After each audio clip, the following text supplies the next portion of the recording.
And we're back. Okay, guys. So we're back with the Book Lovers podcast. And I'm like so excited because we literally have not had a podcast episode since season two. And it's season three, y'all. Honestly, I didn't think that this podcast would come this far, to be honest. I actually started this podcast like a few weeks after I started my YouTube channel, like the first time, and don't scroll back there unless you're looking for the Book Lovers podcast, okay? Or the Cat Book Lovers podcast because I did not know what I was doing. But if you guys did like my gaming content, I do have a gaming channel that I don't mention up here. But if you guys want to know the name, I will give you guys the name in the comments. But you just have to ask for it because I'm not gonna blatantly say, okay, this is the gaming channel because yeah. But we're not here to talk about the gaming channel. We're here for the podcast, okay? So today, my plan is to go over my December TBR because, well, no, actually, that's like the third episode. Oh my gosh.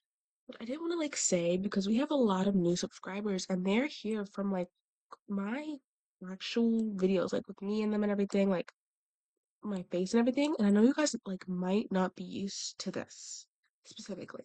So let me just reintroduce the book lovers, the chaotic book lovers podcast. Okay. The chaotic book lovers podcast is basically just a book podcast that I made for myself a few years ago because I quite literally love books so much. I've loved it since I was like really, really little. And if you guys ask me about my origin story with books, I will literally come up to you and I will tell you. You just have to ask me. So yeah. But the Panic Book Lovers podcast is quite literally just an amazing community. First of all, let's just say that because a lot of you guys that watch it, you guys are just amazing. Because you guys sit here and you listen to me talk for like 20 or more minutes about the most randomest stuff. And sometimes we just have like small mini episodes where it's just like 5 minutes long, which we've had those before. And that is like for you to just tune in general, to even click on this episode or any other episode of the Chaotic Book Lovers podcast means a lot to me because I put a lot of time and effort into these episodes, and it just means a lot that you actually want to listen to these and that you find interest in this podcast. And I just think it's so special that you tuned in, that you even tuned in, and that you even listen to the podcast in general, that you even clicked on this video, that you if you press like, that you can like, if you commented, that you even commented because I work so hard, not only on my channel in general, and like with this podcast, okay, I work hard on my other videos too. Those take more editing because gotta make sure I ain't acting up or all other stuff. And I take a lot of long pauses in those actual videos. But the Book Lovers podcast is where I have like actual heart to heart talk to talks with you guys. And my in real life videos are like other vlogs that are just like quick little book videos. And sometimes they aren't quick. And I have so many people who have watched my Powerless or my Light Arc vlog, and those videos are like at least 30 minutes and more. And I know my Powerless vlog is like almost 50 minutes, so it's almost an hour long of your time that you're using to watch my videos, and that's like so special and it means a lot to me. I know right now it seems like I'm yapping, but I am truly grateful. So I just want to, start off with that note when we start off today because quite literally, this channel is so special to me. This podcast is so special to me. My thumbnail makers that are so special to me. Everybody that helps, everybody that's in the team, they mean so much to me. So I feel like I've never given you guys or like them appreciation as much as I am right now. And I really just want to give you guys some quick appreciation. So I just want to give a quick shout out to a few people that I've helped in the past year because it is December. That means 2024 is coming to an end. What? Yes, it's coming to an end. So I just want to give a quick shout out to Leah because she has made some of the vlog thumbnails for the reading vlogs. And then we have we have Leah. Oh my gosh. So there's two Leahs. So the Leah I just mentioned a few seconds ago, she makes like the, reading vlog thumbnails, but I make most of them, but she has made a few. Like when I get too jam-packed with like, oh wait, I need to make this thumbnail, I need to edit this video, I need to film this video, she will come in and she will make a thumbnail or two for the channel. And yeah. And then we have Leah as in the girl who is constantly hungry, which girl, me too. I want some pasta and a burger right now, but I ain't got no food on me. So she literally makes the Book Lovers podcast thumbnails and the live stream thumbnails. I know you guys have seen those live streams. We have had so many people tune into those live streams. She is the one that makes the live stream thumbnails and the Kinetic Book Lovers podcast. And you guys have to admit, she does an amazing job. Like, look at this podcast. like take a quick look because she does amazing on all that she does, and they both do, honestly. Then we have Favory. She usually makes stuff for the gaming channel, but she has made a few, book like reading vlog thumbnails, and I'm just so appreciative for her of her. What? Then you have Abby. I don't. I think she usually does like editing videos, and like she does some of the, you know, the oh my gosh, what are they called? Reading vlog thumbnails. And then we have Indrani. She also does reading vlog thumbnails, and she's just amazing.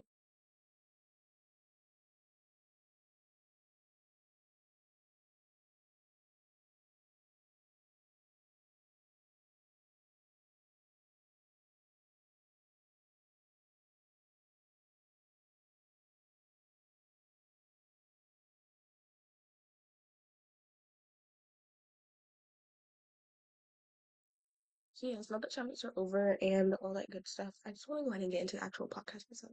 We are so back, y'all. No joke, we are literally so back.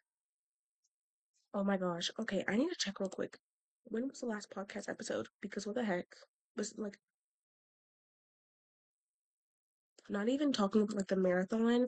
When was the last time I posted like an actual episode? Like not the marathon, because you guys know I always do a marathon at the end of the season. But what? Let's see. Hmm. 3 months ago. Wow.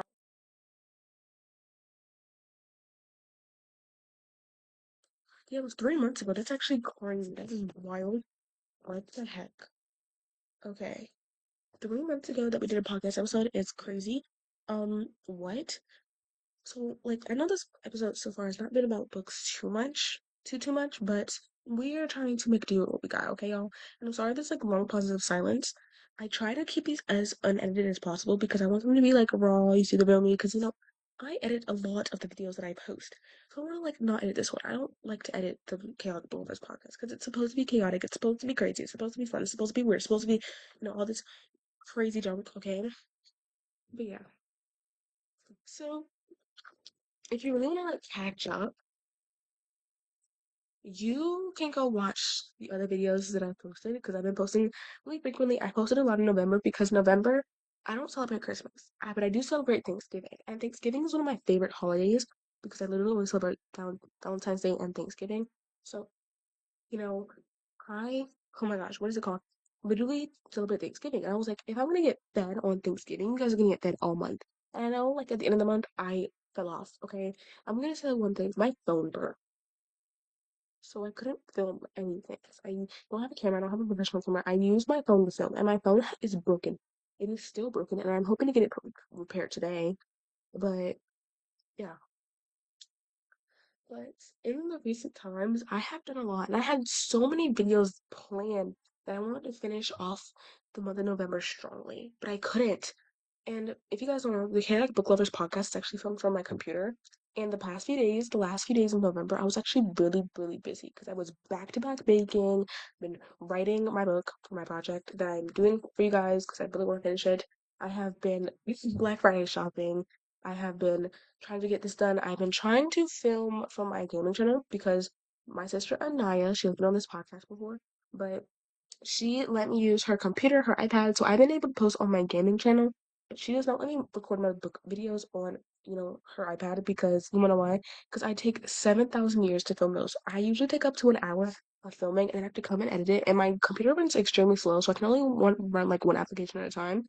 And unless it's like OBS, which is what I use to record the podcast episodes, but so I can have OBS and like Discord open at the same time and like my main browser, of course, but and then, so it's that, and like it takes me at least 2 hours to fully edit the book videos, and I have to make a thumbnail, which takes around 30 minutes. And my sister and I was just like, no, you're not filming any book videos on my iPad because I'm not gonna have it. And I need to film stuff as too, and I need to edit stuff. And I'm like, girl, I get it. So I've just been sitting it out, and I'm so appreciative for you guys for literally staying through the entire thing because I have not been uploading shorts after all the shorts that like I had shorts scheduled and I ran out because I literally had not been able to post anything. So I usually schedule my shorts at the same time, 6 a.m. every single morning, and I couldn't do that after what day was that? 28th. So what day was the 28th, guys? So after Thanksgiving, you guys have not heard or seen from me at all. And that was not by choice. It's actually because my phone is literally quite literally broken to pieces. I'm kidding. It's just the screen's really cracked, so I can't really do too much up there, you know?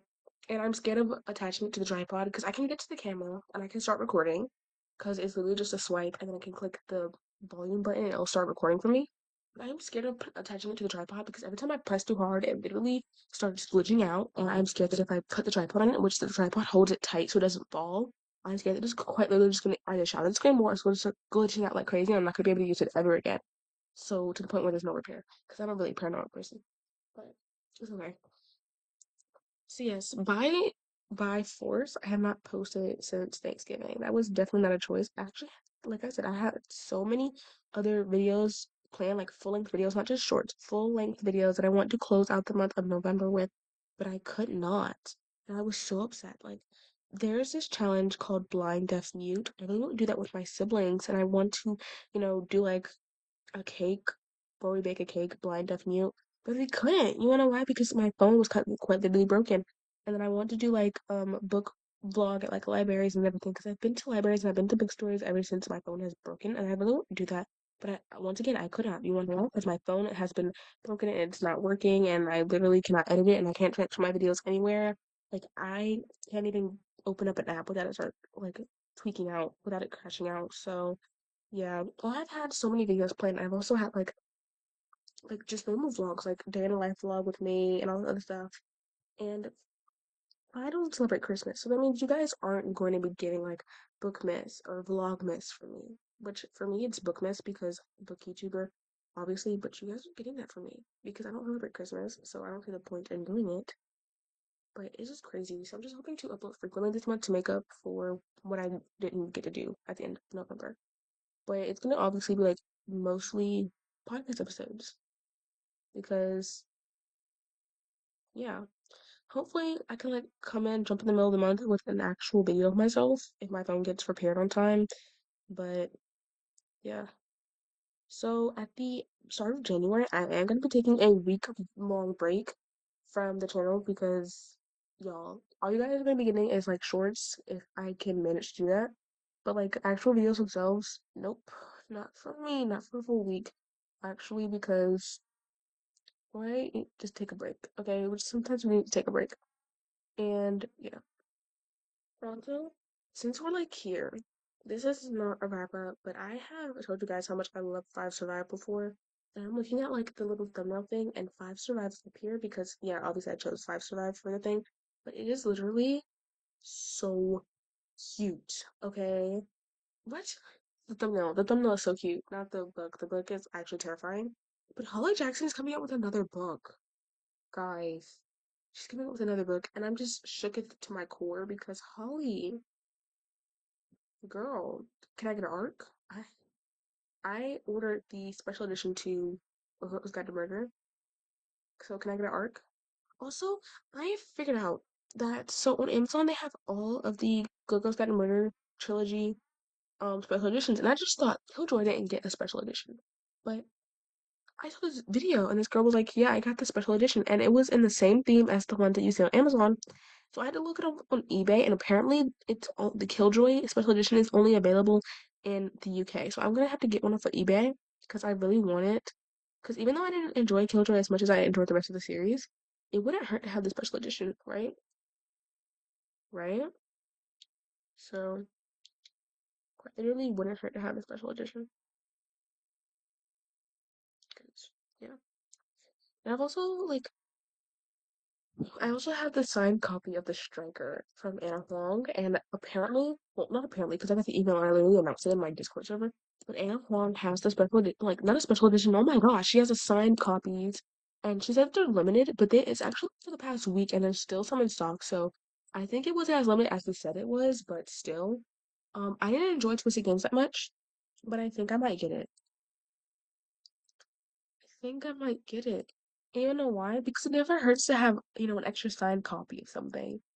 You know, never hurts. And then also, it never hurts to have Oh my gosh. Okay. Oh my gosh, guys, I'm gonna be announcing a lot of stuff today.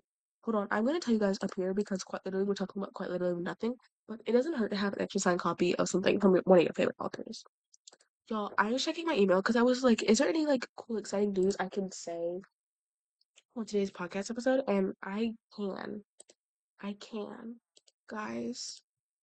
Oh my gosh, hold on. I'm trying to like clear my email, make sure there's like nothing else because I'm gonna start tweaking out if there's even more crazy stuff. I'm really hoping it doesn't. Oh my gosh! Guys! Okay, this isn't book related, but are you gonna just drop these exclusive vinyls? And they are so cool, guys. I have no money. I spent $100 on books. They're all sold out. They're all sold out. She had like peach. The Yes and CD is back in stock. The Positions vinyl is quite literally sold out. Oh my gosh. The Christmas vinyl is also sold out. Like the Christmas and Chill LP. Guys, Santa tell me it's still in stock, but the Peach Sweetener LP is literally out of stock. What is happening? Okay, this is not book related. What the heck am I doing? And Taylor Swift keeps sending me emails for 25% off. Overpriced, but still really cute. Okay, so okay, this is what I was started tweaking out about. There is literally um a special edition for Watch Me for the Shatter Me series. Oh my gosh, and it's on Fairy Loot. It's not on sale yet because it's just been posted to the blog. But they also have one for Onyx Storm by Rebecca Yarros. And I have not read either of those books, but I did purchase Shatter Me, and it's coming on Wednesday. And I like quite literally, if I enjoy it, I might have to purchase my copy of Watch Me, even though I haven't read it at all. And I won't be getting to it for a while because if you guys know me, it takes me forever to finish a series. Like I have started so many series that I have not finished. Let's go through the series that I've started that I have not finished. Powerless series trilogy, which obviously because it's not the Fearless is not out yet. Fearless is not out yet. Um, what other series? One of Us is Lying. I just didn't like the series that much. I didn't like the first book that much, but I loved the show, so I might get the second book. The Summer I Turned Pretty trilogy, Burn for Burn trilogy, but I literally just read that one. I haven't ordered the second book yet, so can't thank me for that one. Haha. To All the Boys I Loved Before, also can't thank me for that one because I literally just finished it. I literally did a reading vlog on that one where I was reading it in the vlog. And also, I just didn't like the first book that much, but I loved the movies, so I might get it again. Wings of Fire, I literally have not.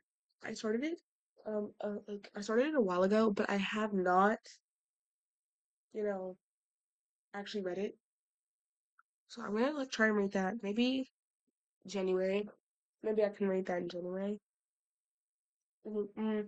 One of Us is Lying. Already told you guys that. The Lightbulb trilogy, once again, is something I literally just read in November, and I don't have the second book yet because I don't have $10 to spend, even though I spent 100 and something on books literally like 2 days ago for the Cyber Monday and the Black Friday deal sale. But that's okay. We don't have to talk about that. Icebreaker trilogy, the Maple Hill series. I literally did not read Wildfire. I read Icebreaker, hated it. I read Daydreamed, loved it, but I have not read Wildfire. So. People, my friend said it's not like Icebreaker, but everybody on Discord keeps saying it is like Icebreaker, so whatever. The Inheritance games. I thought we were trying to solve a mystery and not, make out in the bathroom, but okay. Um, hashtag Murder Trending trilogy, the Murder Trending trilogy, and that's only because every time I went to the bookstore, they either didn't have it or all their copies were dirty and messed up. What? Hashtag murder funding was never in the stores, and when it was so messed up. But I literally ordered hashtag murder funding on like 2 days ago, like when I told you guys. Yeah, because I really want to finish that series because that series, that book was so good.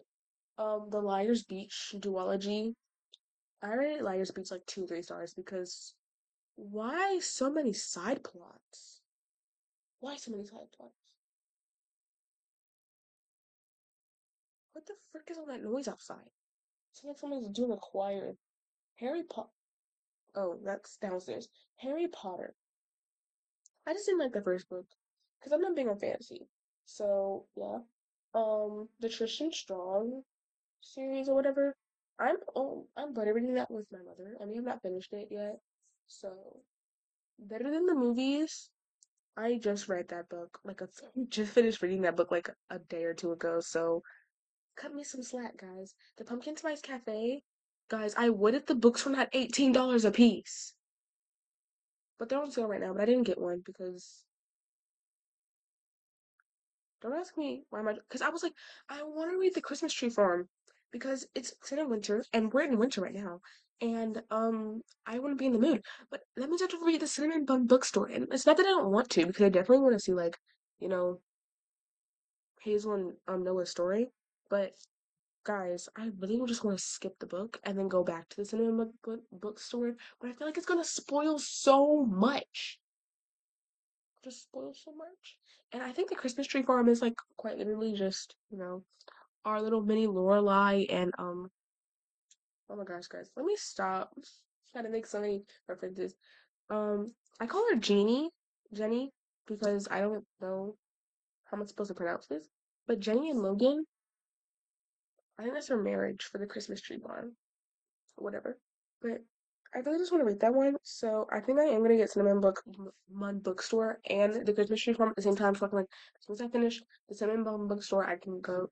I said bum, Cinnamon Bun Bookstore, so I can immediately go to the Christmas Tree Farm right after. But once again, literally just finished that book, so I have an excuse. Cut me some slack, please. What else? What it happened one summer, but I did not read the first book yet. I'm saving that for the summertime. Just like I'm waiting for the summer to come so I can finish this trilogy, the Summer I Turned Pretty trilogy. But I have not read it yet.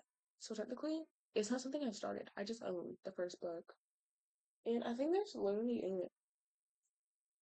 And then I'm pretty sure like the Love Hypothesis, Love on the Brain, and Love Theoretically are all part of, and not in love, but like part of the same series, but it's like a stem to series. Even though the only time we ever see characters from other books is the Love Theoretically, when we see Olive and oh my gosh, what is going on with my brain? Why is it malfunctioning? Guys, Adam and Olive, we see them in Love Theoretically.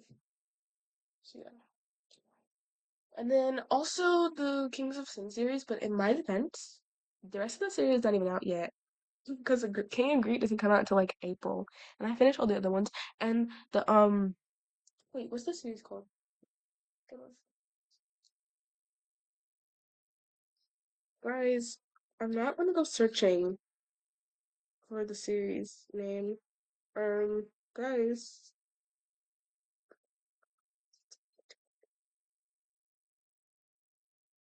whatever. It's the Striker series.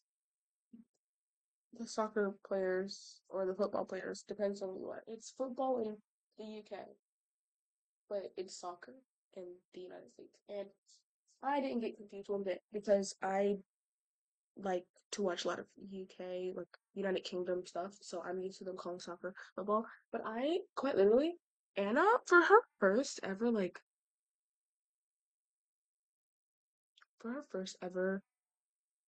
sports romance, she got it so accurate. And I feel like, um, oh my gosh, for that to be her first book, wait, what? What? For that to be her first sports romance, she did an amazing job. I play soccer and I am a striker. So I was quite literally excited. But I'm a striker in soccer, so I was just like, oh, like what? Is this a sign that, you know, soccer's in now? But yeah. So I haven't finished that series, but once again, it's not even finished. Like the rest of the books aren't even out yet, so technically I have an excuse and I have a bypass. And yeah, don't come for me. You can't catch me now. But I just quite literally about it. I don't really have anything else to talk about today. I don't have anything else to talk about today. I don't know if you guys can tell or not, but I quite literally don't.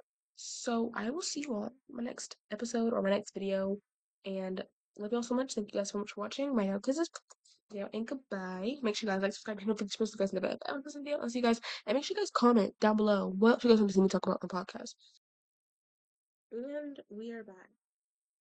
Hey y'all, welcome back to the Chaotic Book Lovers podcast. It is season 3. I cannot believe we're actually in season 3. We're on episode 2, and I'm so glad that you guys have reunited with me today for this episode. We have a lot of books. Today we're doing the November reading wrap up, so all the books that I read in the month of November, and I'm actually like super duper excited to actually go through all these books because I think I read pretty good. So I had 10 books that I read in the month of November. I don't think I read um anything on my Kindle, so I think we're good. But yeah, we have 10 books, which I think is actually pretty good. We did a nice decent job. We put a nice big dent into our TBR last month. And my physical TBR is no longer exists because I just ordered a whole bunch of books. But right now, as of right now, since I'm not here yet, my TBR is actually non-existent. So we're just gonna see. We're just gonna see. So my life currently just consists of dance moms, um, filming these podcast episodes, and quite literally school and reading. And that is just about it. So I'm like so happy we're back because I just really want to talk to you guys. I want to do the podcast episode so quick. So we're gonna just start out with the first book that I read, and this is the only one I know. I only know two in the like. Oh wait, actually no, I know the order of books that I read these in. Okay, never mind, guys, we're good. Okay, so the first book I read in the month of November is "If Only I Had Told Her" by Laura Nowlin. If you guys know, I quite literally loved "If He Had Been With Me" by Laura Nowlin, but this one just did not hit the spot. It did not hit right.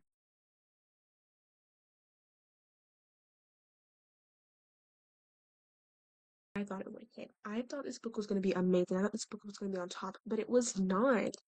I was so excited for this book, actually. I just feel like this one kind of just dragged on. I feel like, okay, so first book, it was like at first I didn't like it. It was a slow start, but then a strong finish, and I was like, okay, great. But this one was a strong start and a very, very not so great finish. I was just like, oh my gosh, it's just drowning on forever, forever, kind of. Because I was just, and I checked Goodreads, and literally, some people were just like, yeah, this was just mid, really. Um, this book was not great. It was not what I expected, and I fully agree. I actually rated If He Had Been With Me 5 stars. I rated it 5 stars, and this I rated, let me see. Let me just check, guys. I rated this one 2 stars. So I'm gonna read you guys my review. And also, I just want to say that somehow, If Only I Had Told Her has a higher rating on Goodreads than If You Had Been With Me, but okay. So my review was, it was okay. I liked the follow-ups and Phineas's side, but after Jack went to college and Autumn went baby shopping, it just got boring. I also didn't realize the true villain here is Finn, because he had all of these girls. What sound did I just produce? He had all of these girls rung along, like no joke. He literally had Autumn he made Autumn feel like she was just an experiment. He he had Sylvie, and he admitted to still loving Sylvie when he cheated on Sylvie, and then he put both their lives in danger. And Sylvie's not in the wrong, no matter what anyone says. So it's just kind of like maturing. It's like that trend where it's like maturing is realizing, and in this case, it's maturing is realizing that Phineas is quite literally the villain in this entire story. No exceptions needed. Um, now Sylvie and Autumn are like frenemies or something. I like the first one better because this book was honestly just low key, really mid. It was not the vibe that I was hoping. It was just kind of boring. It dragged along. The writing style I just didn't enjoy.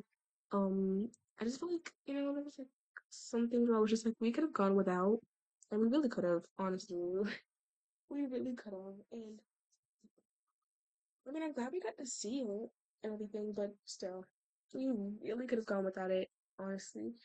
And I just feel like we could have done a whole lot better with this book and the production.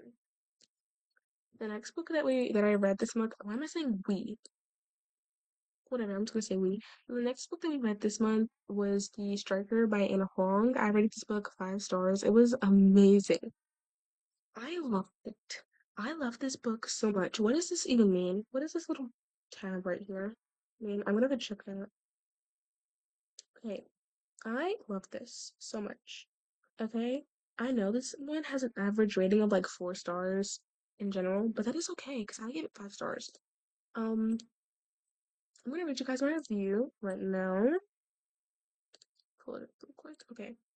I think this book just broke my reading slump of 2 months because if you guys didn't know, I've been in a reading slump for the past 2 months. Literally have not been enjoying anything that I've been reading. But I flew this book like it was nobody's business. And since I got the indie exclusive edition, I got my copy the night before it came out. But I insisted on finishing The King of Sloth because, TikTok told me we'd see Sloane a lot in this book, which we did, but not as much as I thought we would. Now, you guys know I love it when we see characters from other books of hers, especially if like said characters are from the Twisted series. So imagine my reaction when we saw Jules and Josh. Now, yes, I know Jules and Asher keep in chat contact, but I didn't think we'd see them in this one. And good to know that Josh will hold to grab you because you wanna know why? Because it keeps things interesting. Keeps things interesting, guys. Also, the scene when Isabella was like the scene with Isabella and oh my gosh, the scene with Isabella and Scarlett was like literally so cute, and nobody can tell me otherwise. I know was my favorite side character in this book, and I did read a few chapters, but not that much because I was too busy giggling and kicking my feet over this book. And I thought almost 200, 600 pages was a stretch for this one, but this book's page length is perfect. So go read it right now. Yeah, this book was actually like quite literally the perfect thing for me to break me out of my reading slump. You guys know I love, love, love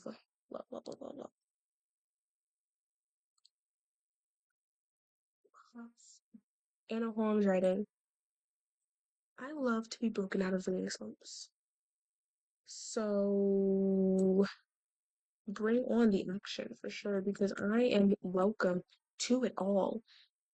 Anna Huang has some sort of writing talent that I just enjoy so much. And it's the same thing with Ellie Hazelwood. It's like if I rate any of her books under 3 stars, then you know that book was just genuinely not good. Okay? Because I love everything Ellie Hazelwood writes. I love everything that Anna Huang writes. So if it's anything under 3 stars, just know it was not good. To me, it was just not good. In general. Okay, so try to put this book away because I put them away as I go through them. The next book that I read was Something's Witchy by Sierra Spencer. Now this one was an ARC review. And you guys know my ARC reviews. I literally put a disclaimer like this is an ARC review. I got this book before it came out, sent to me by the author. So there was no foul play because, people are like, oh my gosh, like you're stealing this book, like you're hacking into the system or someone gave you this book. No. No, the author gave me this book. I have read for Sierra Spencer before. I read Model Behavior by her, which was a 5 star read for me. I just feel like I was just in that romance mood and like she definitely like brought it in. I definitely received the email at like the perfect time because come on now. Come on. Also, does anyone even know what Lemon 8 is? Because I keep getting like these advertisements for Lemon 8. Um, I just don't know what it is. But people are saying like it's really good. So I'm like, maybe I get it. I don't know. Okay. So I read this book the 4 stars, so I'm gonna just get the disclaimer with like the art copy reviews because you guys don't care at all. I wouldn't care to be honest. So I'm gonna get straight to the point because what's the point of doing all this extra stuff? Okay. Okay, so I just think this one wasn't for me. I like the story, the plot, even the characters. I was reading pages and zoning out a lot when I was reading it, and maybe it was just something with me. I was watching Gilmore Girls while reading this. Perfect vibes. I will say this book made me really want to watch Sabrina the Teenage Witch, so that's a good thing, I guess. It really put me in a fall mood there, though, and I did enjoy it. I just feel like it was too slow paced for me, so I removed a star. But like I said, the story itself was great. I just did a lot of zoning out with it. I did see the ending coming though, and there was a point where I was like, does this even have a happy ending? I was extremely excited for the second book though. This will be a great addition for my bookshelf when I get my physical copy. When I get my hands on that physical copy, you guys best believe Sierra Spencer will be moving up the shelf because I have all my series like bunched up, and then like my standalones, I just have them randomly. So can't wait. I heard too one of the people I have multiple books from because yeah. Why do I keep closing out the tab? It's like my computer's already moving slow, so like me closing out the tab is really just not helping my case here, honestly. Okay, thank goodness. Okay, what's the next book that I read? I think the next book that I read was either Lightwork or Burn for Journey. And my Goodreads does not tell me the correct order that I read books, so it's unreliable at all times. But I think it was Lightlark. I think it was Lightlark that I read. I actually rate this book 4 stars, and I don't know why this book gets so much hate. This book gets an unnecessary amount of hate, and it's kind of like triggering me because what? Alex Aster? Wow, I just feel like it kind of was just like, guys, we got a little too far in that one scene, and I just feel like there must be a disclaimer or something like that because I was I was taken aback. I literally, my friend recommended this book to me, and I was like, girl, why did you not warn me about this? I thought this was YA, and she's like, it is, it's just suggestive. And I'm just like, okay. But she did say like Nightbane was like it's rated YA and it's an adult. So I just feel like you can't switch the age genre mid-series. Especially when like you do it like Alex Astor where it's like literally the biggest cliffhanger. You can't do that. You can't do that. I just feel like it should be against the why is I don't know. Guys, my brain hurts and Goodreads is glitching. I clicked Lightlark and it brought me to Powerless. Cause yeah, and I know it brought me to Powerless because it literally had the review appear and then it just switched to Powerless. Okay. Like I was saying, rated this book 4 stars. And this was my review. No, I didn't win. And in case that wasn't clear, I really wanted Grimm to win. And but we didn't get that apparently. So thanks a lot, Alex. I rated this book 4 stars for two reasons. The start seemed a bit too much like Powerless, and I recently found out that Powerless was made after Lightlark. Forgive me. Point still stands though. Someone got to take a good point taken off, and I read this one first. But Lauren Roberts in some ways felt like I was reading the same book but with different characters. Around page 100, I started noticing differences and started to pick up my reading pace. The second part was that I had already predicted the end of the book, like literally the second that we got introduced to the villain of the story. I was like, it's so obvious who the villain is. So obvious. Um, Besides the grim part, of course, like it was so simple and clear to see. I guess the ending after ending the first time Celeste returned for the first from the first library. I don't know why this book gets the amount of hate that it does because it was an amazing. It was this part. This what?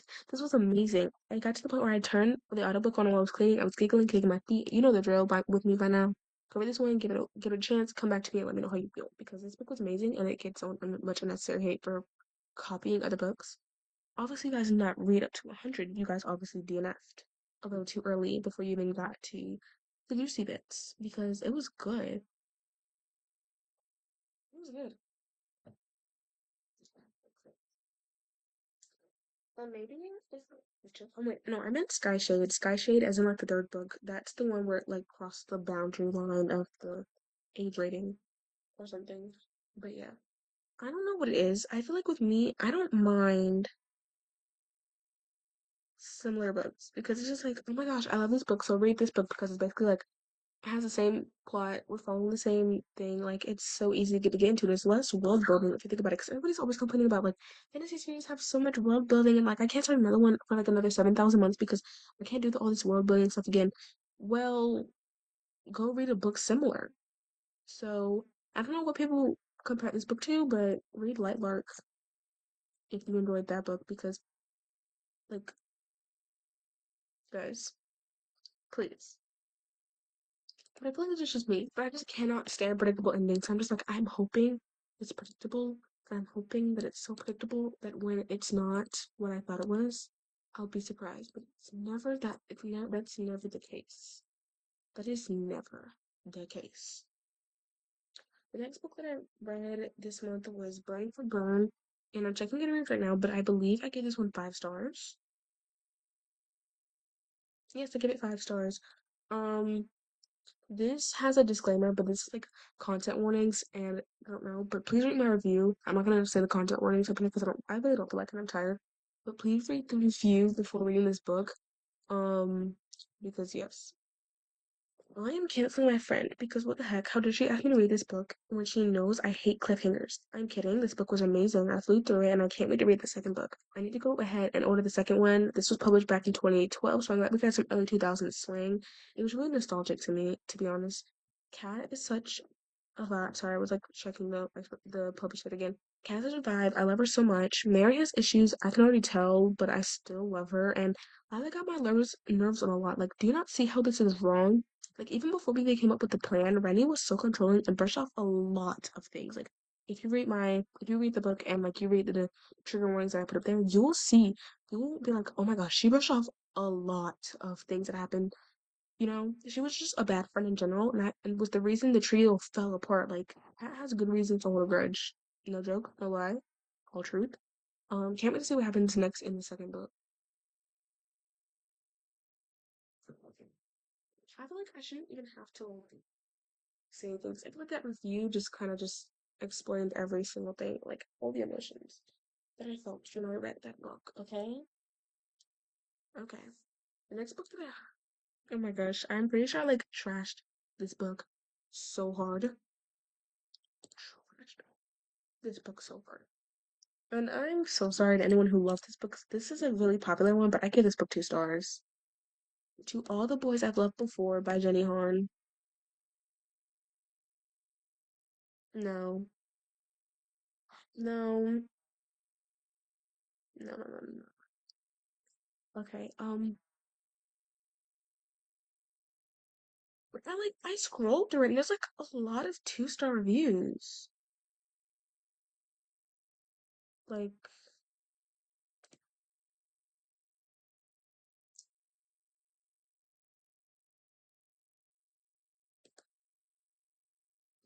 I don't even know what to say here. Okay, let's just go ahead and get into the review. It was okay. It was also really repetitive. Okay, this is the really repetitive part. I'm in this book server, and they do these things on the weekends, on Saturdays specifically, where they do like word hunt. So you read your book and you look for words based off the theme, and that theme that week was quite literally character names. I was like, I'm not gonna get too many of these. Literally, opened the book and one chapter, I got 70 points from just one chapter because it just kept repeating. It just kept repeating the same name over and over again. It just kept repeating Chris, Chris, Chris, Chris, Chris, Chris, Chris, Margaret, Margaret, Chris, Margaret, Chris, Chris, Margaret, Margaret, Margaret, Chris. I sound so much like an AI. Wait, that's actually scary. It was just so repetitive. It actually got on my nerves. Like, I was just like, oh, this book is not it for me. I literally gave it 2 stars for that specific reason. It was bland. The writing just was not my style. I like the movie to this one way better than the book itself. It was good. I just didn't enjoy the writing. The idea, plot, and settings were nice. I just got really repetitive as the book was dumb, as if the book were dumbed down to read. As if I was like a 7-year-old and this, October reading me a book. Come on. Because it was literally just like over explaining everything, like to the nitty gritty. Oh my gosh. It's good if you're just starting to get into reading, but I've been reading for a long time. No, I'm not even lying, you guys. I've been reading for a very long time. And this one just was not for me. It was not for me at all. I just didn't enjoy it. Okay. I had a lot of bad reviews this month. If you guys couldn't tell, I did. But it's okay. We are powering through slowly but surely. Slowly but surely.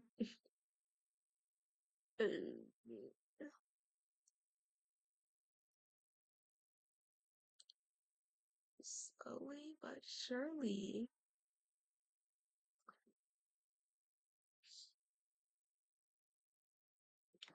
Okay.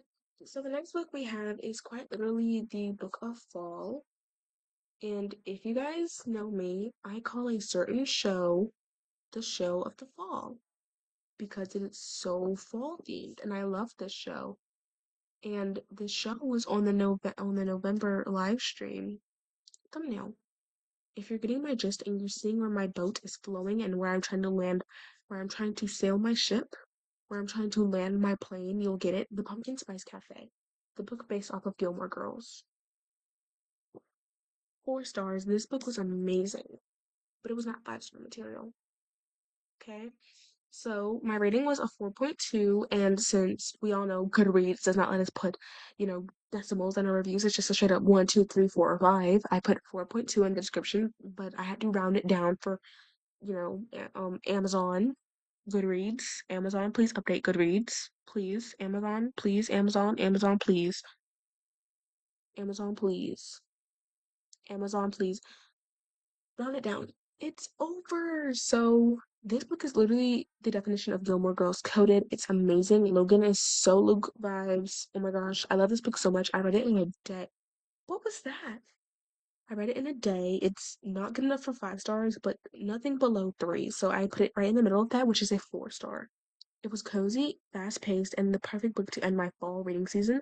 It was not the last book I read in the month of fall, y'all, because we still have what, 1, 2, 3 books left in this wrap up episode. So obviously, it's not the last book we read that I read in the month of November, but still. Um, I love small town books, and what made it even better is how similar Dream Harbor is to Stars Hollow. Oh my gosh, I love Stars Hollow. No joke. Literally want to go live there because everybody is so friendly and everybody has each other's backs. It's not even funny. Not even funny. The perfect book to read if you like secret relationships, slow burn, small town, cozy romances with the cafe side trope, which I don't know if like the cafe is like an actual trope. I just know people like books with the cafes. Don't ask me why, don't ask me how. I just know that. Okay. The next book we have is Modern Lovers by Emma Straub. I think that's how you pronounce her last name. Like, I don't want to butcher her last name. I don't want to.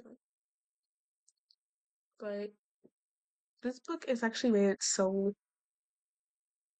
I want to say low, but it's not. It's almost 2 stars. The overall rating is almost 2 stars on Goodreads. Uh, yeah.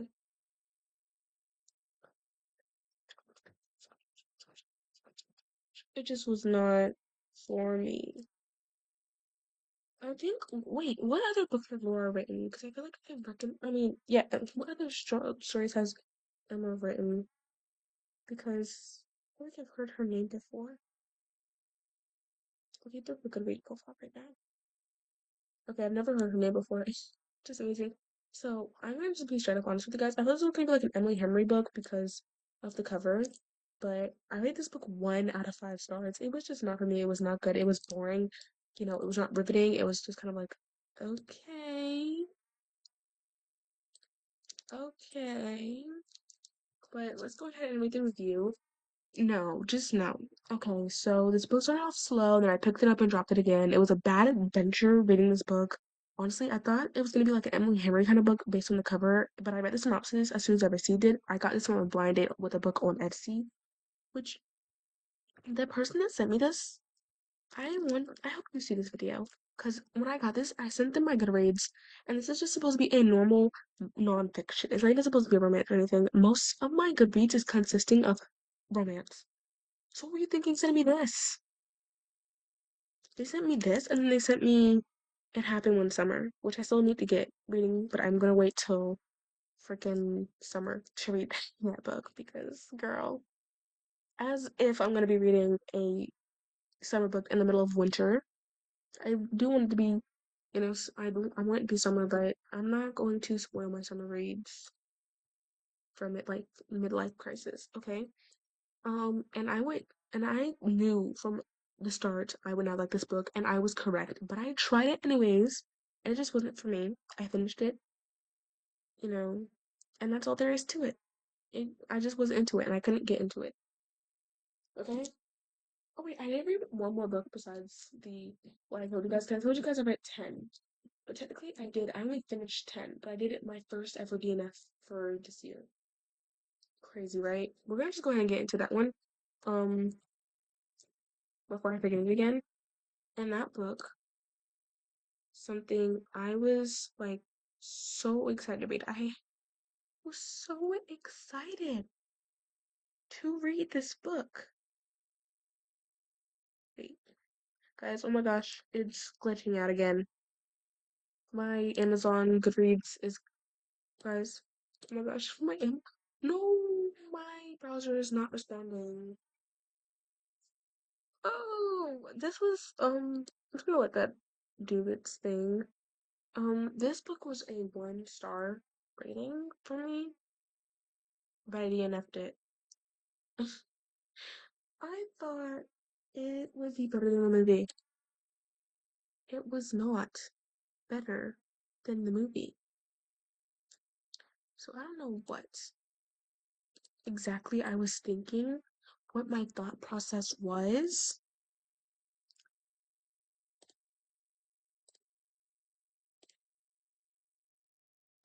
but it just,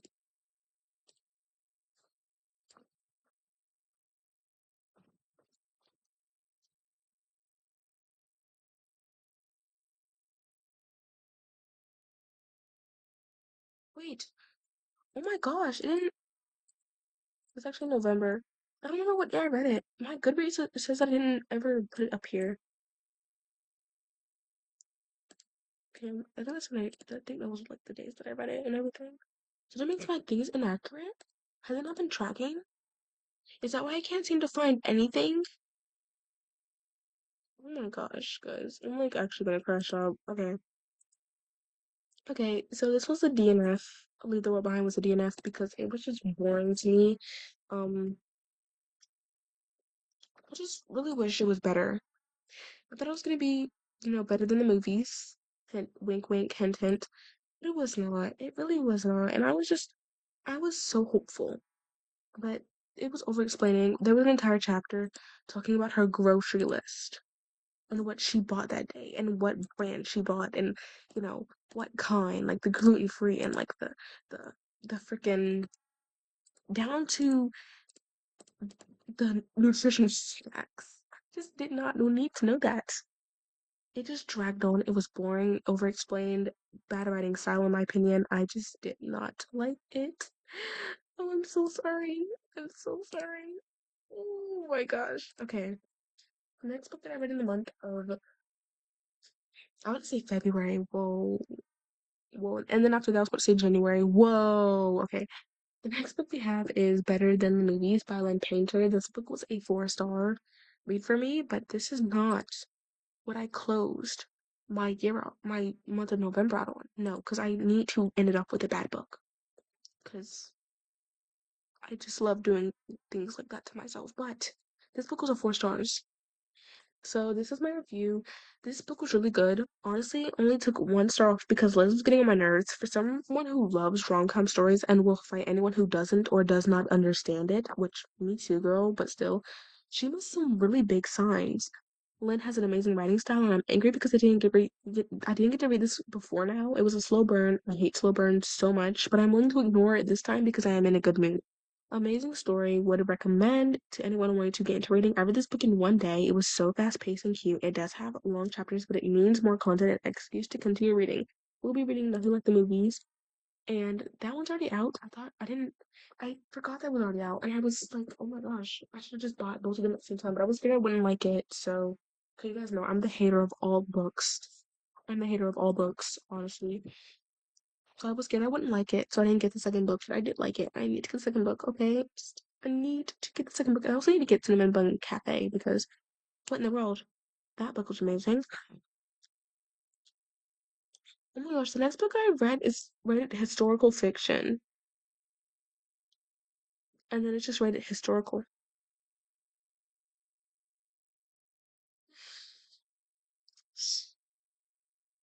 Historical? Mm,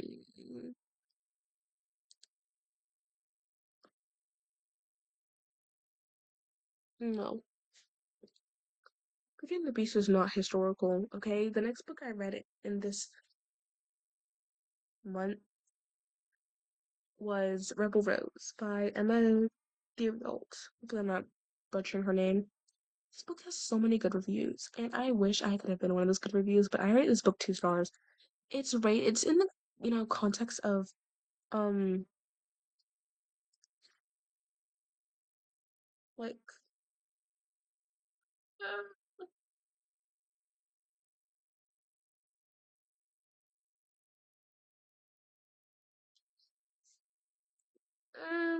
guys, I just wasn't. I loved Beauty and the Beast as a child, and I still do. It's an amazing story, amazing fairy tale, amazing movie, amazing everything. I even loved the live action movie, but this just was not it, okay? It's rated historical fiction and historical. That's what it's marked and labeled as. What was Beauty and the Beast historical? What part of history besides France and like the 1970s does this have to do with anything? It's a fantasy, and that is that.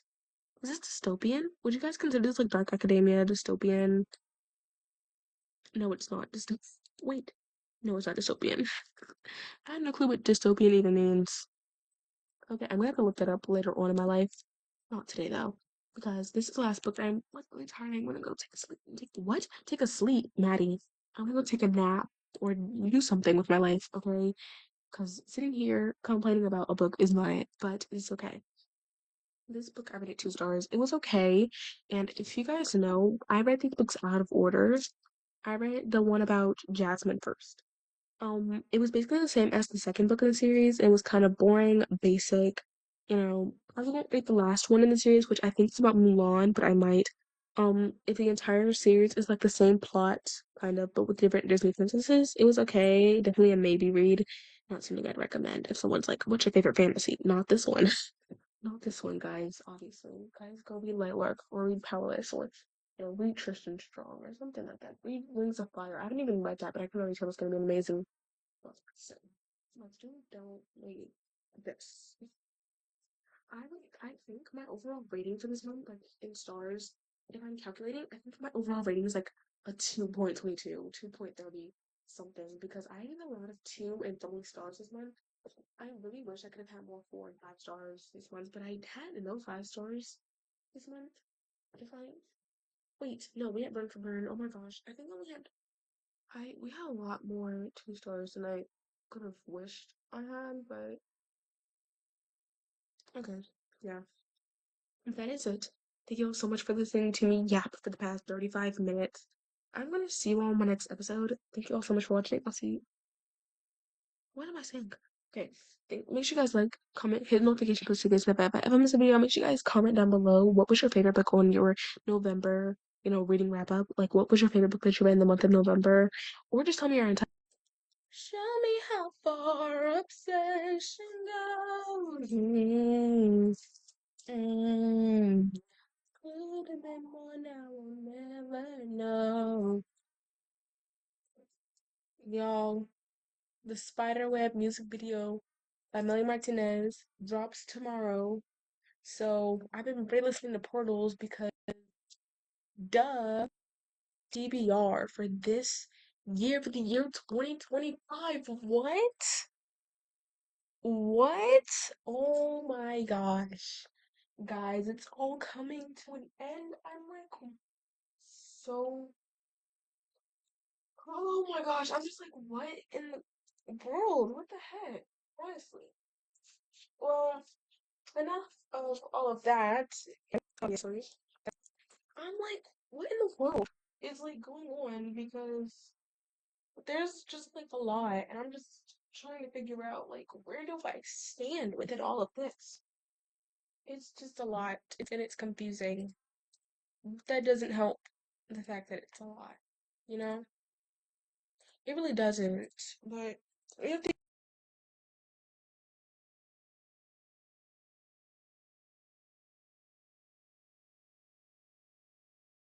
get through it somehow, some way. But I'm gonna pull up Amazon because the rest of this TBR is literally on its way to my house. And I ordered it on Friday and it won't be until tomorrow. Tomorrow's Wednesday, guys. Tomorrow is Wednesday. Like, I know it's Christmas, everybody's ordering stuff, so the stuff is backed up, but I literally just ordered books. And usually it takes them like a day to ship those and get them arrived to my house. And we literally have like an Amazon facility like right down the street from my house. So I don't know why it's gonna take all the way to Wednesday. And then they're gonna be delivering at like 10 o'clock at night. Come on, guys. You literally are like down the street from me. It should not take you 10 hours, 24 hours to get. It should not take you, what, Friday, Saturday, Sunday, Monday, Tuesday, Wednesday. It should not take you 5 days to deliver books unless you're not in the same state as me. The same, not even the same state, the same city. You're in the same city as me. You're right across the street. I could literally walk to the Amazon facility, but I can't because it's getting delivered, so I can't pick it up or anything. I don't even think picking it up is an option unless you're picking it from Whole Foods, and usually that's never like an option for me. It doesn't show that option. Literally, the Amazon facility and Whole Foods are like right in the street. I could walk to the facility and walk back and not break a sweat. That's to my house. And they're gonna wait to deliver my package. Fuck. Why am I getting text messages as if I can answer them? Oh my gosh. Yeah, because if you guys didn't know, my phone is still broken. Can't answer nothing. I have like, oh my gosh, my phone says I have like over 100 and over 130 text messages. What the heck? That's crazy. Guys, I'm actually really popular in real life. No jokes, no jokes. All out on the table, putting all my cards out on the table. I'm actually really popular. People love me. I'm amazing. I'm extremely cool. What else? What else? How else can I make myself seem amazing? How else can I lie and make myself seem awesome? Hmm. Let's see, guys. What else? But I'm trying to figure out some ways to like, trying to make up some ways to compliment myself. I can't think of any. What the heck? That says a lot about myself. The fact that I can't think of anything to compliment myself with. Just one thing. I'm generous. Yeah, yeah, but you might know that one. Yeah. Okay, I'm kidding though. Seriously, I don't think. The only thing I think is I'm generous. I don't do anything for myself unless it's reading or watching dance moms or just reality TV in general or Gilmore Girls. Love those. I love doing those things. We're so off topic. We're supposed to be doing like December TBR. But we're not doing that today. I'm kidding. Okay, so let's just go ahead and start off with that, what I already have. I have this heavy book. How many pages is this? Let's actually take a look. 700. And it is. Oh my gosh, why is there an index? What the heck? Oh my gosh, just kind of like reading autobiographies. I'm gonna delete some of this movie because I'm not gonna buy this for myself. It was gifted to me. Why would you give me this thing?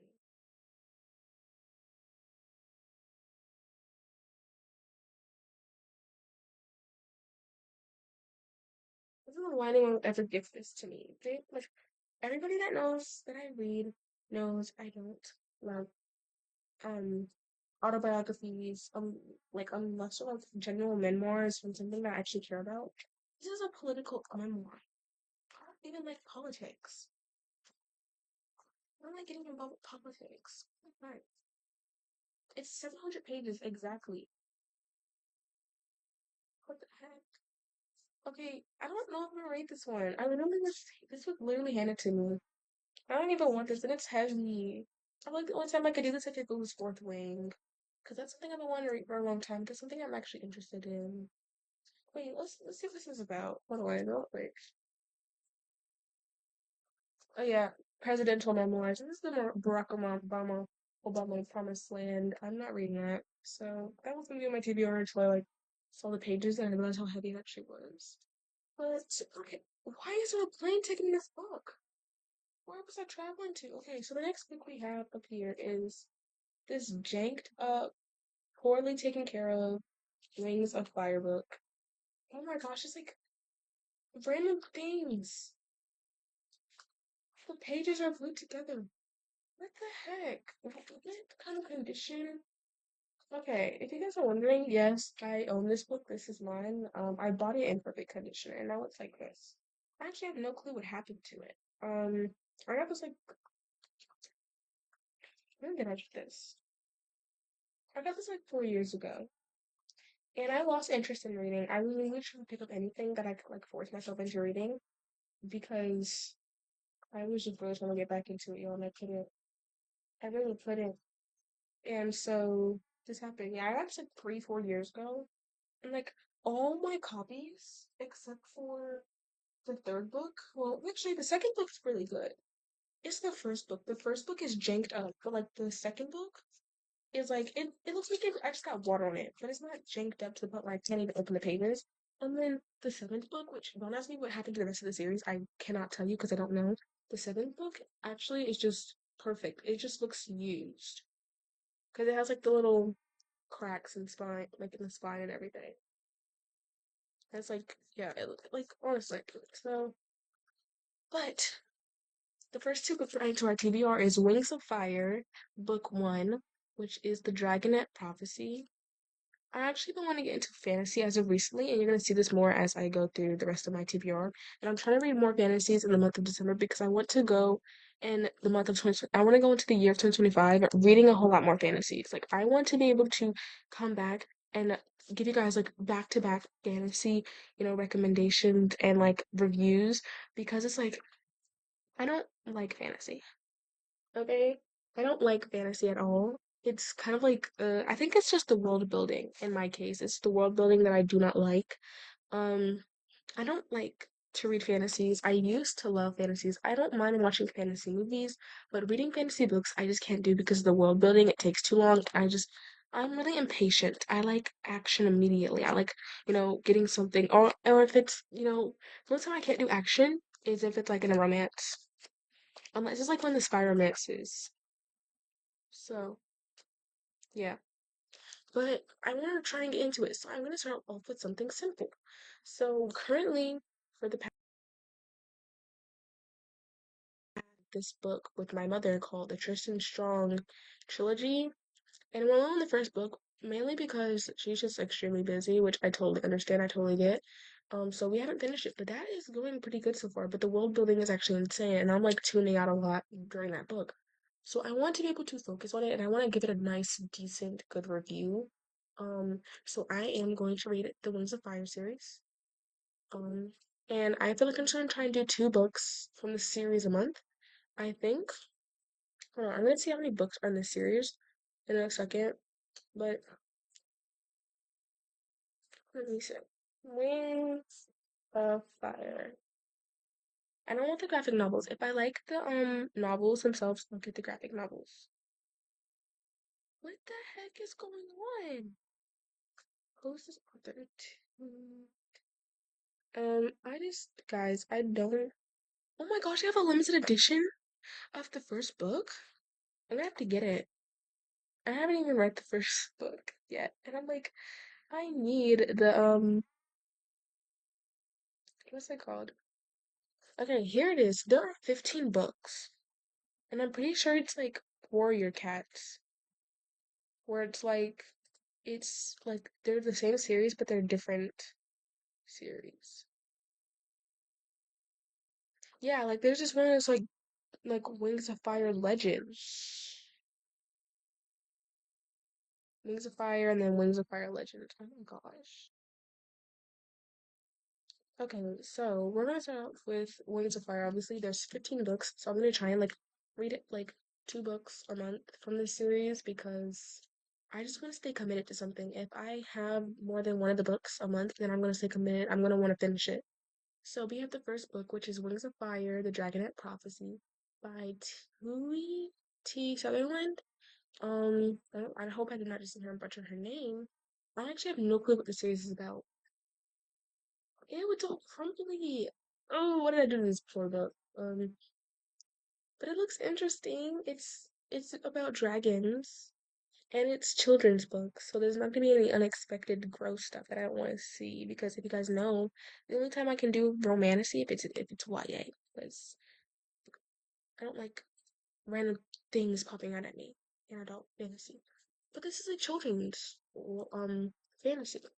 Yeah, it's a good page length, and the font is large. So I feel like I'm gonna fly through this book. Okay, so Wings of Fire, the Dragonette Prophecy.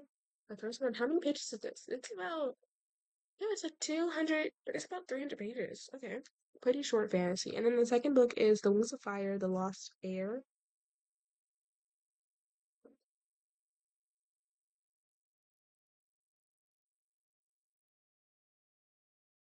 Hello. Anyways, The Lost Heir by Tweety Sutherland. Once again, I have no clue what this is about. I'm assuming it's gonna follow up on the first book, so I'm not even gonna try and look at the synopsis. But once again, the cover looks amazing. Amazing the artist. Who did the art? It's by Joy Ang. Oh wait, what's the difference between cover design and cover art? Maybe I feel like the person that actually drew it, and then the designer is just like who thought of the idea.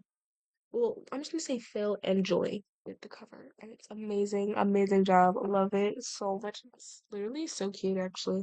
I think I'm gonna get through this. I think I'm gonna get through this one pretty good. So, yeah. The next book that I have is Sadly, I Am Watching You. I actually started this one on Wednesday, last Wednesday, the Wednesday before the night before Thanksgiving, Thanksgiving Eve. This writing style is just not it for me. I don't know. I'm only 28 pages in, and I'm kind of just like, oh, it's not hitting the spot for me. But yes, I am watching you by Teresa Driscoll. I'm hoping it just gets better. And I'm gonna try and finish it this month. And everybody will understand it pained me to be in that legal because I like reading books. It feels like they completely have no right to be a reader. Like, I don't like not completing things. So like that's what I'm just gonna do whatever. Like, I'm just like, okay, I'm gonna try it. And I'm not sure. I think it's not even a story. It's just it's dragging on. There's a lot going on because we're getting it from like seven different ow, ow, ow, ow, ow. We're getting it from like seven different perspectives. Feels like it's a lot going on. I can't keep up. I can't keep track. Also, we're getting it like first person. The other two we're getting in third person. Like another person. It's like, what the heck is going on? And the writing style is me over explaining. So I just hope that it gets better as we go on. You know? Yeah. Okay. Now the stuff that I'm expecting is yeah. So let's start off with something real quick. I don't know if you guys know this or not about me, but I love reality TV. I love Dance Moms. And so I thought, well, Sonny of the Dance Moms cast has memoirs. You have Ivory Miller, she has her Leave It on the Dance Floor, I think that's what it's called, or something like that. That's her memoir and was forwarded by Maddie Ziegler. But then we also have Maddie's memoir on Dance Moms, which was the Maddie Diaries. And there was Chloe Louisiac's memoir, and there was Mackenzie Ziegler's memoir. And it's like a lot of the girls have memoirs. So I went with Maddie Ziegler's because she's one of my favorite dancers on the TV show. And so, yeah, I got the Maddie Diaries by Maddie Ziegler, and it's a memoir about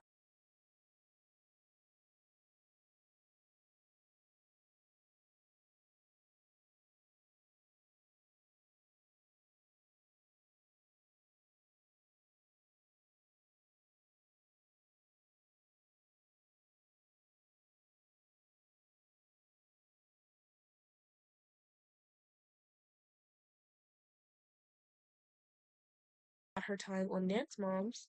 So obviously I had to get it. So yeah, I'm gonna be reading that. It's just basically I think I haven't read the synopsis. I don't care what it is though, because do I need to know what it's about? No. I think it's just about her time on Dance Moms. And then her foreword for this one was Sia.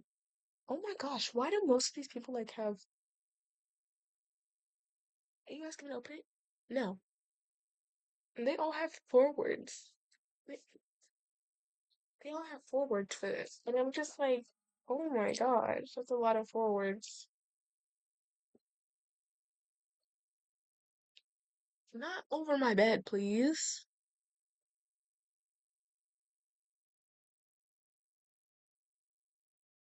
Oh my gosh. I have a cut on my hand. I can't do anything without getting pain. I told you this last night. I have a cut on my hand. It hurts to open things.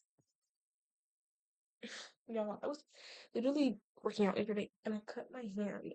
It's not a big cut, but it's like, like when you go to grip like a jar or something, that's where it is. It's like the main part where you have to grip it, and so it hurts to open things. And Naya will not leave me alone. She's like, open up this pickle jar. Ma'am, I can't. My hand hurts. I actually don't know how I got this cut. I just know I was like randomly working out and it just like I was like, ow, my hand hurts. And I look down and it's like this cut on it. I'm like, oh my gosh. Yeah.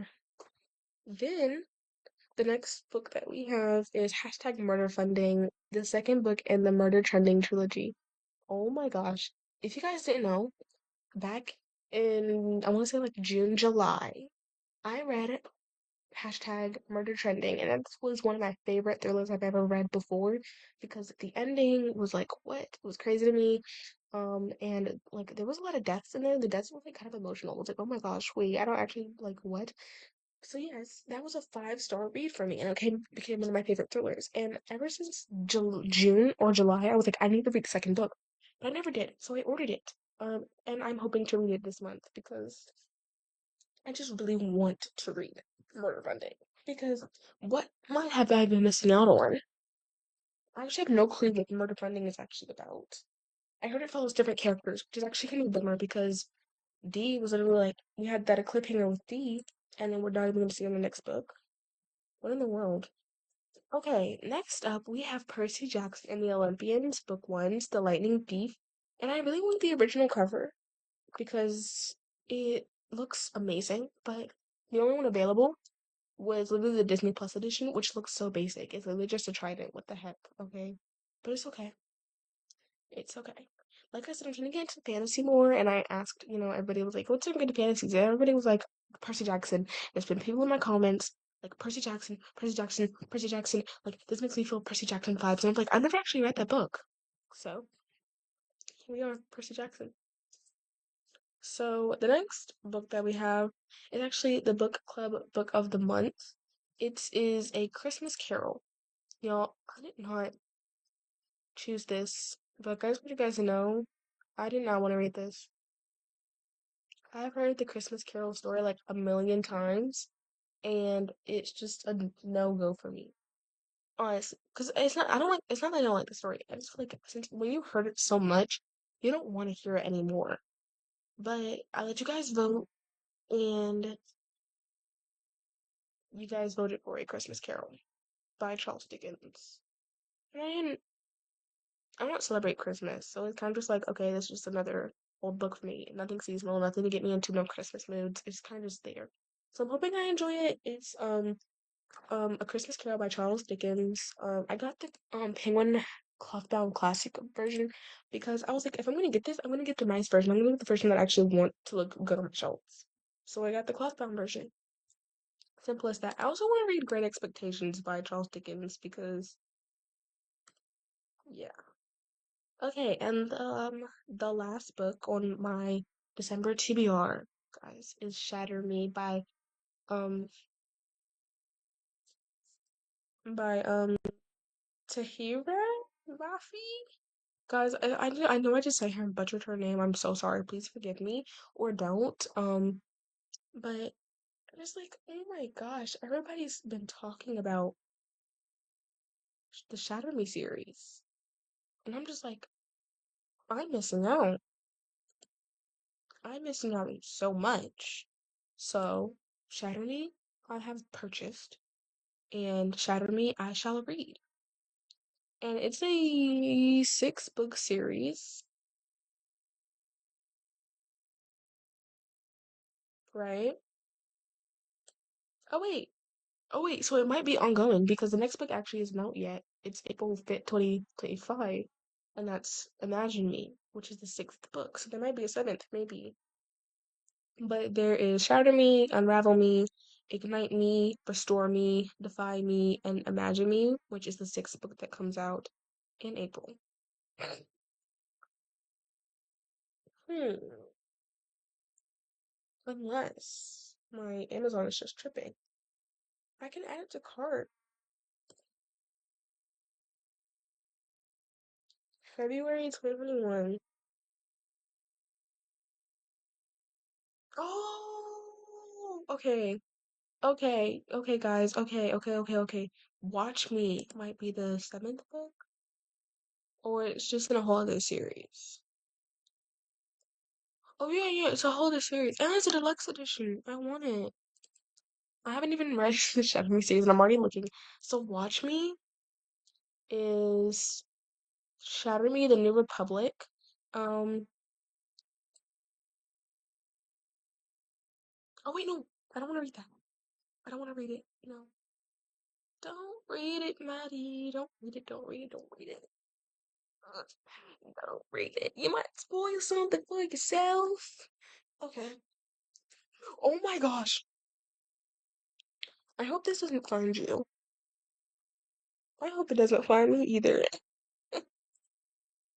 I'm so funny.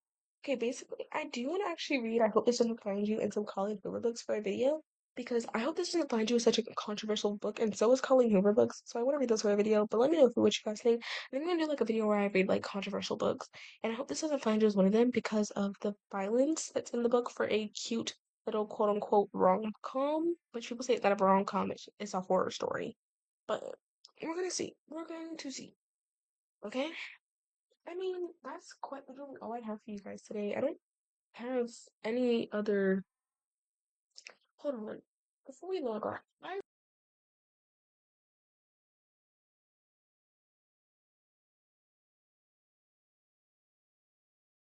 hello? Okay, there was my audio again.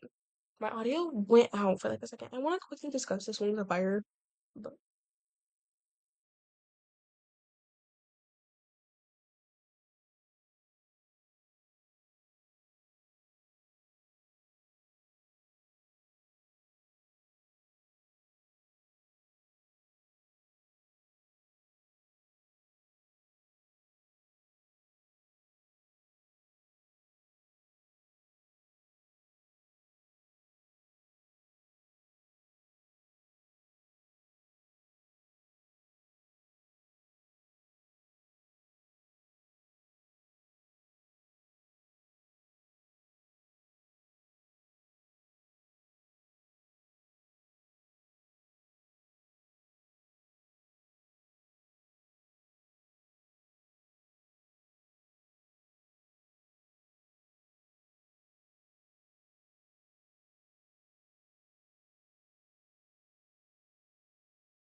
I'm not going back and I'm not cutting that out because, like I said, I want it to be really authentic with this series. I don't want to do too much editing for this one because I probably see just something that I can. What the frick just fell?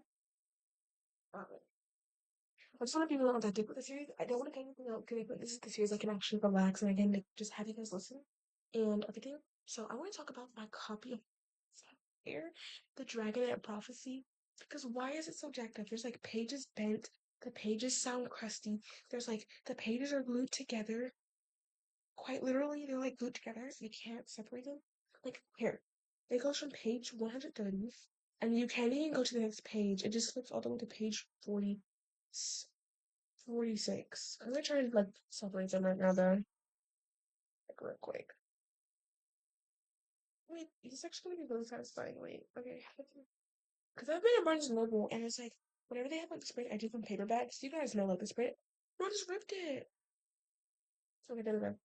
You know the sprayed edges on paperbacks is like it's kind of a lose-lose situation because they're just like, oh yeah, we're just bedazzling something nobody's gonna care about. I don't like them on special editions, to be honest. And hardcovers because it makes the paperback stiff. So it's like whenever I go to Barnes and Noble, I like to go and I like to flip through the sprayed edges on the paperbacks because every time they always make like this crunchy noise and it's so satisfying. But sometimes kind of like crusty books, ew, like not ew, but like why am I getting a crusty book that's new? You know, kind of doesn't make sense. Like I'm paying for a new book that's gonna be crusty, all for it to look quote unquote cute.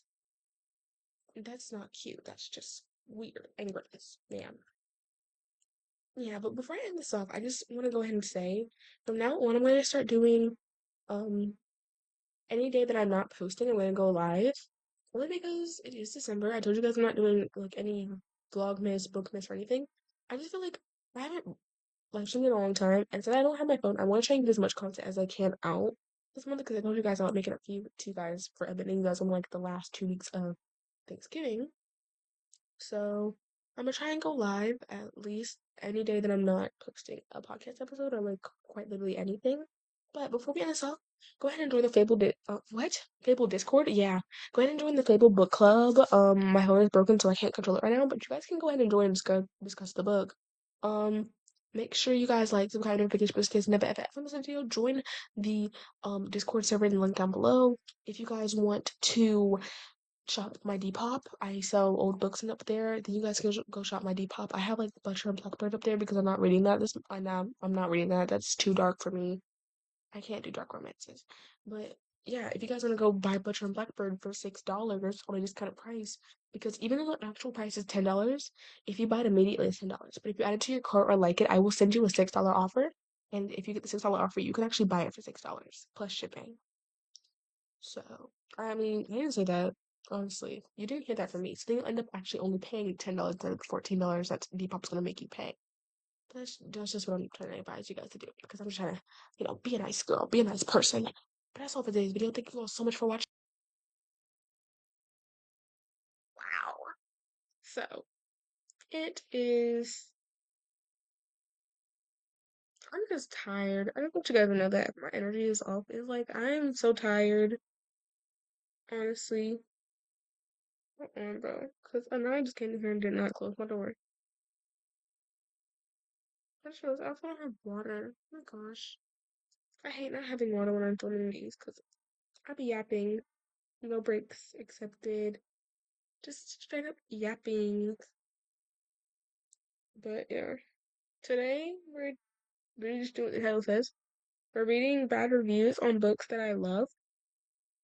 This is gonna pain me so much, but it's okay. Because we work through these things, guys. This is what we have been preparing for. We've been preparing to walk through life. Not y'all hearing the upcoming YouTube shorts and everything. It's okay. You guys can wait.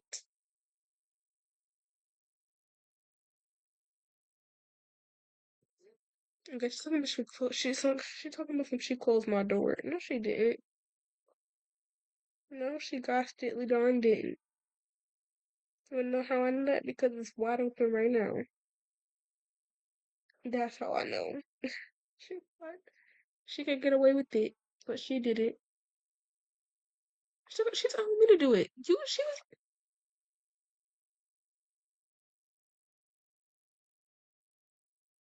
okay, y'all. She is so entitled. My gosh, she's talking about some. You're in your room. You do it, girl. You know when I came in here, left it open, yada yada. I'm like, girl, dang. Y'all, people be talking about some. I want siblings. Y'all don't know how hard having siblings is. Listen, I'm grateful. I love them so much, but they be doing things on purpose at this point. Like I'm thoroughly convinced that a lot of the things that they do are just to antagonize me. They're like, because I'm like they diss me. Also, like you two need to stop it with the title. It should be 150 because it's so hard to put a decent title in just 100 characters. 100 words, okay, but 100 characters. That's a whole other story. Like I don't know how y'all expect me to get an entire title going live. Y'all, Saturday Night Live, they have not been like hitting the funnies like they usually do. Please don't let that flop because SNL is hilarious. It is funny in my eyes, okay? I also need to do a video because Fable sent me mine, Goodreads sent me mine. I think I'm just waiting on Storygraph to send me mine of the year wrap. But I think that's like you can see that all year. So I don't think there's like a specific little wrap to that at all. But that's not what we're here for.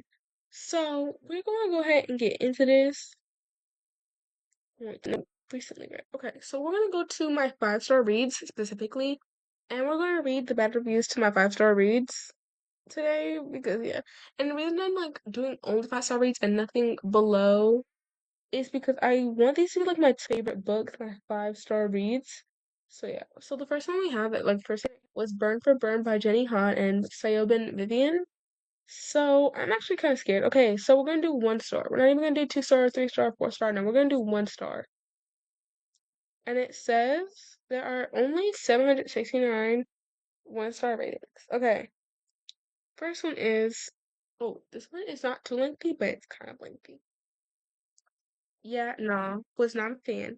There are 3 POVs. That is too many. Cannot deal. Okay, I feel like let's address the 3 POVs thing. I feel like 3 POVs is not bad if it's 3 main characters, okay?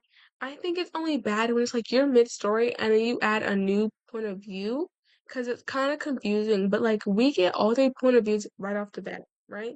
So I like that just, it's less confusing and you have to also consider why we only have 2 point of views in a story about 3 girls with 3 different emotions that we're trying to understand all 3 of them.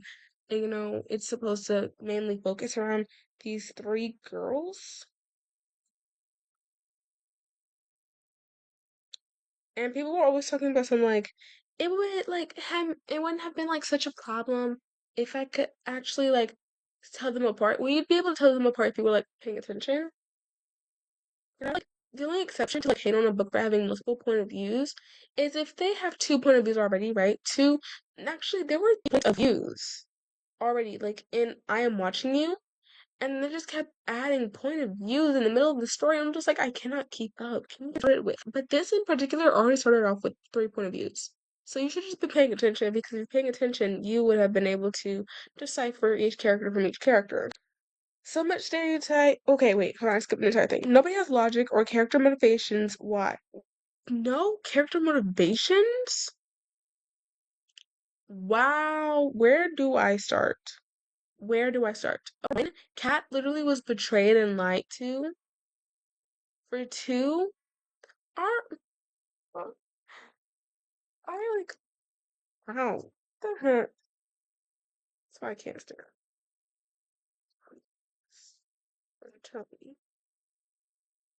because Mary was quite literally forgotten and bullied, and then Mary, her friend, sat here and I don't think I could, but her friend sat here and watched that tragedy happen. Which is like, girl, you're good.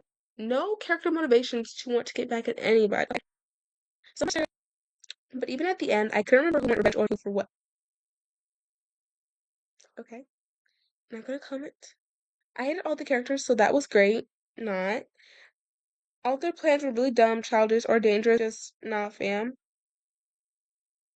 They were actually really dangerous. Okay, and like the breaking of the car, I will admit, was extremely childish, but it was interesting for me because there's so much cringe and so many bad decisions I cannot deal. I think the bad decisions is the whole point because I read the second book synopsis and it was like, yeah, based off the bad decisions, they've landed themselves in this plot, in this pothole that they need to get themselves out of. And it also continues into the third book. So I think the bad decisions was like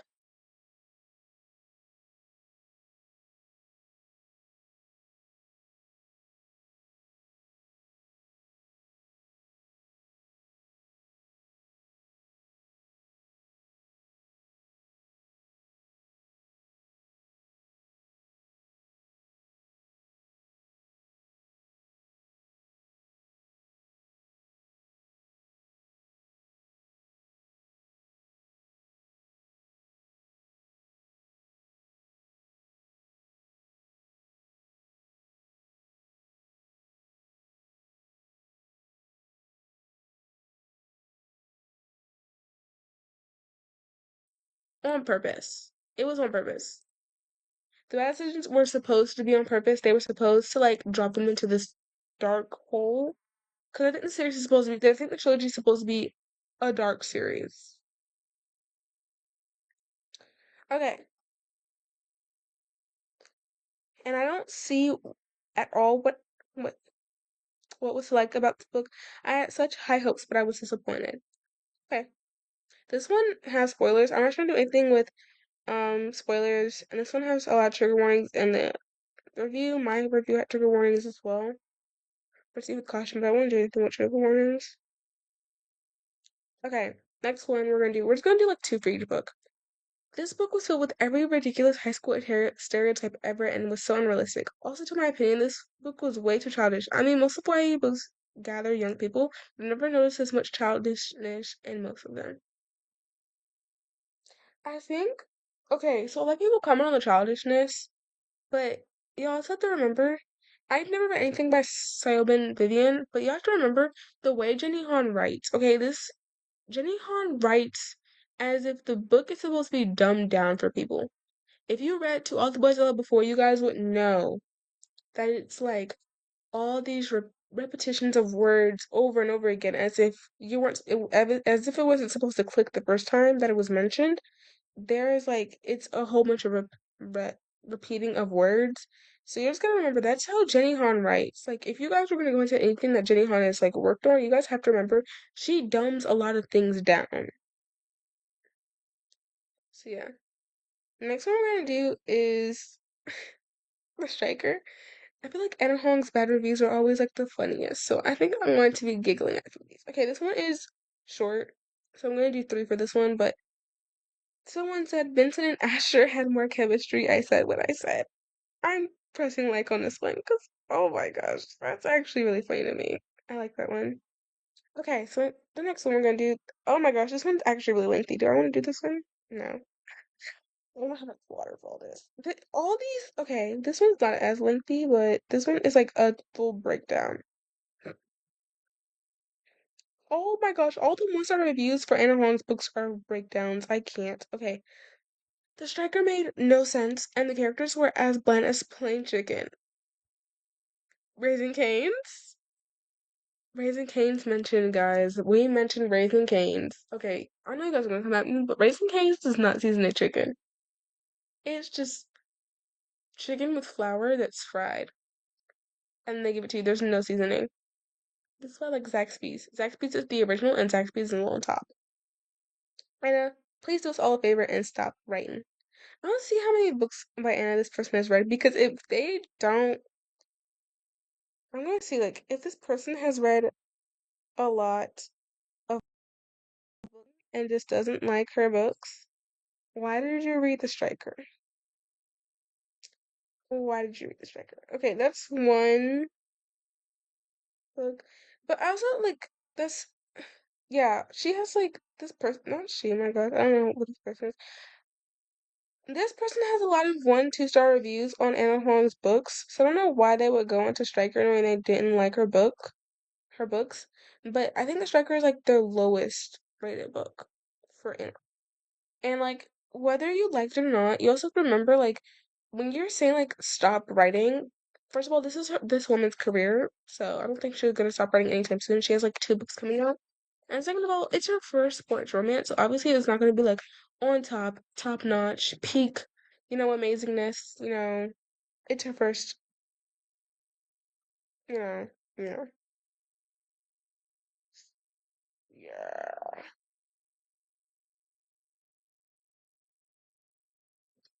Okay. Oh my gosh, this is lengthy, lengthy.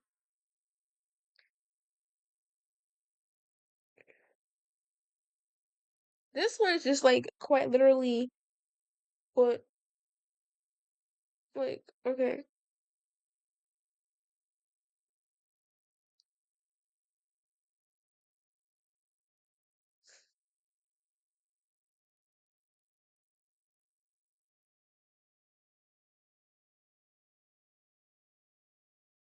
Mm,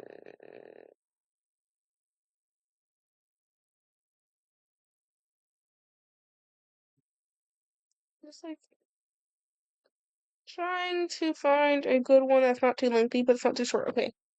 This book was so long for no reason. The, why the frick did I click on this review and the cover was different? I didn't know you could change the cover of your review because I did it a long time ago. I don't want that random guy on the cover showing up in my Goodreads. But apparently you can do this. But do you know that? This book was so long for no reason. The characters were so flat and the story was non-existent. I kept cringing throughout the book. I think Hall needs a break from writing because it's been a flop after flop ever since King of Pride.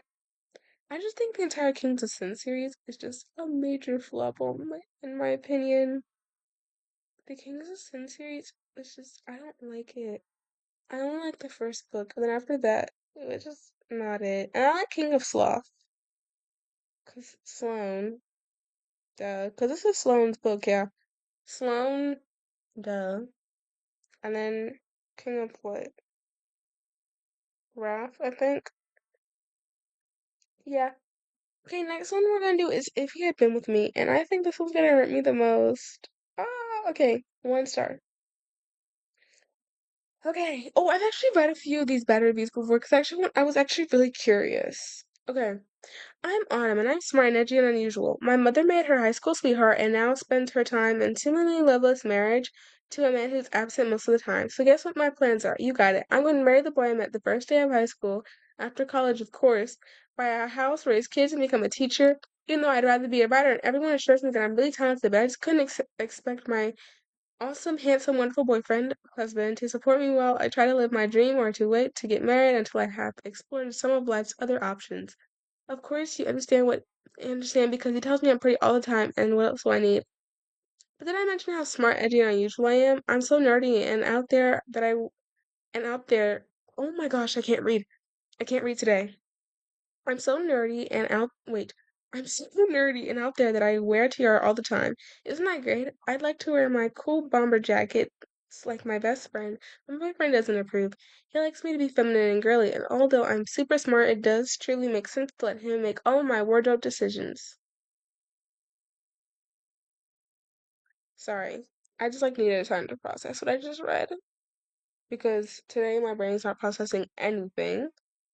I've had to reread every single last thing that I looked at because I can't type today either, apparently.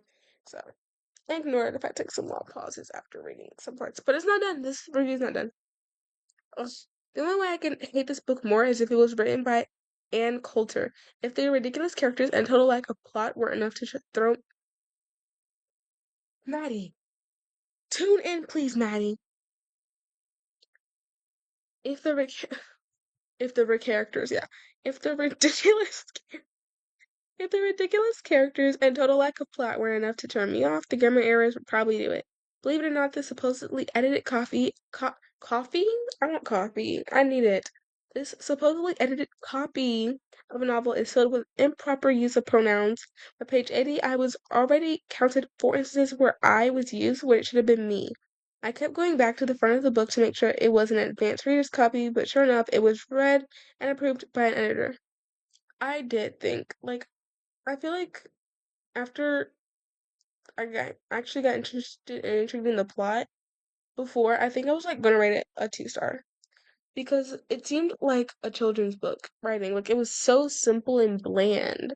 But then I got interested in the plot and I liked the plot and it's like what I've said before was like you can't have good plot but bad writing because it has to be a 2-for-1 combo. I was hungry when I said that. I feel like this is the only exception because the plot, you know what's gonna happen, so you're just kind of anticipating it, and then it happens and it just boosts up your rating by a whole bunch. But the writing in this book is extremely bland, and it's children's writing.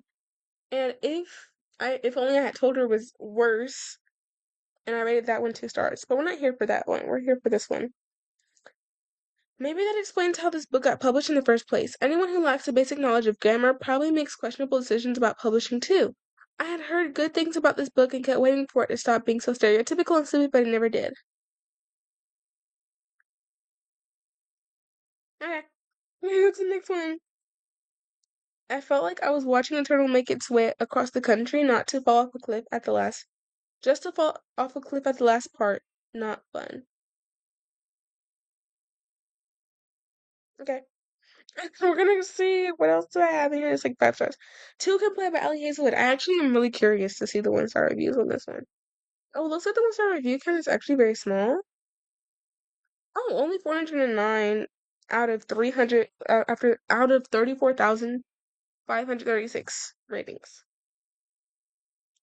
I finished this book yesterday. I woke up in a happy mood today, but then I remember this little book existed, and now I'm angry all over again. If you see my mugshot on inside, Maddie, lock in, please.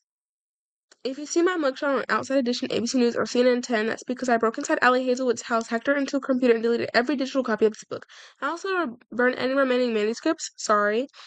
So if this book does not load on your Spotify, you know why. I know it's just a tiny little novella, 3 hours long, and not meant to be taken deeply seriously, but I can't help it. Oh, there's more. I thought it was a short review, guys. Okay, it's just explaining what the book is about, and we're not gonna. Okay, how many freaking times is Alex publisher gonna let her write the same book over and over and over again? Okay, what?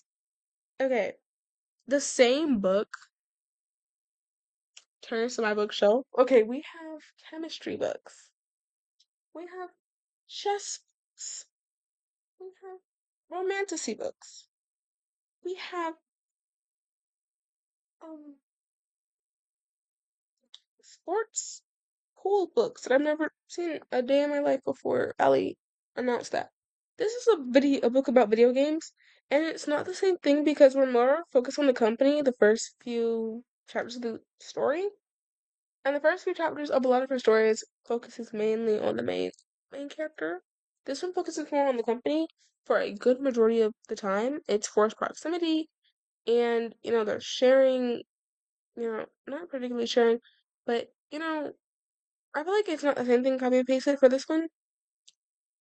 Maybe Love Theoretically was copy and pasted from the Love Hypothesis. And Love on the Brain was that just with a tad ounce of cringe with the galaxy leggings, but not Two Can Play. I feel like Two Can Play was not copy and paste. But okay. I put the scene for you for this book. Don't worry. If you were interested in any of her other books, this applies. Small petite girl in STEM thinks STEM?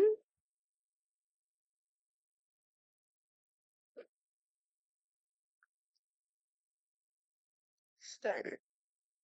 Would you guys consider wait, science, technology, oh yeah. So it is STEM, because it's technology and technology video games. Okay. Okay, sorry. I'm not locked in today. Thanks, MMC absolutely ubbers. I can't read today, we're gonna skip that word. Her due to minor miscommunication. MMC, tall, broad, also in STEM, has secretly been to FMC for years, but never grew the balls to say anything. Okay, that was in the love hypothesis. Confrontation ensues. Why do you hate me so much? The classic reply, I never hated you. I'm in love with you. Despite this reveal, FMC still does of MMC is into her. Cute, awkward. You know what? MMC reveals that he's practically a born. Okay, guys, what am I reading? Narrated for Kiss My and Find a New Career. Wow. And someone said, why, if you don't like her books, why do you keep reading? That's why I wonder about a lot of these things. Because like, it's always the same people that are like, yeah, this one's just like our other books, horrible. I'm like, so why do you keep reading their new releases and putting horrible reviews out there if you know you don't like how they write, you don't like their stories and their books and everything? Like, why do you keep reading it? It's almost like it's the fear of missing out. I feel like Two Can Play, you're not gonna miss out on anything, honey, because nobody hasn't talked about that book since it came out. It was popular for like before it got out, and it was popular like the same week that it came out. But I have not heard anyone talk about this book at all since it came out. I forgot this book existed, which is probably actually that's a lie. I remembered it last night because I was looking through my Ellie Hazel collection. I was like, I need a copy of Two Can Play, and I need a copy of her Christmas novella that I still have not read because I don't have Kindle Unlimited anymore, guys. I don't have Kindle Unlimited anymore, guys. What am I saying? So yeah, I was like, I need those. It's on my shelf because it's Ellie Hazelwood. Do I need to bind it myself? Because I will. Okay. We're gonna do, well, this is 22 minutes long. We need to at least do model behavior and Google Site Murder before we close out. Because, yeah. So we're gonna find that. We're gonna find that. Then we're gonna end it off because that's really what's on the thumbnail. And I'm not going to make you guys wait any more than you need to. Wait, Powerful. We need to look at Powerful by Lauren Roberts and see the horrible reviews. Okay, out of 148,854 ratings, there are very. Oh, wait. I haven't even clicked on the one-star review yet. There are actually 929 ratings and reviews. One says, enough with the sticky buns. Okay. Next is, I feel like anything I say will be mean because it's a novella, hence there would be no time to deeply explore relationships and personalities. I'd leave that alone. The problem with books was the dialogues. It felt like the conversation between Adina and Mac was written so we'd quote it. I know it's a book or whatever, but no one actually speaks like that. They'd be having normal questions and switch to Shakespeare love declarations. As me and my best friend call it. Personally, it just felt very awkward. I'm low-key excited about Mac. I hope he kills Kai. I'm saying that to Mariah right now. Saying that to Mariah right now because she would say the exact same thing. She would say, I hope Mac kills Kai. I hope Mac kills Kai. Wait, no, it's not Mariah. Guys, it's Maria. Guys, Maria's gonna kill me. She said she would sue me if I called her Mariah again. Okay. Is this a lengthy one? It is very lengthy. And my throat's getting dry and I have no water. Okay. I get that this is a novella, but felt super rushed. I didn't connect with Adina as much as I did in Powerless. The romance between her and Mac was not it. What? Also, the plot was non-existent. I think that was kind of the point, but okay. We were having a conversation about this. The fantasy in the series was forgotten in my class. It was left behind. The fantasy was left behind in Powerless.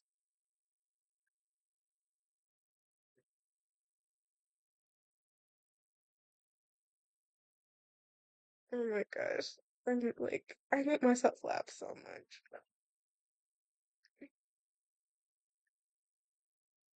Okay, sorry. I literally had to text that to Maria because yeah.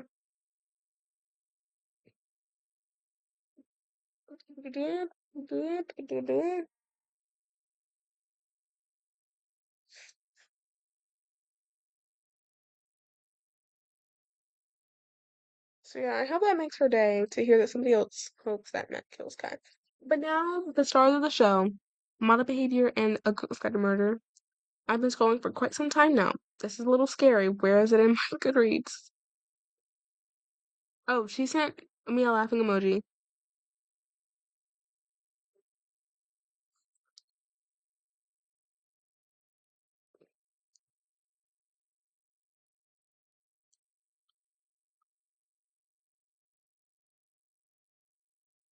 Okay, anyways, it just okay. Here it is, the Cook's Guide to Murder. Okay, out of whoa, 1,395,973 ratings. There are 9,138 bad star reviews. This is we can do this one. It's kind of lengthy, but not too bad. Generally asking myself why I read this. This book had it all. Bad writing, a completely unrealistic plot, white savior trope, I'm not like other girls, and probably the most annoying main character that I have ever read about. For some reason, this teenager is allowed to start massive murder investigation where every possible witness tells her everything without having to work for it. And of course, she ends up doing what the police could. The premise was just so unrealistic and unbelievable that I was annoyed from the very first page. I hate when books are realistic, though. Kind of. Isn't that for me, the whole point of a book is for it to be unrealistic so I can escape from reality. I want something that's not reality. The mystery itself was barely a mystery at all. The pacing was off, things made no sense, and everything was terribly convenient. Pip kept making random decisions and suspect basically everyone until she finally gets the right person. At that point in the book, I was just counting down how many pages still had to suffer through. Pip had no personality traits aside from her constant need to save everybody because she was such a good person and better than everyone else, which the reader was reminded of every second page. It's never explained why any of these people talk to Pip and basically tell her their entire life stories, or even why she cares enough to launch this entire investigation. Okay, cares enough? You need to read Killjoy to kind of understand why she cares enough, although I feel like Killjoy was unnecessary, but it explains kind of, but Killjoy will explain that to you. Where am I? Her character has no development at the end of the novel, she's still exactly as annoying as she was on the very first page. I wish I didn't write this, it was clearly wasn't for me and a massive waste of time.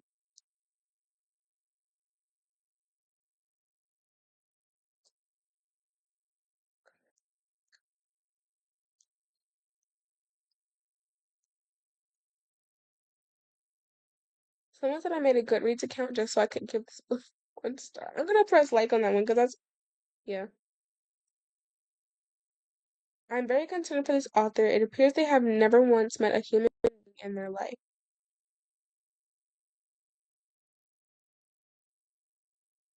Okay, guys, we're gonna move to model behavior, which is gonna be our last one for the episode because I actually need to start filming for this Chris Jackson reading vlog that you guys are getting, which I can't do if I'm here all night or reading horrible reviews. Not horrible reviews, but books saying that these books are horrible. Okay, last one we have is Model Behavior by Sierra Spencer. Out of 178 ratings, she has one star review, and it doesn't have an explanation to why. So we're gonna do 2 star because that one has quite a few. Dang, these don't even have explanations. Okay, 3 star. These at least have explanations.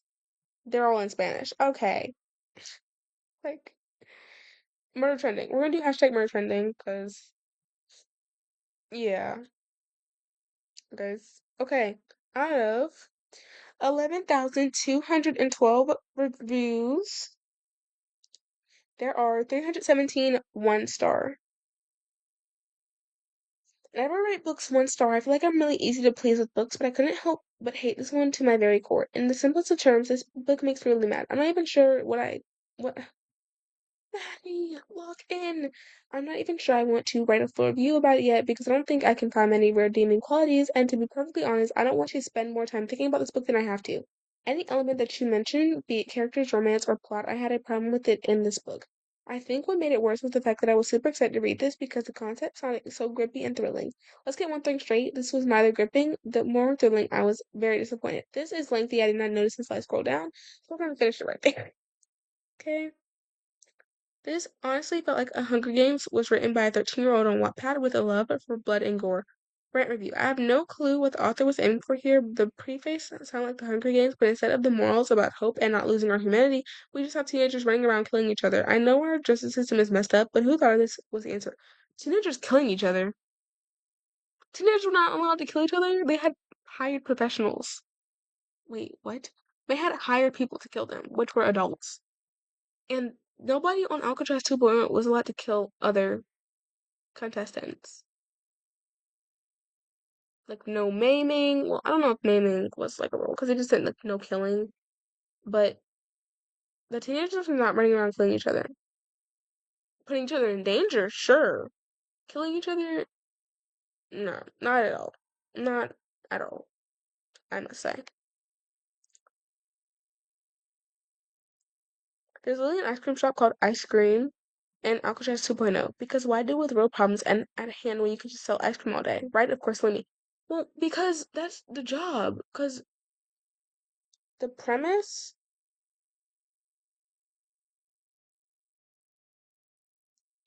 the premise is it's supposed to be the world, right? But it's more sinister. And in order to get meals and to get new clothes and to keep your stuff in your little dorm room that you can stay in at night, you have to work the job because you need to have some way to pay because they're not just gonna let you get the food for free because you're criminals. They're gonna make you work for the food, and the only way they can appear that you've been working for the food is if you have the currency from working. So there's different jobs all around, and they work at an ice cream shop, which barely sells ice cream because they literally were out of stuff all the time. But they were there and they needed currency, so yeah.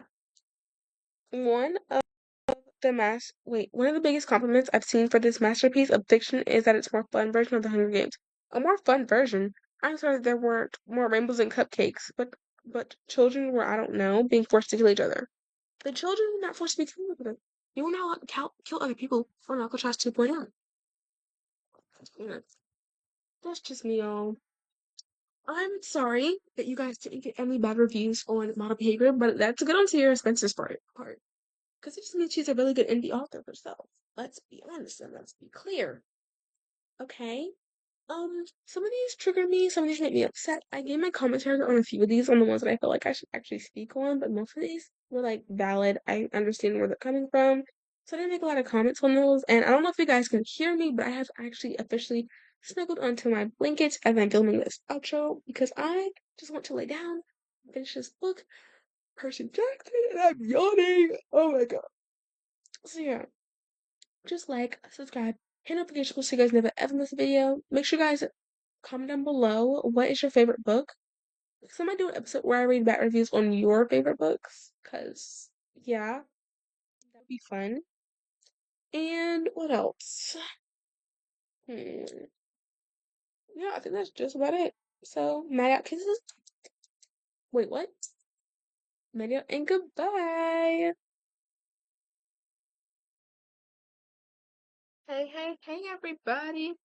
It is your favorite booktuber and author, Maddie. Well, I hope I'm your favorite booktuber and favorite author. Even though you guys haven't like read anything that I've written yet, hopefully I can just automatically boost my way up to those standards. But yeah, no, girl, it has been a time to like write this book that I'm about to sit down and talk about today. That's gonna be one of my long episodes because I really want to sell y'all on this book. Okay, like I really just want y'all to read this book and be like, oh my gosh, this is like one of the best YA fantasies that I've ever read in my life. Like, this is the best thing I've ever seen, the best thing I've read, the best thing I've heard of. And honestly, I'm hoping that when y'all finish this, I will see a whole bunch of like 5-star reviews rolling in. But that's just the way things go. So yeah, like I said, this is gonna be like a long episode of the Chaotic Book Lovers podcast because usually we talk about books and other authors' books. But today I'm gonna be talking about my own book, which is like really scary. So today I'm gonna be talking like the process, what the book is about, like tropes, why I think you should read it. So like we're just gonna go deep into it. So yeah, just like before you start, make sure you guys like, subscribe, and notification because you guys never ever miss a video. And also, if you guys want the actual updates, go follow the Instagram. It's in the description though, and you guys can see what I post. I try to post consistently up there, so you guys can see like synopsises and like character art and all these updates about this book. And it's actually a trilogy. Let's start there. So it's actually a trilogy, and there will be a book every single summer in this trilogy. And so you might want to go follow the Instagram so that you can like hear about this book every single time. You can hear about every single last one of my books every time something drops. Because I will be using that one. So yeah, just use the link in the description down below. And I just said let's go ahead and get into it. So first of all, let's just start with like the basic stuff. This is a YA romance book. Wait. Stop. I'm like my head is in a hole at this picture now. Not romance. It's a YA fantasy book. Okay, there's no romance in it, sadly. Don't go clicking off now. I told you guys I'm gonna try and sell you guys on this, okay? I've been thinking about doing a romance, but I was like, I'm gonna start off easy. Don't gotta worry about stressing myself out with the banter and other stuff. So I was like, I'm gonna start off with a just a normal fantasy, like a normal YA fantasy trilogy. And oh my gosh, I'm getting notifications as we speak from Instagram, which you guys should just go ahead and follow. Like I'm getting so many notifications, people liking my photos. You want to be part of that? Do you want me to see your likes and you like my photos? My phone is blowing up thanks to y'all, which doesn't happen too often when it comes to all the other stuff, but it's blowing up thankfully.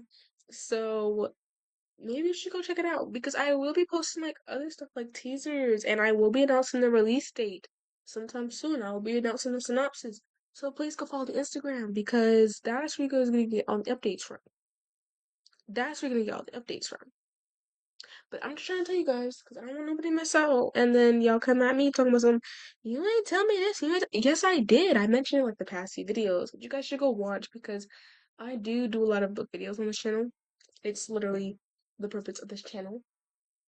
But yeah, so this is a YA fantasy book. It is about our main character, Valentina, and our other main character, Amira. These two are sisters. And Valentina has basically lived on the streets for most of her life, because she didn't know she was actually related to this royal family. And Amira didn't know she was related to her royal family, but she lived with her mother. And basically, how this all goes is one day they're doing a DNA test because the past queen has died. The past queen of the palace had died, and they're going on doing DNA tests because she has no, people to give it down to. Like, guys, all her people that people are aware that she's related to are her ancestors or her descendants, okay? They don't know.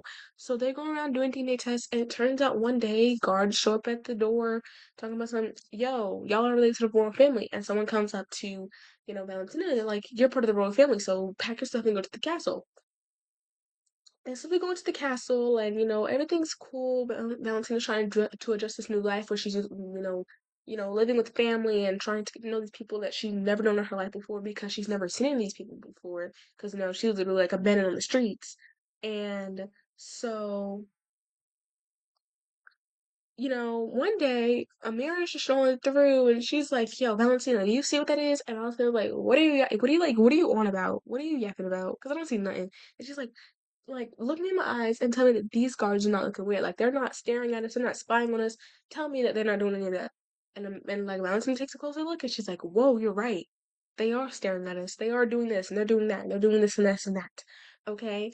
So they're like, we're gonna form an alliance type thing because even though these two are complete opposites, because Valentina is like the sunniest, sunshinest, she's a chatterbox, she likes all things pink, she likes bright colors, and then Amira just likes fighting, she likes dark colors, she's not a chatterbox, she doesn't like talking at all. So these two are like polar opposites. So it's going to be like sunshine, but it's not a romance. And there's still the banter there where it's like the fun, playful sibling banter, okay? There's sibling banter which should make it really fun, okay? Remember, it's not a romance, so don't get you guys' hopes too high, okay? So, they're from an alliance because these two are polar opposites, and it turns out I forgot to mention this. They all have magic, okay? They have magic powers. So I'm gonna just go ahead and say this to you guys because you guys are gonna find this out as soon as you open up the book, anyways. Because it's gonna be like an introduction where it's like, okay, this is everybody's power, so you guys know you don't get it confused. And so basically, Valentina can talk to animals. She can control animals, all that good stuff. And then Amira can control fire. She can create fire. She can create. So they work together. They take them two, put them together and then one day everything goes wrong, and these two sisters are against each other, which once again, it's not a surprise. You will see this when I start doing more spoilers on Instagram, which you guys need to go follow.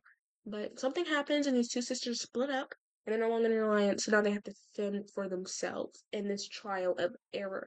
And we made a lot of new characters along the way, which I think is like really cool. I had to like add a whole bunch of side characters because this is in a trilogy, and these side characters play a significant role because they will be in the other books, okay? So I just want to really pay a lot of attention to these characters because that's definitely going to get you into a lot of kind of like, okay, this is much more of an understanding. And so follow Instagram because I will be giving, like, I literally have character profiles. Like, there's like about this character, which is like about Amira, about Valentine. Actually, we're gonna go up there and we're gonna like read, I'm gonna read what I put up there so that way you guys can get like a better gist because I feel like I'm not explaining it good enough. I feel like I'm not explaining it well enough, so it's like hard to understand what I'm trying to say. Okay, so Amira, she's a princess, obviously, who's very calculated. She likes silence, being alone, and she likes to train. And when I say train, I mean like training for fights, bow and arrows, swords, daggers, that kind of stuff. Train with her magic. Okay, so she loves to train, like I already said, hates bright colors. She's a strong female main character because we're all about representing the strong female main characters. And the thing about this trilogy, so I'm gonna actually hold on, let me finish what I'm saying first. YA fantasy, why is Mitch to start? She's the older sister, and she's our grumpy female character, female main character. Okay. Then Valentina, she loves pink. She's upbeat, loves to talk. She's the sunshine sister, loves solving mysteries, and so she loves food. Favorite color is pink. Curly hair, loves glitter, has animal powers, very gentle, and she is the younger sister. So I'm just gonna go ahead and say this. The series that I created, I don't even read fantasy books. The farthest you guys will see me is either romantasy or like the Percy Jackson series. Because I literally cannot stand fantasy. I don't know why, but I was just like one day I was like, oh, this would be like an amazing story. And I went to my computer and I started writing and boom, it's a book now. And I was like, well, I want to make this a trilogy. And you guys will see this as you meet the side characters, what I'm trying to do here. But the entire goal is like, first of all, to do great female empowering with these books. And I know it's like, girl, you're not being unique. Everybody's trying to do female empowering books with like strong female characters, or that they act soft or they don't act. But the thing about it is, how often is it that you see, I don't know, like French main characters that are like tough and they're the main characters of the book and they're taking the spotlight? How many times do you see like a Belgian female main character who is taking the spotlight? How many times do you see a Latina taking the spotlight, in a book? You don't. It's usually like either, the normal, like not even normal. What the heck? It's just like it's usually just two different kinds of cultures, which is African American and white. So I was like, I want to spice it up a little bit because I want to like have that representation out there for people who like, oh my gosh, like there's no representation out here for me. I'm reading books about, people that don't even look like me, they don't act like me, they don't know about anything about my culture, they don't talk like me, they don't eat the same foods as me because it's all like stereotypical, all that stuff. So, of course, as an African American, I want to do the first book based off of African American females. Okay, so yeah, we have the curly hair that sometimes gets straightened, we have the cute, dainty little looks, we have the brown skin, obviously, but I was like, I don't want to just have it with just these two African American characters and then we add even more African American characters. No, I was like, I'm gonna dig deep. So in the trilogy, we also have a Latina character who is gonna be our second book, our second girl in trilogy. What the heck am I even saying?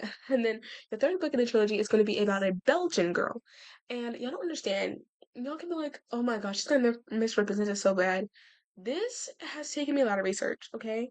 Like when I was even writing the first book, I had to like include things from these different cultures because we see these characters in the first book. So I did do a lot of research on this first of all.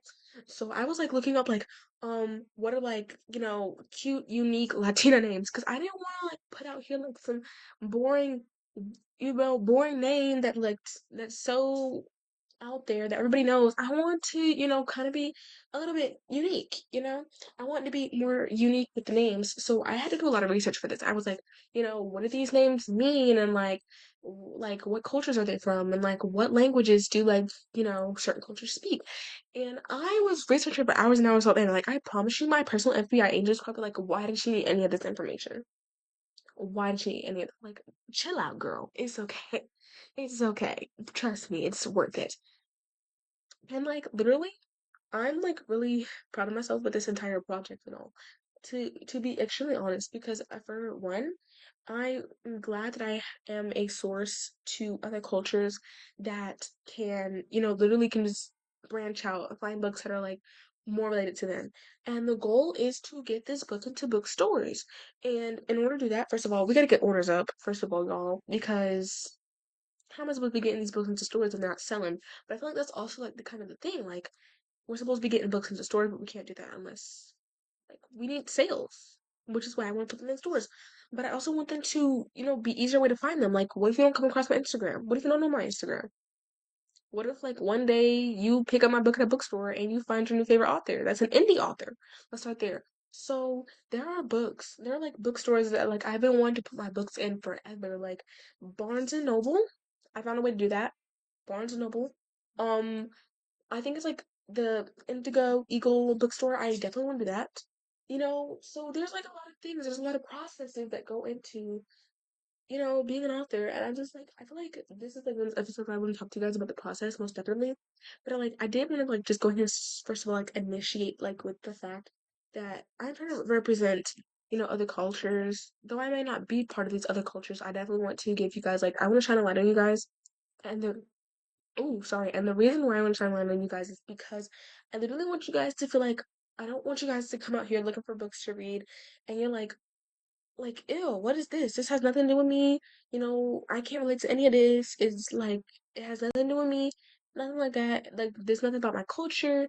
And like even if you do find one, a lot of times there are a lot of misrepresentations. Like I read books about African American women and they were not accurate at all. Like I was like, who in their right mind?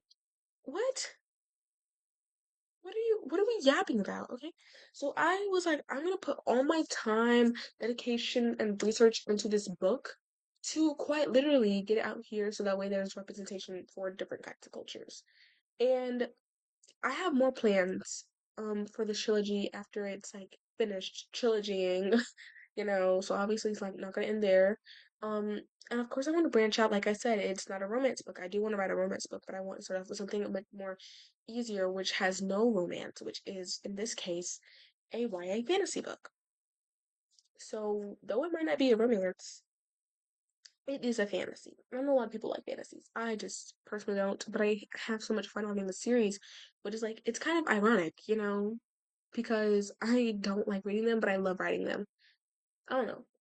I don't know. It's like that with anybody else. It's like an author, like you don't like reading those kind of books, but you love to write them. Oh my gosh, y'all, I'm telling you. Like I could sit for hours and just write this book up and then not even read anything to do with it. Like I'm being really honest with you guys. Like when I'm like doing the editing before I send it off to the actual editor, because I have to do my thing so that way they can proof it, final editing and everything. I am dreading reading this book. I'm like, oh my gosh, like hate this genre, but it's kind of intriguing because like maybe it's just me being biased because I wrote it, but it's just like a lot of people can be like, you hate your own book and you're gonna publish it. Y'all, I hate fantasy in general, but I had such an amazing time writing it. Like y'all don't even understand. Y'all don't even understand. Like definitely something to buy for your bookshelf. Okay, definitely something. And I will be releasing like ARC dates so that way people can get ARCs and sign up for ARC copies. And like I will be releasing, the release date and the synopsis on my Instagram soon. So make sure you guys go follow it. It's literally in the link in the description down below. If you want me to spell it out for you, like I can literally go on my phone and tell you guys what it is right now. Hold on. Just in case, you don't have the link, you can't access the link because I know sometimes I can't do that. So it's literally Maddie's bookshelf author. Three words, Maddie's bookshelf author. And if you like want to confirm, it literally has an Etsy shop, YouTube channel connected to it. It says book 20 coming out in 2025, which is this year. I haven't updated it since last year. So stay tuned. And as of right now, I have 10 posts. It might, go up by then, you know, because this is gonna get scheduled for a date that's in the near future. Oh my gosh. But yeah, I just I'm like so excited, but I'm also so nervous because I feel like I don't know. Since it's like my first time writing an actual book that's gonna get published and hopefully eventually going to get put into book stands and all that stuff. It's scary, y'all. Like it is scary. Because I'm like, what if this wasn't like written well enough? What if it's boring? I'm gonna tell you guys what I told somebody else. I said, with writing, I obviously do not want it to be cringy. I want it to be enjoyable, but not too long, so that it's over 400 pages. It is actually less than 300 pages, running up to 297 pages. And I feel as though I could have added more to make the book longer, but I don't want to drag it out because I feel like when I'm a reader, no matter what genre it is, if the book is intentionally dragged out for page count, I never enjoy the book. And I want the readers to enjoy my book. And I feel like there's something that I'm missing, like maybe it's like my writing style, that I'm missing that I hope like the editor can fix up, maybe replace some of my words, with better ones that actually sound like way better, because I'm personally not exactly sure this is my first time. This is going to be my debut book in general and my debut book in YA fantasy. So I'm trying to work my way up, to be honest. And then there's also this thing where it's like extremely hard because it's marketing. Like I'm using only Instagram and YouTube because y'all know TikTok about to get banned in a few days unless they appeal that like the last second. I cannot rely on TikTok to get me my following. And I feel like on one hand it's kind of like yeah, that's like one of the fastest growing platforms. But what if people don't go follow my Instagram? Then nobody's gonna know anything about me. They're not gonna try and look me up again. They're gonna forget that I even exist. Okay. So I feel like I could start on Instagram for like the last final days that it's a thing and trying to get a following, trying to get people to go to my Instagram, you know. But I feel like at the same time it's kind of just like, what's the point? What's the point? It's really hard to get a it's really hard to get a following on both YouTube and Instagram. Like if you're just up and coming, like if nobody knows who you are, if you don't already have your book published, it's not already something that's spiraling all over Books Talk, BookTube, Bookstagram. If it's not one of those things, you're not going to get a large following, and it's really hard to find people who are going to read your book. Okay, so I'm grateful when I got 38 followers as of right now. Hopefully, we can get it to 100 before the end of July. Wait, what? July? Before the end of January, and hopefully we can get up to 1,000 by July, and hopefully we can get up to like 5,000 by August. A girl's gotta hope, a girl's gotta dream. Okay, I'm just saying that this is just something I'm genuinely excited about. So when it comes to marketing, it's like you want to make attractive posts. You want to, do eye-catching captions. You want to make sure that your profile looks appealing. So that way people can click on it, people want to follow it, and so that people, want to hear more about your book. They want to stay up to date with your book. And then it's also like using good hashtags, which my mom was like, hashtags don't even work no more. I was like, for real, they don't work no more. She was like, that's what people told me. I was like, I'm gonna keep using them because I don't know if they work or not. So it's like, if the hashtags aren't working, then I have to put extreme effort into my posts. Like, I gotta put all this extra effort into my books. Like, what in my posts? And the reason why is because I want to gain a following. And not just for the purpose of saying, like, oh my gosh, guys, like, I have 10 million followers and I'm verified on Instagram and YouTube. No, it's literally just because I feel as though I can find people who thoroughly enjoy my book if I gain a following. Because obviously, your following are the people that enjoy you, the people that enjoy your book, the people that enjoy what you're writing, that enjoy the small teasers that you drop, the small, you know, details that you give, the quotes that come out before the book even come out, the writing process. Literally anything. They will take anything and they will gobble it up. They will eat it up. They will no, no, no, no. They will take it and they will run with it. And those are the people that I want in my following. Okay? Like, listen, I'm being real honest. If I get spam accounts to follow me, spam accounts to comment on my posts, that will say a lot. Because that means that I'm big enough that spam accounts want to come over here and try to bother me and mess up my day. Hey, game is game. Game is game. And I'm not saying like I want my entire following to be built off of spam accounts. Like I'm saying I want like one or two spam accounts to try and come at me, being like, yo, click on this link. Obviously I'm gonna delete it because what are you trying to do? Scam my readers? But it's kind of just like if you have a big enough following and a lot of people are like interested in your book, to the point where there's spam accounts coming at you, that's how you know you've partially made it. That and also the book sales and like how you treat your customers and all that stuff. So yeah. Ooh, child. I feel so empowered right now. I feel so powerful. Cause I'm just like I'm vibing, I'm chilling on top of the world right now. Talking to you guys. We're having a conversation about my book. And that says a lot because I have put blood, sweat, and tears. Like I have cried over this book. I have cried over this book. And I actually finished I have finished this book a long time ago. Maybe a long time ago. I'm not gonna say a long time ago, but I finished writing it, and then I kept going back mid editing, like, oh my gosh, I want to add this to like the ending, make it more intriguing for the second book. Like, I want to add this to like a little random middle chapter, just to like do a little foreshadowing, you know. And I want to just say real quick before we transfer. Wait, actually, that's gonna be a whole other section before we start talking. But it was like the writing process, the marketing process were definitely the most difficult processes for me when I was writing this book. Y'all don't understand. I was just like, oh my gosh.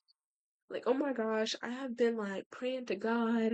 Like, I'm not even trying to be funny. Like, there are nights where I've been like laying down, I've been praying to God, like, God, please make my book a bestseller. Or like, please give me inspiration to finish this book. So like, and he did.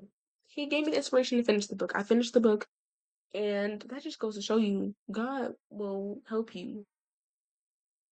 Just gotta pray to God, and He will help you. I'm not even joking. I'm not even trying to be funny. I'm being dead serious. Being dead serious. Okay? But let's go ahead and transfer into the next section of this episode, which is the writing process itself. Oh my gosh, girl. Okay. First of all, I just want to say something. I did not outline my first book. I'm currently outlining the second one in the trilogy. you guys should outline your book before you start writing it because it will be a lifesaver. Trust me, when you're outlining it, it's hard because like I don't know where I want this to go and where. And sometimes you end up skipping chapters and everything. But trust me, it's so worth it because I didn't outline my first book and it was torture like that. It took me about 2 years to write that, almost 2 years to write that book. And I know like a lot of authors, they take that amount of time.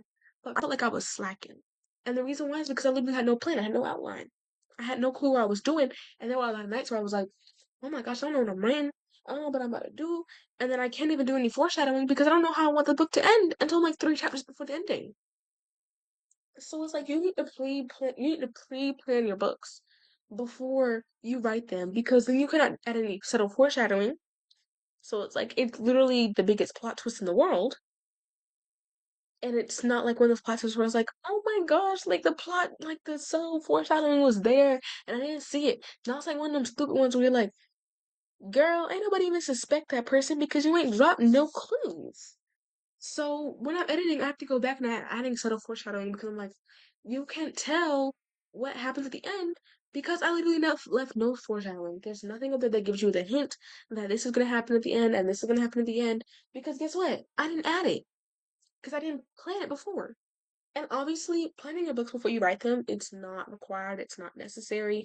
I did, I want to say just fine. The book turned out great. I have over 50 chapters, I want to say. I think over 60 chapters, 50, 60 chapters. And it's 297 pages. And it might be added as I'm editing because I might add some other stuff in there. But literally, you can do pretty good without planning your book, but it will take longer. Okay, so I'm gonna tell you, cause I'm gonna tell you how to tell somebody else. Okay, so yes, how to tell somebody else. So somebody asked me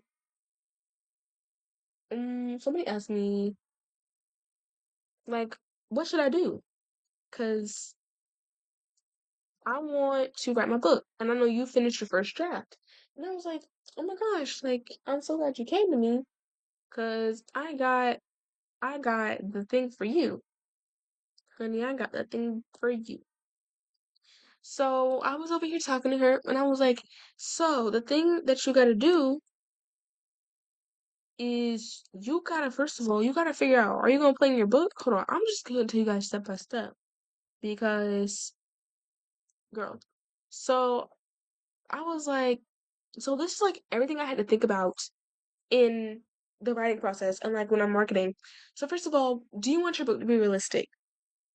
And she was like, well, a lot of people don't like unrealistic books, right? And I was like, girl, we have romances out here. We got literal fantasies. Those are not realistic at all. We have a lot of thrillers, which are like thankfully like they're realistic, but they're also unrealistic at the same time. We have literally a lot of genres that are like literally the most unrealistic plots that are known to man, but they're also the most popular books. So she's like, okay, I see what you're saying. So yeah, I was like, do you want it to be realistic or not. And I was like, whatever you choose, there's always gonna be somebody that's gonna hate on your book, okay? Because there's still that portion of people that like realistic stories because it grounds them back to reality. But there's also the portion of people that go for unrealistic reads because it allows them to escape and run away from reality. Which I like unrealistic books because I enjoy running away from reality, guys. So it's like you have to figure out what you want to do because you're gonna have haters anyways. There are people saying your book is unrealistic or too realistic anyways, no matter what you do. So you need to figure out what you're trying to write. You know, what kind of, yeah. So then you gotta do, who is your target audience? Because first of all, we literally just talked about like if you want to be realistic or unrealistic. Which if you want to be realistic, you gotta do a whole bunch of research for that. Let's just start there. You have to do a whole bunch of research for a realistic story, a realistic book. And in my case, it's a fantasy. It's not gonna be realistic anyways, so I didn't have to worry about that part. But for her case, I was like, she wanted to do an unrealistic story. Okay. So I was like, next up, who is your target audience? Because your book won't please anyone besides who you aim specifically to. Okay.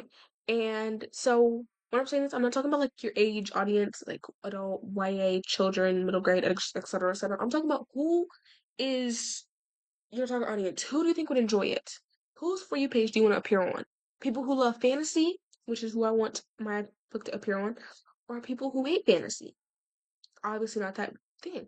So when you're doing promotions, you gotta do like hashtag fantasy, hashtag YA fantasy in your hashtags, so that way it doesn't show up on people who hate fantasy. Okay, because I'm really not trying to get the smoke today. I'm really not.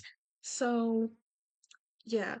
So I was like, what kind of talk audience do you want? Who do you want to see your book? Who do you want to buy your book? Who do you want to follow you on your socials when it's time for a new book to come out of yours? Okay. So you gotta just decide that. Let's start there. So that's the first step. The second step is your age range. So are we doing YA, adult, middle grade, or children's book? Because definitely that's definitely gonna depending a lot, especially on how you write. And I told you guys to know. I told you guys to know. People will read all like genre, like all age ranges. Okay, first of all. Second of all, the age ranges so that way it can be categorized correctly for readers. So if you're doing young adult, teenagers will enjoy it, but adults can also read your book. Ow! What the heck, y'all? I don't know why I'm flinging these tweezers. I got these tweezers in my hair, and really for no reason. I just poked myself and it hurts. But like for example, let's take some YA books for example that a lot of adults read that are like a really popular. Okay, we got Shatter Me by Tahara Mafi. We got Better Than the Movies by Lynn Painter. We got Caraval by Stephanie Garber. We got Let Lark by Alex Astor. We have literally anything that Holly Jackson has written. We have Powerless, the Powerless trilogy by Lauren Roberts. We have If You Had Been With Me by Lauren Allen. We have literally anything Jenny Han has written. Yeah. We have The Inheritance Games by Jennifer Lynn Barnes, guys. So there are a lot of books that you could read and they will be reached to a large amount of people. Because no matter what your age range is, it's literally just a content warning for people. Like, for example, if you go into an adult book that's a romance, you're obviously expecting like really explicit scenes. And sometimes people just don't want that. So they go for a YA book. So just giving it people like more knowledge on like, oh, I don't want this in a book, so I'm gonna go to this, age rating. Because it's not gonna have that at all, because it's not supposed to have that. So that's what all it is. And people read middle grade books all the time. Like Harry Potter, for example. Percy Jackson, for example. Those are literally middle grade books and a grown adult to read those books. So be it can literally be done. Okay. You need to figure out what your age range is, and I've already decided mine. It is young adult, which is mainly focusing towards teens and people like that are like 16, 17 that are working their way up to becoming an adult. Okay? So then So that is the second step. So the third step is the length. So what are you trying to go for? You're trying to go for a novel, which is typically around like 200 pages or more, or a novella, which usually novellas are named after like series, but I've heard novellas be named after like it's just a standalone or novelettes. But I feel like novelettes are like 50 pages, 50 pages or less. Novelettes are 50 pages or less. And then novellas are 150 pages or less, okay? Because they're not exactly the longest thing in the world. So once you've figured that out, you have to do step 4, which is what I was just talking about. Are you going to outline your book or are you going to wing it? So outlining looks like, something you do before you actually start writing the book. It makes it easier to write during the process because you have something more to lean on when you start writing. You have something to lean on, like when you get stuck, you just go back to your outlining file, look at what you had, and then go back to your original file and start writing again because it helps you get out of writing slumps. It helps you fix writer's block because you already have something pre-planned that you've done that you had an idea for. So you're not stuck. So, you write your full outline first, and then you write the actual book after. Which, not outlining, however, which I call winging it. I did that with my first book, as I said before. It was fun because you have no limits, and you literally do anything at any time. You have full creative potential because you have nothing planned. You have no script you're sticking to, nothing like that. But it also led to a lot of writer's blocks because I literally had nothing to rely on or lean on. So I had no file that I could look back at and be like, oh yeah, this is what I'm going to be doing and type that in. No, I didn't have that because I didn't outline my first book. So outlining might make your writing process a lot longer because you're pre-planning before you write. So it's an entire writing process before the actual writing process, and then you have to edit and you have to get it proofread it, and then you have to make the covers, and then et cetera, and then marketing and all that stuff. When you're not outlining, it might make it quicker depending on your writing speed and if you have a whole bunch of writing blocks because it's literally just straight to the writing. You edit, you get your stuff, etc., etc. So you have to pick order. So yeah, I feel like those are like the major steps when it comes to writing a book. Like you need to have those steps figured out. Steps that I mentioned that I named 1 through 4. You just need to have those figured out. Step 1 through 4, 1 through 3. I don't remember, guys. But you just have to have those figured out because if you don't, it's going to either make the writing process more difficult or easier for you, whether you do or don't. So I just recommend taking those thoughts into consideration, taking those steps into consideration before writing your book. And if you're already writing your book, it's never too late to start planning. I was thinking to myself, like, it's too late to start planning because I've already written half this book. But I went into my book journal and I planned like a few other chapters, and that really made it easier because I already have it planned. And I was like, I don't know if I should do this for the rest of the book because I've already written half the book, so I don't know if it's gonna be smart to do it for the rest of the book because it might look a little tacky. But I feel like it didn't make it look tacky at all. I could have planned the entire thing in my notebook that had like that's dedicated to my books. But I didn't do that, which made the writing process a lot harder for me. So I feel like you could literally just do either or. It doesn't matter whether you outline your book before, don't outline it. It just depends on you. It depends on how many creative juices you got going up there, all that stuff. So, yeah. But me personally, I feel like I need a plan before functioning because if I don't, I'm literally just going to crash out and I'm not gonna have anything to rely on. And the book is probably gonna turn out trash. So please go easy on me when you guys read it. Please give me constructive criticism because that's literally all I'm looking for. But yeah, so while we're here, I want to give you guys some extra information about my book because you're here, right? So let's take a look at the cover real quick. I promise you, every single thing on this cover has a significance. So I'm just gonna point out a few things. We have the blood. Oopsies. We have the multiple vines stringing across the border. Once again, significant. We have daggers sticking out of multiple places, which you probably can't see them because I actually intentionally had the vines covering them, so that way they're much more subtle. You know, we have the tiaras. I feel like that's much more self-explanatory because it's literally a royal family book. Has something to do with castles and princesses and princes and all that stuff. So I feel like the tiaras are very self-explanatory. They don't have to explain those. And then the cracked mirror. That is something that comes a lot later in the book, but obviously we have to do the foreshadowing. So yeah. And I made this entire cover through Canva because I just don't have the budget to hire a professional for this series, y'all. I'm like winging it. And I already have the synopsis, the back cover, I have the spine done. I'm like literally so excited for this. Like I have the date planned out and everything. I just am really excited for you guys to receive this book. Like it's definitely woo child. I'm so excited. I just feel like I'm doing good as a writer. I feel like I'm keeping y'all posted. I'm giving you guys hints, subtle foreshadowing in and of the cover itself without even reading it yet. Not even reading it yet. So I'm gonna go to one of my posts on Instagram, which you guys should definitely go check out once again. And it is actually the aesthetic of my book. So it is a much more of a darker aesthetic. As you guys can look at the cover, it's a black and white kind of aesthetic. Okay, it's really dark.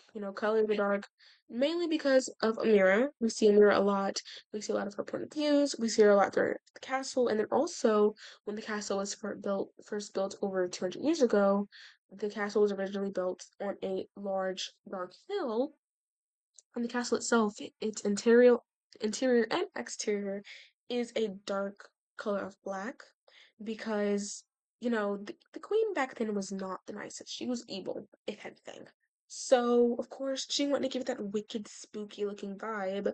So obviously we have to match the characters with the castle. Okay, so I just want to go ahead and give you guys this quick little thing that I wrote on the side of the aesthetic page. It says, "This is the perfect escape from reality. Sorry, what? The Royal Royals. The perfect escape from reality is found in this YA fantasy book full of mystery and on-edge concepts. Synopsis coming soon. Follow for updates." Listen, another one I have here says, "The YA fantasy book of the summer." Definitely hope it will be. And then also posted a picture of when I finished writing the book. I did a little meet the author thing, which I guess I can read to you guys real quick if you so please. It says, "Hello, I'm Maddie, the author of the book trilogy The Broken Royals," which is literally The Broken Royals is the trilogy name. The debut, summer 2025, is called The Rune Royals, which is a YA fantasy series. I love thrillers, and my favorite color is black. I also love romances, but I just forgot about that when I was reading it.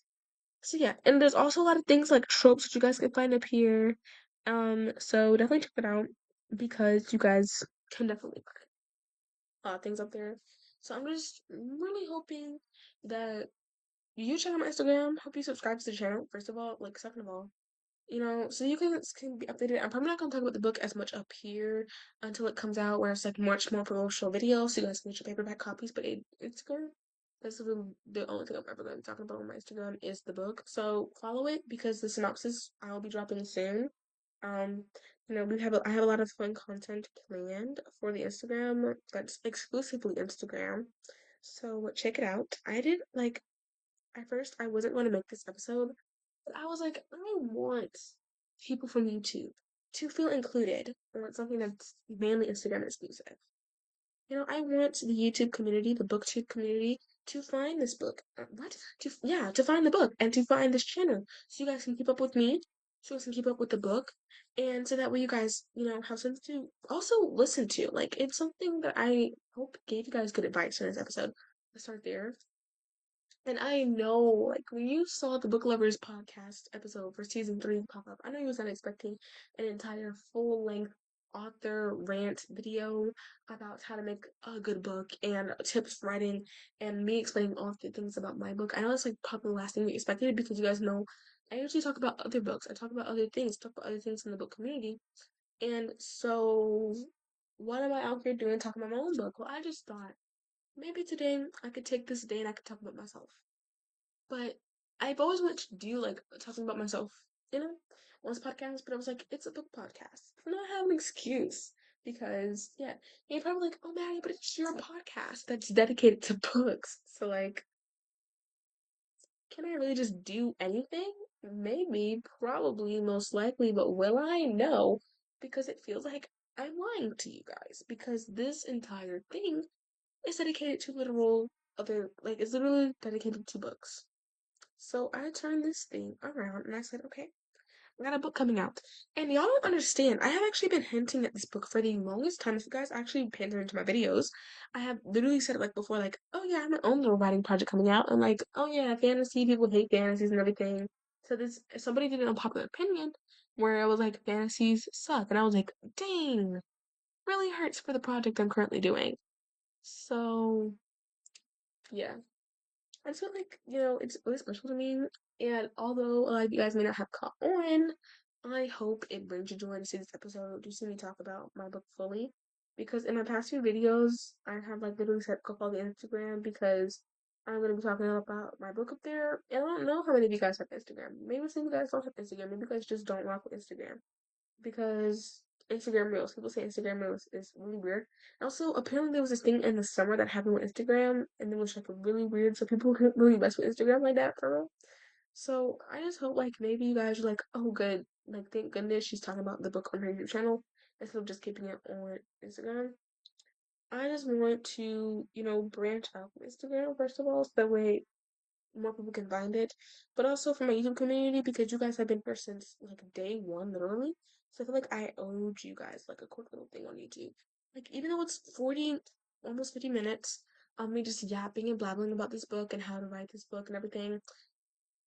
Well, I swear it's going to be good. I promise it's going to be amazing. It's going to be fantastic. Hopefully you enjoy it. I'm literally trying so hard with this book. I literally just want this to be the most perfect thing you guys read. And I know I'm going to receive a lot of like criticism. And I'm scared because my friend Maria is going to definitely read this book. She said she would, and she said she wants to be a part of the art team. I said maybe. And she said that she was going to give me the most constructive criticism on her Goodreads. And you guys know she is literally brutal with her reviews, which in her defense, I am too. Like I would say I'm a pretty brutal reviewer. My average rating was 3.6 on Goodreads for the year of 2024. So I would say I'm a pretty brutal reviewer as well. But I'm scared for her, y'all, because she literally trashed Lauren Roberts, which I thought was a good book. So if I think my own book's good and she trashes that, I'm gonna be heartbroken. But honestly, I'm just looking for some constructive criticism on the book, y'all. Because like I said, it's my debut. I just want to know if there's things that could be fixed that you guys want to see, like in the second book. If you're interested in the second book after, the first book, and if I didn't screw that up for you guys, if it's bad, I'm hoping it's not gonna be bad. I worked so long and so hard on this book, so if it's bad, I'm literally going to cry, going to crash out, and then I'm going to, I don't know, I'll do something. I'll figure it out when I cross that path. When I cross that bridge, I'll build it. I'll build the bridge when I come to the river. Okay, y'all? I'll build that when I come to the river. What am I doing? I'll build that bridge when I come to the river. If y'all don't like this book, then y'all gonna have to stick it out the second book, because I promise you, yeah, like the second book is definitely gonna be better than the first book.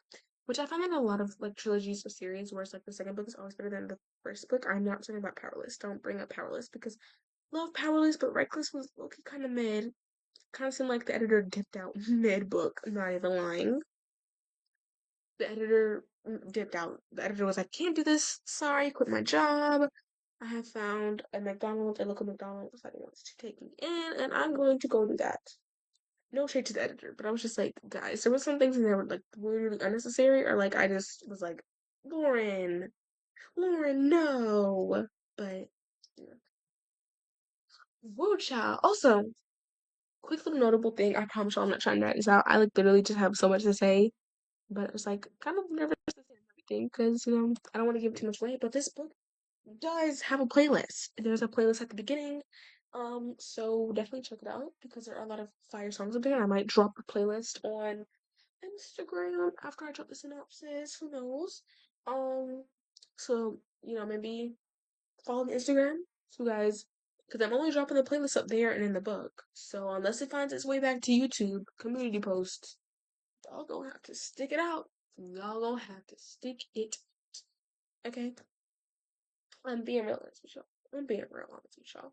And yeah, just like really scared because I have a lot of plans for this book. I really want to contact a lot of YouTubers who try and read my book all over the internet. And I'm scared because what if they don't like it? What if they think it's cringe? What if they think it's awful? But I guess it's just like it's kind of like the constructive criticism part of it, Like there people are going to say their honest opinions, and that's okay. I just have to be prepared for it. I don't think I take criticism very well. I get really sad and emotional because I'm just like, oh my gosh, I didn't do good enough. But there's gonna be somebody out there, hopefully, that likes it. Rates it 5 stars. 4 stars, literally. 3 stars. I feel like 3 stars is like where you can rate a book where it's like, yeah, it's mid. Could use a little something, something. I can literally take 3 stars. Okay, if there's like a 3 star rating up there, I will be rejoiced. I'll be rejoiced. I'll be thanking God. I'm like, God, thank you so much. 4 or 5, 4 star. I'll be like, oh, 5 star. I'll definitely be throwing a party. Like first 5 star review of the book. Like, yeah. And I don't think there's gonna technically be a release party for you guys, but when this book releases, there's gonna be a release party for me. Okay, it's definitely gonna be a release party for me. So if the world is ending now, I'll be next to you. If the party's over. I'm sorry, this is not a concert, y'all, but like I had Julie, no, no, okay, this is completely off topic. Has nothing to do with books at all. But how Texas gonna lose? And they had Beyonce representing them. Yeah, I watched that whole football game, start to finish. Even after Beyonce logged off, I watched that whole football game from start to finish. How Texas gonna lose after they had Beyonce repping for them? How y'all gonna lose? I'd personally be embarrassed. But that's just me. Like, no shade, if that's like your favorite team. But that's just like me. Definitely.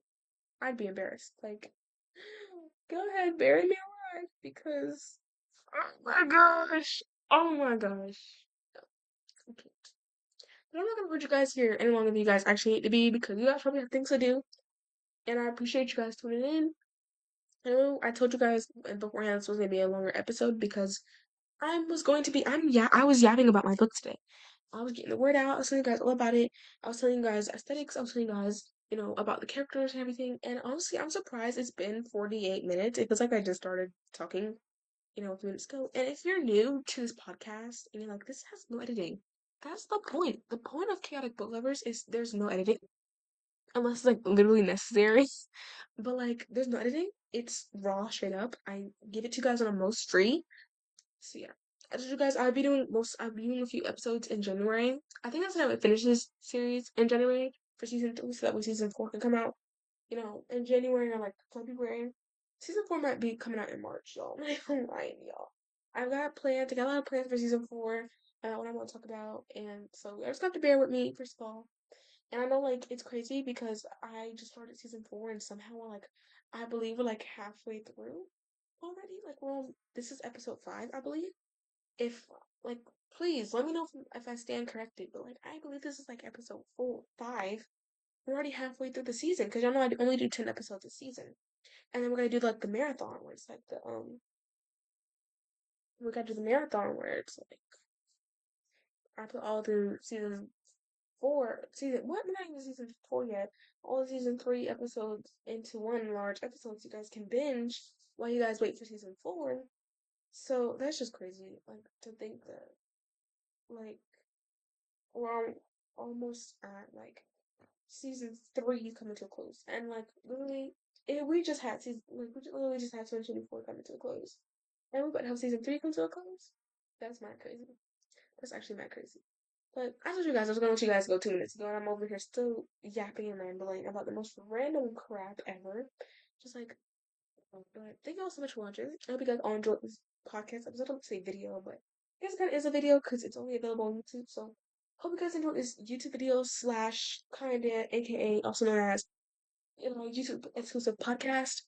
Thank you so much for tuning in. I'm so glad that you tuned in, and if you made it this far, comment down below what you're most excited to see in this book. Like, why are you excited to read it in particular? So I know to emphasize that when I go back to edit it and everything, so that way it's good and great for you guys. I think that's literally about it. Make sure you guys subscribe. You channel hit the notification bell so you guys never ever miss a video because I do post normal videos like TBRs, video vlogs, and wrap ups and everything like that. Make sure you guys go follow the Instagram because Instagram is gonna have all the updates you guys need. Because I'm probably not gonna do a whole bunch of updates on this book until like it's close to like the release date, and I'm obviously gonna be announcing the release date up here.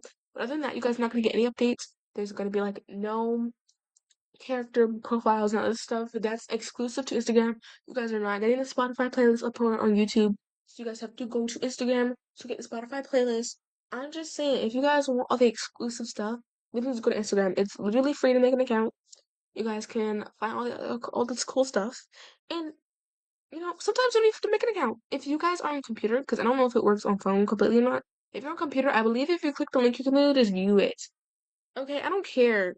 Like, I don't care. But I would prefer if you followed me because you guys can get updates immediately. Because I'm not gonna be up here on YouTube talking about just post something on Instagram. Make sure you guys go check it. Go check it. No, like you just have to be followed. And you guys just have to be followed because if you guys are followed, you guys can see the stories. Because I always post a story after I post something on the actual Instagram page itself.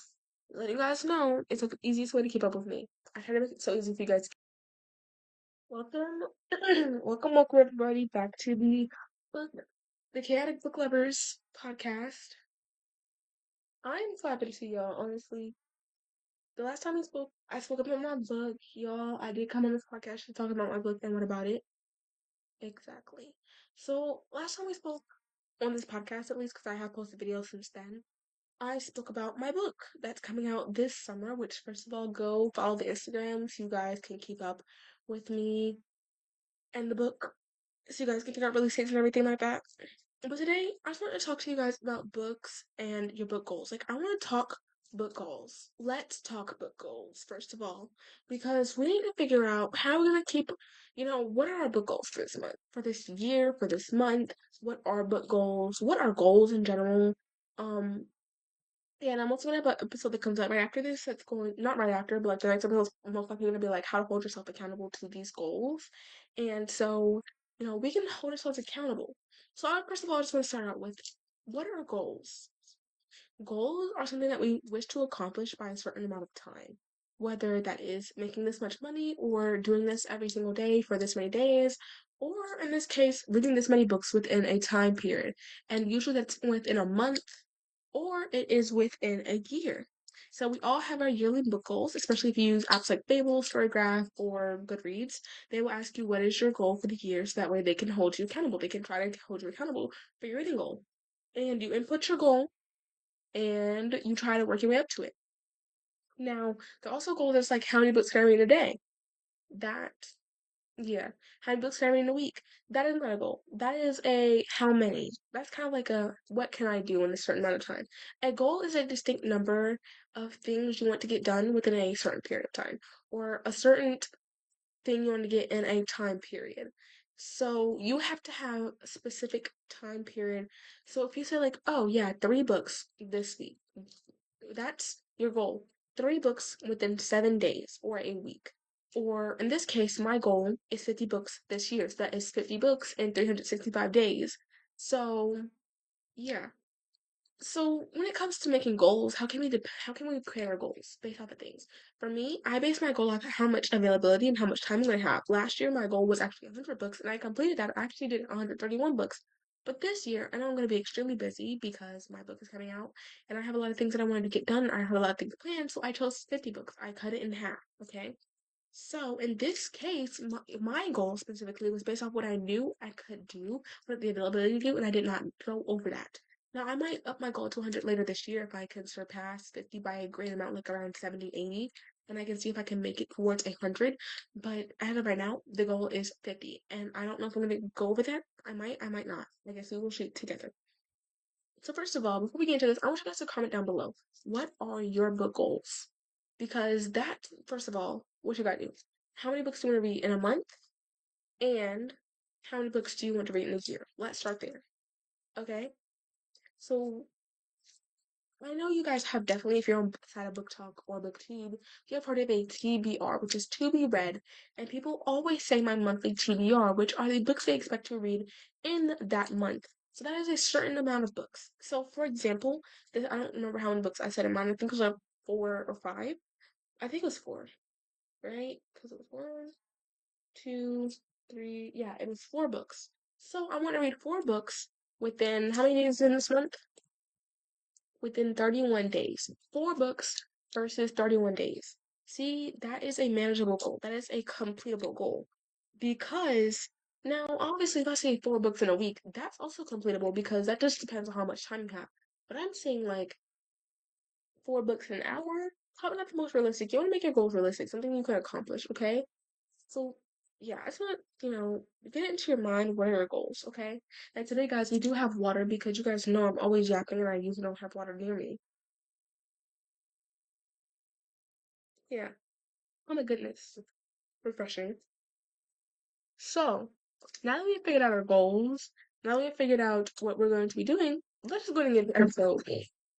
Okay? So, like I said before, my goal for this year is actually 50 books to read within the next 365 days. And the reason why I picked 50 instead of 100 like I did last year is because my book is coming out. I've been talking about it on every single platform I'm on. My book is coming out, so obviously I'm not gonna have time to be out here, whatchamacallit, dilly-dallying around, reading 20 books a month like I used to.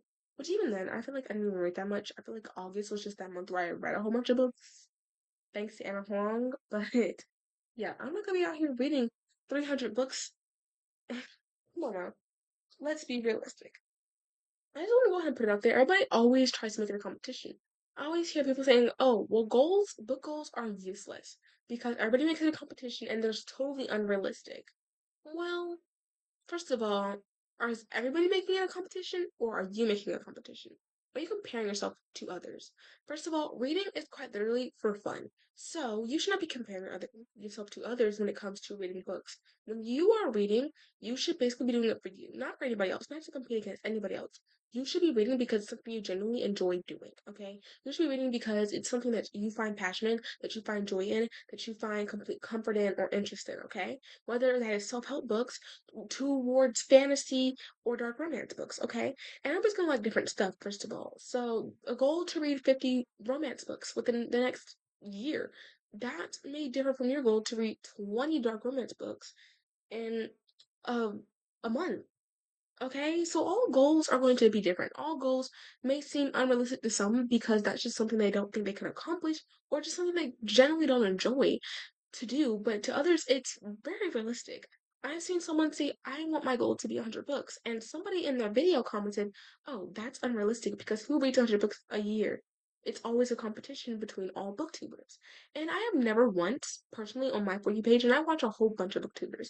I come across a whole bunch of booktubers.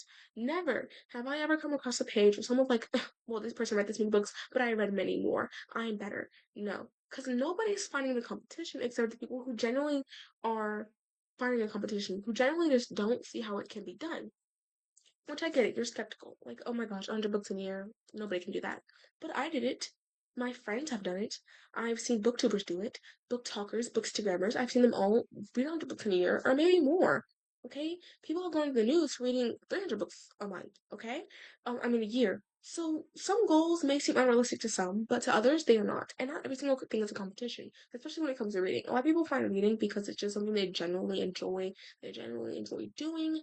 So when it comes to talking about book goals, first of all, their goal is their goal. To tell them that it's stupid or that nobody should have a goal that large is, first of all, very wrong of you because it is something that they want to accomplish. It is a goal for a reason. It's something they have not yet accomplished, but they want to accomplish. They aspire to accomplish. So you putting them down, saying that they cannot accomplish this because it's unrealistic, may make it unrealistic to them and may make this harder for them because they may feel very highly discouraged within reading their books. Okay? So I just feel like when it comes to this, we just need to be more thoughtful. Okay? Saying that you want to read 100 books a year is great. I'm happy for you. Saying you want to read 150 books a year, that is great. I am so happy for you. Okay? It's not unaccomplishable. It is not, unrealistic. Okay? People have read 150 books a year. Some people have read 400 books a year. Some people have read 100 books a year. Or some people only have read one book a year. And no matter what your book goal is, or how many books you finished last year or the year before that, or even last month or this month, congratulations. It takes a lot of effort to physically pick up a book and read it. Okay, you have to pick it up, select it, you have to read each page, you have to acknowledge the word, you have to process the words, you have to think about what you're reading, and then most of the time people go and make reviews. And when you make a review, you have to recap everything you read to put it into your own words, what you think the book was about, and how you genuinely felt about the book. So reading is subjective. What the heck? It just depends on what you enjoy and what you think. Okay? So you should not be out here reading 50 books a year because you want to beat Jennifer. Okay, Molly, you don't need to read 50 books a year because Jennifer read 40, 45, and you want to beat her. That's not what reading is. Reading is generally for fun, okay? Do you think we have all these different genres, all these different books, all these different subgenres, all these different tropes, all these different plots, if it was not subjective, if it was not to be genuinely enjoyed? Are you truly enjoying a book if you are being competitive towards it? If you, for example, pick up Shatter Me, you're like, well, Jennifer read this book and she rated it a 4 star, so I bet I can complete it and rate it a 5 star. First of all, your ratings, I see a lot of people think ratings also are a competition. Ratings are not a competition. Ratings are literally your personal opinion. Okay? I've seen people rate Icebreaker 5 stars and I rated it 1. Okay? So reading is subjective. Reading is your opinion. You don't pick up a history book if you genuinely dislike history, unless you're like a sign for it or something. But nobody's gonna pick up a history book if they genuinely dislike history and then sit here and say that they did a better job than someone else when it came to reading. Or they read faster than someone else when it came to reading. Or that they read more books when it came to reading. Because that's not what reading is. Your goals are genuinely just your goals. They are your personal goals. You're not comparing yourself to anyone else. These are not anyone else's goals. These are your book goals. So, for the year 2025, I just want to put out there that this year is going to be your year. You're gonna accomplish your goals. And even if you don't, that is okay. Some goals are not always accomplished. That is fine. And I'm not saying this in like, oh my gosh, like what are you trying to say? I'm saying that not all reading goals, especially reading goals, are going to be accomplished. Reading is a very, I want to say hard because it's actually really easy once you get the hang of it, but I want to say getting into a new book it's going to be difficult. Like, you have to learn the new characters, you have to learn the setting, especially if you're one of the fantasy girls who will take 30 pages, 3 chapters, 3 pages of world building before you get to the full genuine story. And I know sometimes that can be extremely boring. So sometimes you may start off a book that's boring and make you a slow reader. And then we also go through our reading slumps. And when we go through our reading slumps, guess what? That makes it even harder to pick up a book, to complete a book. So it's subjective. It's not a competition, and it's your personal goal, your personal opinion. Okay? Now, I know this episode is not extremely long, but I just want to sit here and I want to come out here to you guys my book goal. I want to tell you guys that your book goals are your book goals and that you're not comparing yourself to anyone else this year. Okay? We're focusing on ourselves, for one, in general, and we're also focusing on ourselves when it comes to reading. Now, honestly, I can see that sometimes paying attention to others and comparing ourselves to others is easier, but as someone has always told me, comparison is the thief of joy, okay? And if you are comparing yourself to others, first of all, I'm gonna need you to pray. I'm gonna need you to pick up your Bible so that way you can defeat this comparison. You speak to God, and yes, before you guys come out here and talk about some, oh my goodness, you bring Jesus and everything. I do, and I'm not ashamed about it. Okay, so you guys need to pick up your Bible. You need to read the Bible. You need to pray about your comparison. You need to pick up a book again. You gotta try again, because this is not about comparing yourself. This is about genuinely enjoying yourself, genuinely having fun. And I hope that this video, this podcast episode, generally motivated you to pick up a book and fully read it through and to fully enjoy it and to fully find joy in reading the book and not comparing yourself to anyone else when it comes to reading said book. That's all for today's episode. Sorry that it's a shorter episode, but I really just didn't want to come up here and tell you guys that your book goals are your book goals and you're not comparing yourself to others this year. This is a new year. This is the year about us where we're not going to be comparing ourselves to others because guess what?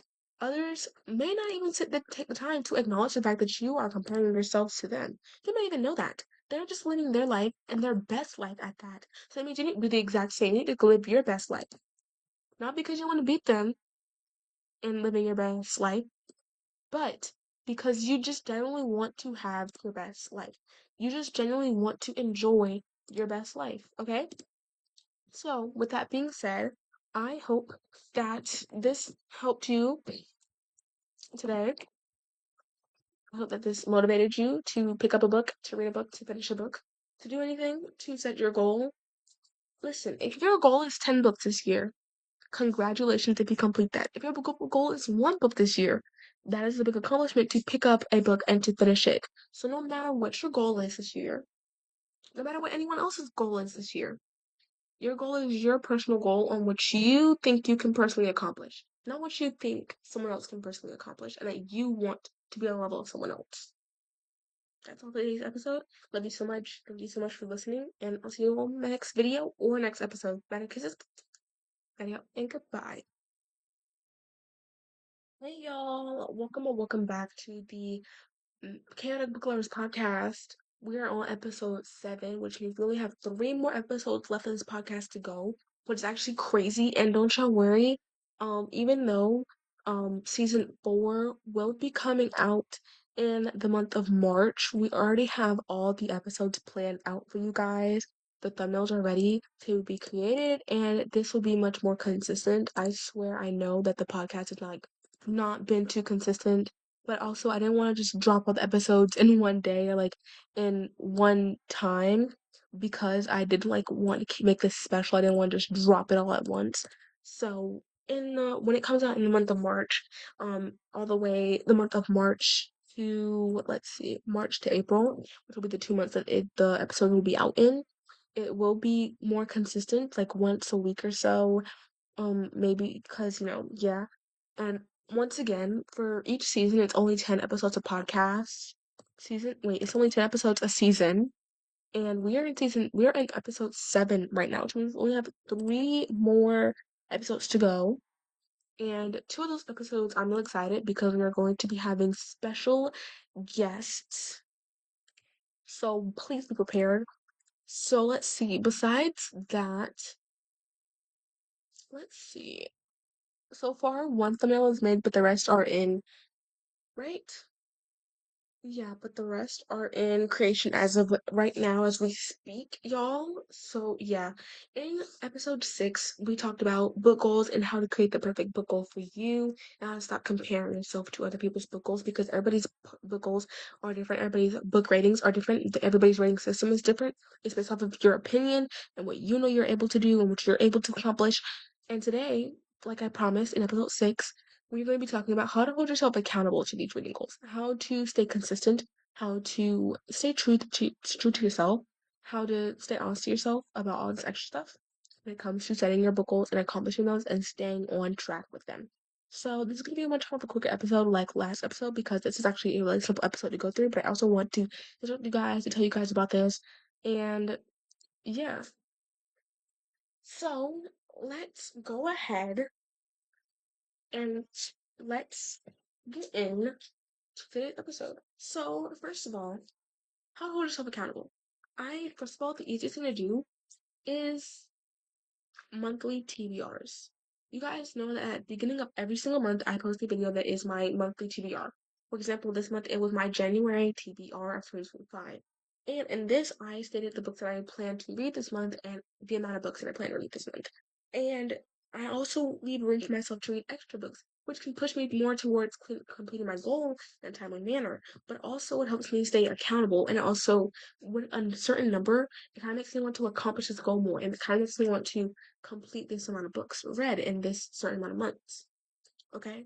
So that's just the first bit about it. You have to set a goal that you know you're going to be able to accomplish and that you know you're going to be able to do in a timely manner, in that timely manner. So I want to read 50 books this year. And this month I said I want to read 4 books or more. So that's what I did. I planned out the 4 books that I wanted to read. And I also said I was welcoming myself to read more than just these 4 books. I want to go outside of this. So when creating a monthly TBR, it's just books that you want to read, okay? Books that you want to read, not something that you're required to read. It's just the books that you think you might read this month. But not everybody always completes their goals. Sometimes people don't even touch their TBR, and they go and they buy new books and they read those new books instead of reading the ones they already have on the shelves. And that is okay, because the TBR is just a book of books that you want to read. It's what you want. That is what your TBR is, what you want to read, okay? Now, another thing that you can do to hold yourself accountable is social media, okay? Social media accounts like BookTok, BookTube, or Bookstagram, any of those things that you can use to hold yourself accountable by sharing the books online or sharing your reviews online, that can hold you accountable by having a group of people that are literally waiting on your reviews, waiting on your content, waiting on your opinions on books. That can push you and motivate you. Another thing is daily reading times or weekly reading times, like this many times that you want to read or something like that. So, for example, let's say you want to read 1 hour a day, 7 hours a week. That's 1 hour each day, and that's something that's manageable, and you can always change that. And it's also easy to accomplish. Okay, it's easy to accomplish, easy to do, and you can also do 30 minutes a day, which would be 30 an hour, hour 30, 230, 3. That's 3 hours and 30 minutes a week, if my calculations are correct. That is 3 hours and 30 minutes a week of reading, and that is something that's accomplishable. Okay? And you holding yourself accountable is for you, for nobody else. You don't even have to accomplish your goal. It's just something you wish to do. And not everybody's going to accomplish their goals. And that is literally okay. Goals are something that you do for your mindset to try and help yourself push out of your comfort zone, push out of what you think you can do. Okay? Like this month, I don't even think I'm gonna make it to 50 books this year. I think I'm actually gonna do 30, but the goal, my purpose of saying it was 50 books, instead of doing 100 like I did last year or 130, because I read 130 books last year, instead of doing that, I pushed myself. I did 20 more books than I expect myself to read, and I don't know if I'm gonna read those. I never know. But I tried to push myself out of what I think I can accomplish because it's more celebratory if I accomplish something that I don't think I want to accomplish, you know? Yeah. So that's like the simple way of putting it. Once again, going back to social media, you can also do reading challenges. Like, try how many books can I read in an hour? How many books can I read in a week? How many books can I read in 24 hours? How many books can I read in this period of time? Okay. So challenges like that can also help you stay accountable to your goal, stay dedicated to your goal, stay truthful to your goal, and help you just see the way through towards accomplishing said goal. Okay, so I want this to be like really easy for you. I want 2025 to be one of those years where you just feel calm when it comes to reading.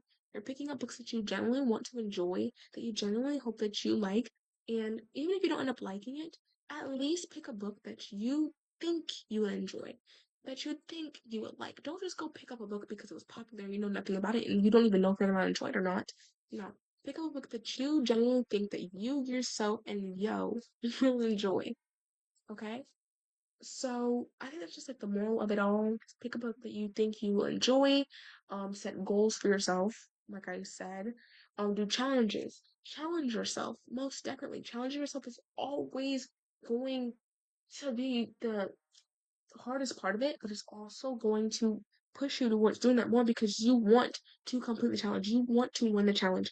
You want to accomplish this challenge. You want to accomplish this goal. You want to do better than you genuinely think you can. I think that is the truth of the matter. So, with that being said, everyone, that is the end of today's episode. I know this one was pretty short. I know you probably have been waiting on my content for some time, and you get this really short, what, 8, 9 minute episode. I actually don't know how long. Um, I know, and I apologize, but like I said, the goal of this podcast, for one, is to just be something that I enjoy doing. And I don't want to sit here and just spout the most random crap out at you guys. So that way it seems like I'm doing something. So that way the podcast just can be long. Because then it just makes no sense, okay? So I try to make these like as short as possible for you guys, but also not too short to the point where it's like, oh my goodness. Because I know sometimes people just want something to genuinely enjoy, but these are just like my genuine thoughts, and I don't want you to sit here and just keep saying uh yeah, just to fill up the time for you guys. I promise something longer, and I promise I'm trying to get back on my schedule. Y'all, I genuinely was like not reading anything for a certain amount of time, so it was literally nothing for me to upload because I wasn't reading anything.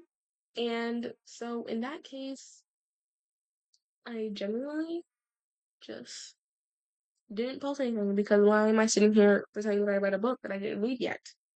I haven't read anything that is on my to be read list, generally just because I'm in a reading slump right now, y'all. I genuinely am, but I didn't want to post this before the month of January went out because nobody's going to be trying to figure out how to accomplish and stay accountable to their goal in the month of February. Now, are we? Because we have already set our goals and we're already working our way towards our goals, okay? So that is it, y'all. Thank you all so much for listening or watching, whatever you're doing. Thank you for tuning in. Make sure you guys like, subscribe, to notifications so you guys never ever miss a video or a podcast episode. And I will see you guys in the next episode, which will be episode 8. I'll see you guys in my next video, which will either be a vlog or a reading vlog or a reading video of some sort. That's it for today's video. Night out kisses. Maddie and goodbye. It's your favorite girl, Maddie. What did you expect? Did you expect somebody else? Because last time I checked, I was your favorite book girly. If I'm not, then you must be new here.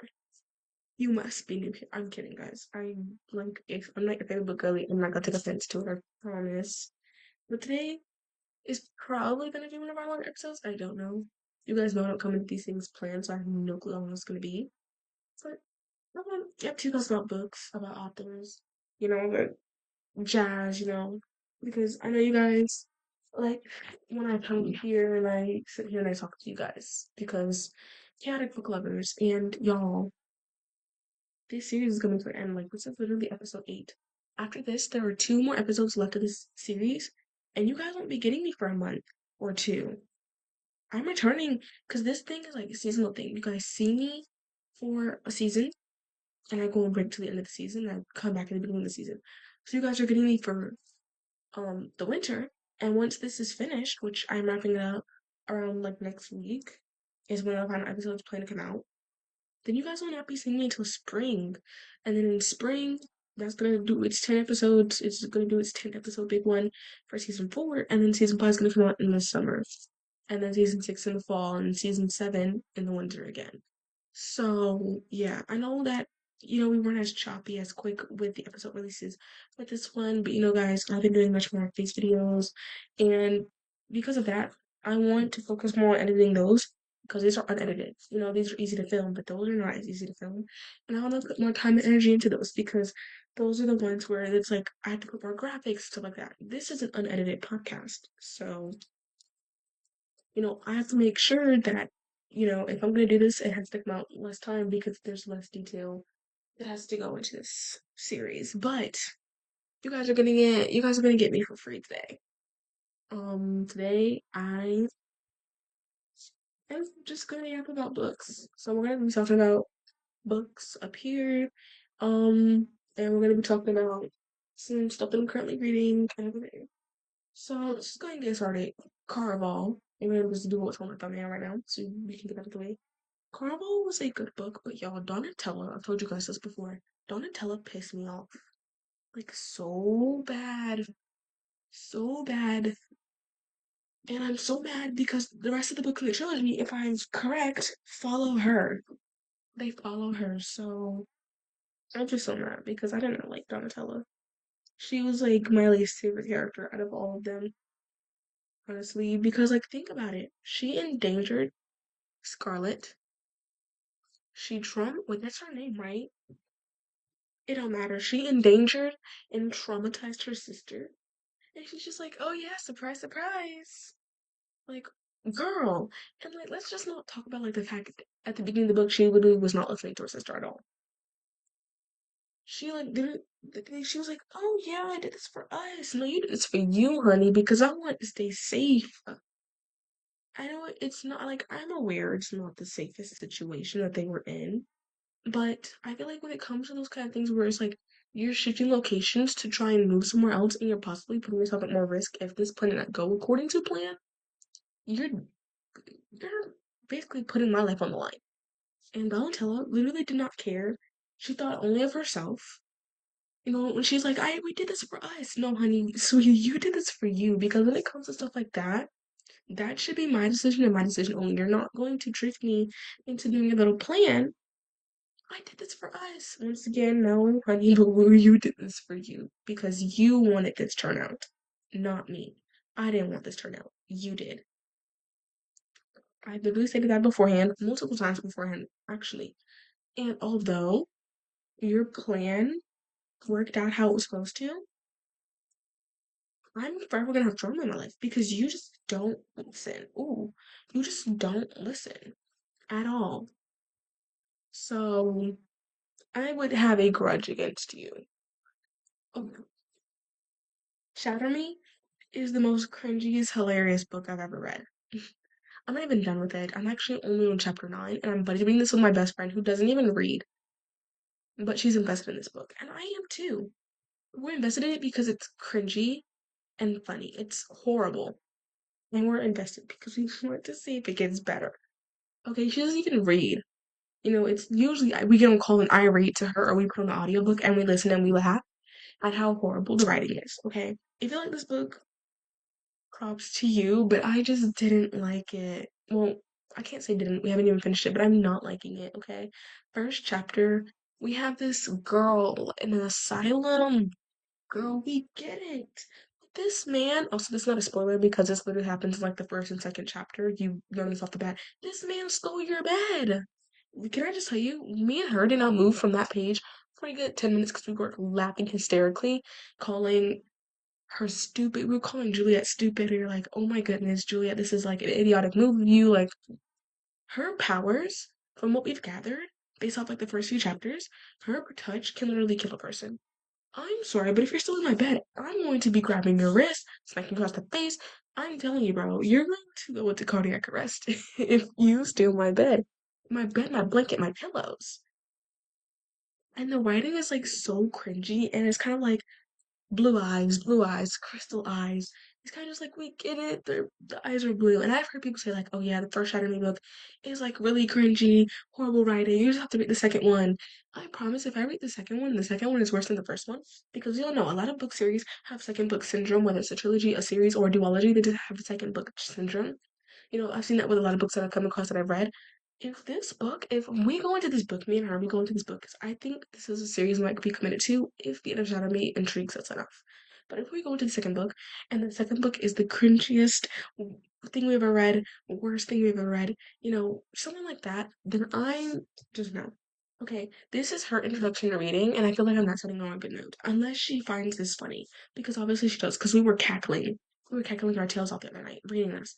listening to this actually because we were listening to audiobook once again, and I was reading along with my copy. She doesn't have a copy because once again she doesn't read, so this was not on her radar until like one night she was like, I'm bored, and I was like, okay, well, because of this book that I haven't read yet, and we can read it together. She was like, okay, and so we started it, and we're literally cackling because it was literally cringy writing. We're not like I personally was enjoying it. I don't know about her. I can't speak for her because she doesn't tell me yet. She says she's going to tell me at the end of the book. But personally, right now, it's the cringiest writing. Um, literally, we have to pause the audiobook so many times. We're just like, oh, this is not it. Okay, so if you like Shatter Me, that's amazing. I'm glad I went on Goodreads to see if anyone agreed, and a lot of people agreed with me. But I also saw a lot of like 5-star ratings and everything like that, and I also saw a lot of 4-star ratings. A lot of people genuinely enjoy the series. I know it's like one of the most. I said one of. Keep that in mind. One of the most popular series on BookTok, BookTube, Bookstagram. So I know that it's probably just me. It's probably just me. It's probably just what I'm interested in. You guys know I'm not big on fantasy. If it's fantasy, it has to be romantasy. If it's romantasy, it has to be YA romantasy, which this is. But if it's YA romantasy, it cannot be cringy. It cannot be. It has to be well written, or else I'm literally going to give up on everything. Okay, because you guys know I don't read romance. What? I do read romance. That's my favorite genre. You guys know I don't read fantasy. So, yeah. I just feel like I'm hoping it gets better because this is her introduction to reading like actual full length novels and like not stuff like that's assigned to us. So yeah. Also, can we talk about Barnes and Noble shipping real quick? Okay. I ordered a pre-order copy of 𝙎𝙤𝙬𝙯 by Ally Hazelwood, right? Because you guys know I love Ally Hazelwood books, right? So we all know. I know it's not just me because I've traveled places and went to Barnes and Nobles, but when Barnes and Noble has a book coming out, they always put it on the shelves a week before the actual release, which I feel like kind of takes fun out of it, but also helps us early release readers. We love that. But I also feel like it's kind of disrespectful to the author because they had a set release date and you're putting it out early. And I know like reader like authors like Hannah Grace have come out about this. She's just like, yeah, they do that all the time. I feel like if it was me, Barnes and Noble, you're putting it out on the release date, not before, not after on the release date. But I was like, when I got my shipping, I was like, okay, cool. And it was like, we don't know what's gonna end up here. And I had seen multiple bad reviews, like not on books. Like for example, um, Onyx Storm. I saw these reviews like never ordering from Barnes and Noble again, never ordering a pre-order from Barnes and Noble again. I was like, it cannot be that bad. It has to just be like because it's a popular book, right? Because Rebecca Yarros is one of the most popular book talk authors, especially because that book just released. I'm like, Ella Hayes was popular, but she's not as popular. A lot of people getting their hands on books because they're getting ARCs or they're getting ebooks and all this stuff. So like, people already have their hands on this book, and people are just buying it in stores too. I was like, okay, I'm gonna order mine from my local Barnes and Noble, mind you. And mind you, a lot of people say they didn't even order from the local Barnes and Noble, they ordered from Barnes and Noble elsewhere. I don't even know if my local Barnes and Noble anymore because they might have changed it, but I had the location set to my local Barnes and Noble. And I placed the order, and like a day later, it's like, okay, this is your expected shipment. It's going to come on Friday, right? Friday, which let me check the date for that real quick. Friday was the 7th, which was 3 days after the race. So I'm like, okay, that's not that bad, right? Y'all, it is the 10th when I'm filming this, and I just got my hands on this book. So,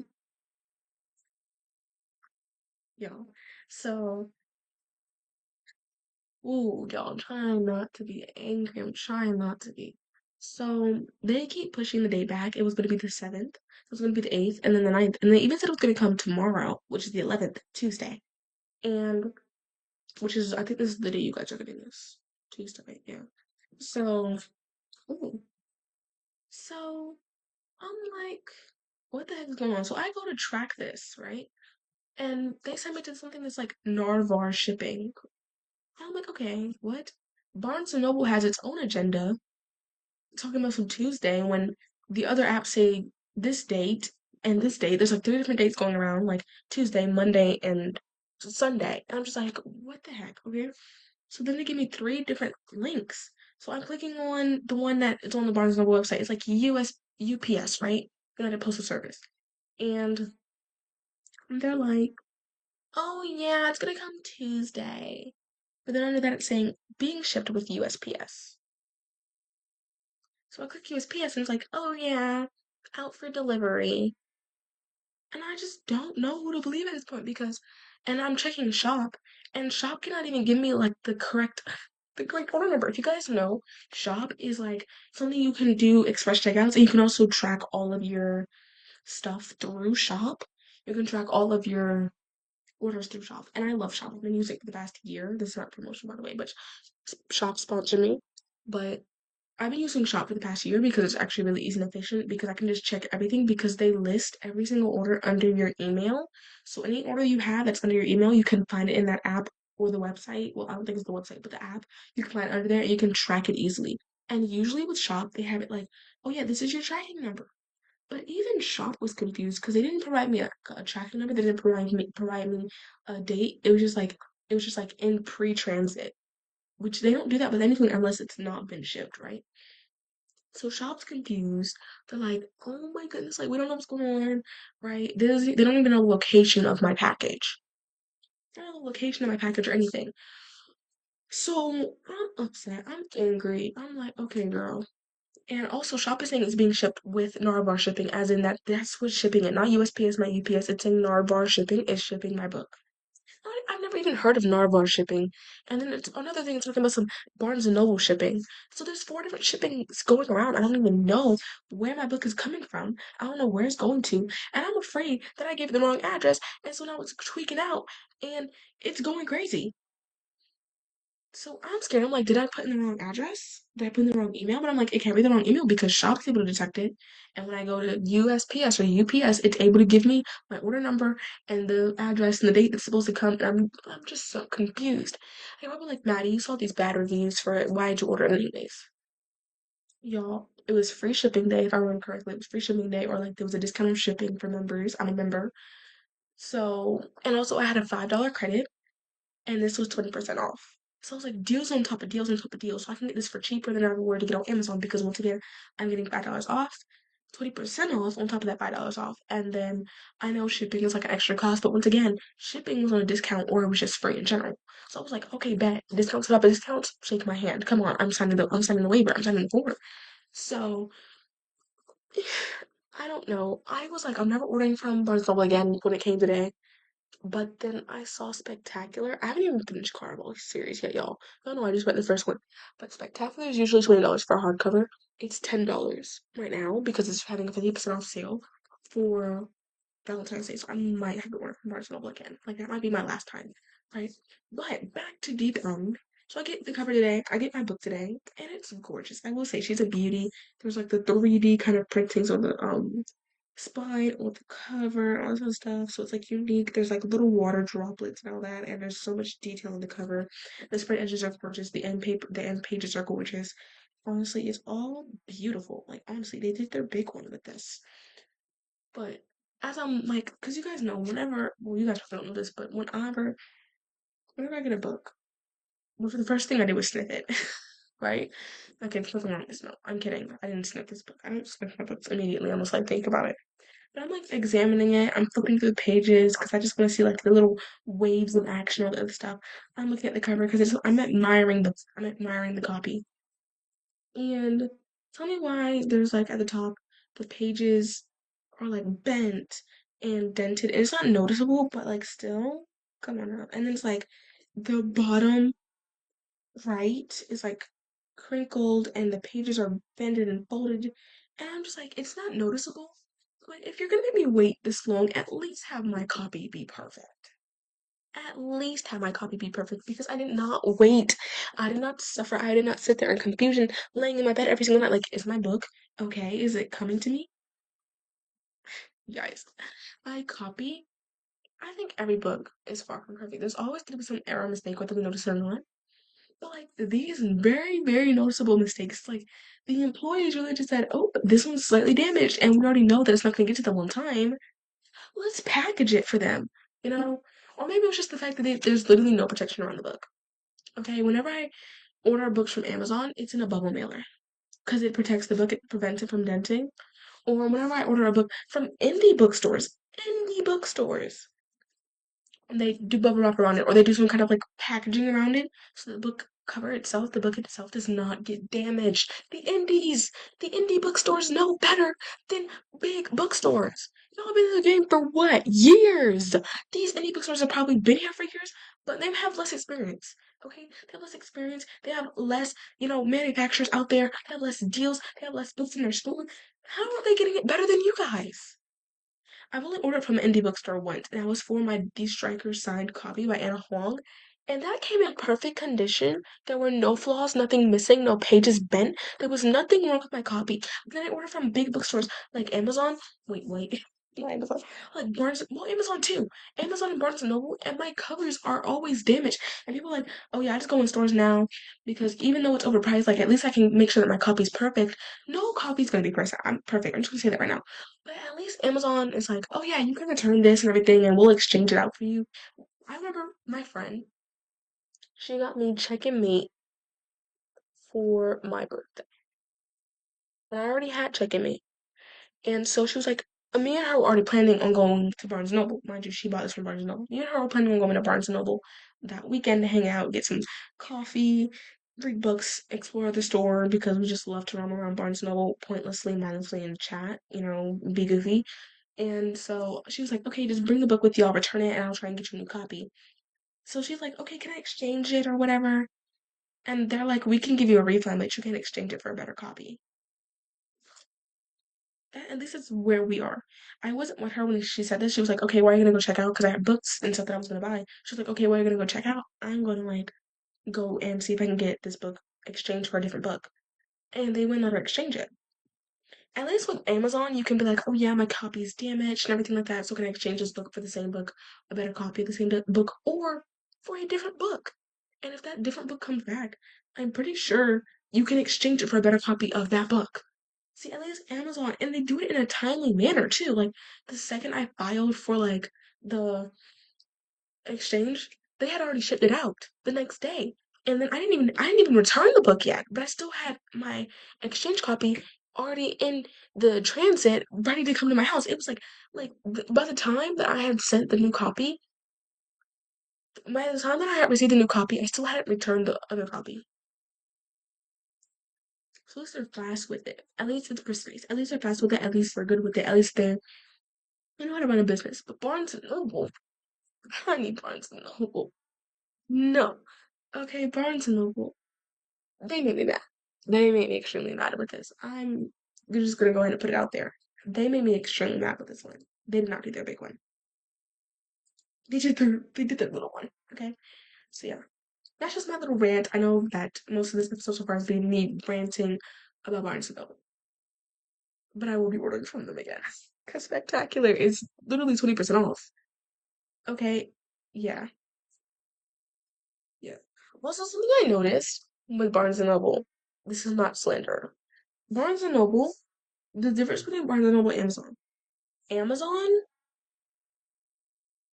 they always intentionally make their prices lower than Barnes and Noble. But when you buy from Barnes and Noble, they literally charge you for whatever's on the back.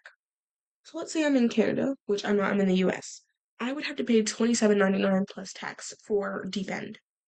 But the average American for Deep End would have to pay $20 for the paperback because, it's a new book, so obviously they're more expensive, but still, I would pay $20. And that's what I didn't pay $20 because I had discounts, like I said. But I noticed that they do it based off what's on the back. They don't make up their own crazy prices. It's based off what's on the back. And I think that's because they might be buying it for the same price that you can get off Amazon, but they won't make any profit. So they have to charge it for the same prices on the back instead of the price that people would normally buy on for Amazon so they can make profit. And with Amazon, it's like, oh yeah, like we have warehouses and we have people that can ship it out, and there's like publishing companies that ship out these books. So technically, we're not doing any shipping and the handling, so we don't care what the price is. So there's not extra profit that needs to be made, so they put it up there for cheaper and they do more sales for books often because they're not the ones manufacturing the books 24/7. Which is why I also think with the books that they do publish, it's like those are the more expensive ones because those are authors, they have to pay for printing and all that stuff like that, and like crazy stuff like that. So Amazon has to take more money out of it, so they have to make sure they gain profit from it. I just want to point it out because that was like something really cool. Yeah. But Belle Therese was talking about the Deep End. She was like, oh yeah, this book was like spicy, and I was like, Guys, it's like not in love, isn't it? I'm on chapter 5, and I'm so far actually enjoying myself. Like that's surprising. Like I was like going to be like not in love off the bat, where it's like some crazy start, and like we're already in the chapters like doing crazy stuff. I mean, I will say there's like a lot of talk, kind of making me uncomfortable at times, but like there was a disclaimer warning at the beginning of that. So it's like, yeah, guys, beware. You know, yeah, but yeah. I will say, I feel like I'm happy that she's branching out when it comes to like her writing. But I feel like now, when she started her writing, there was like, she's been branching out for some while now. Like, ever since Check and Mate came out, she's been branching out for a minute. Because we had Low to Love You, we had the Love Hypothesis, we have Love Theoretically, we had Love in the Brain. Those were all kind of like the same thing. But once Check and Mate came out, which was like a chess romance, which we don't see those a lot often, to be honest, you know, she's been branching out. Like she's been trying this. She even it was YA and a different kind of genre than she's used to, like a different kind of romance genre. So like she's trying to do more branching out. But I think the problem with it is that when Bride came and Not in Love came and Deep End have come, I feel like she's trying to appeal more to BookTok and BookTube and the popular stuff. People like the spicy scene, but like there's like the original Ally fans who are out here and we're just like, I miss the Not in Love days. I'm one of those people. I wait, no guys, I don't like Not in Love. I miss the Love Hypothesis days when there was like only one crazy chapter, but there was actual plot and there was actual story, there was depth, and there was like we connect with characters. Bride was the second ever book that I read that got me back into reading. First was Check and Mate. That's how I discovered Ally Hazelwood writing romance books, um, and it was Bride. I love both of those. Let's just start there real quick, guys. Let's just start there real quick. I would say it was a crazy jump. I wasn't prepared. I didn't know, it was a crazy jump because I listened to them on Spotify. So there was like not much of a warning for me. I didn't know what I was getting into. But, you know, she tries to appeal. As I read more like romance, I'm like, it's much more of like an appeal factor rather than like the people who liked what she used to write. And like once again, I'm so glad she's branching out. Like I am a swimmer and a diver. And you guys are probably gonna hear me like, Maddie, what's some part of the sport?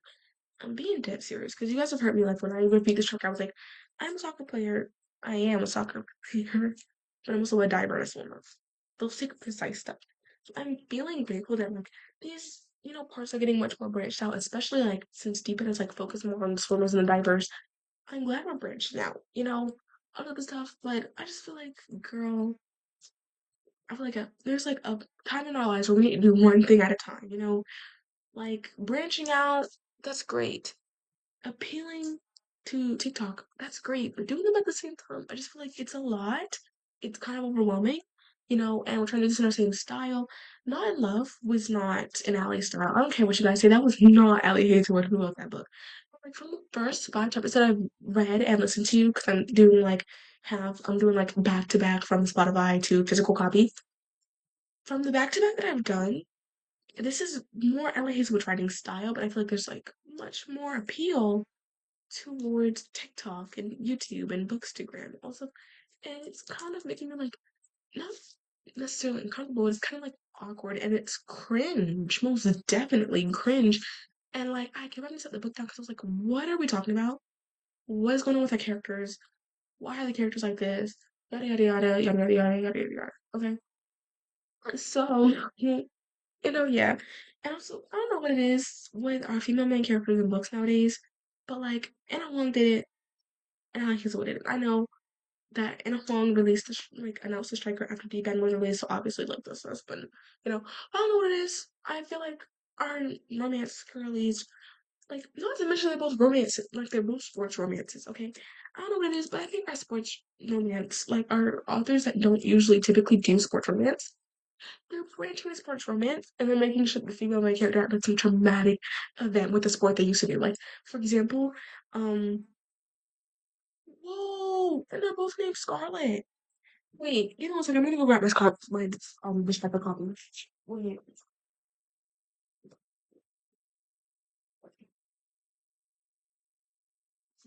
what the heck? both named Scarlet.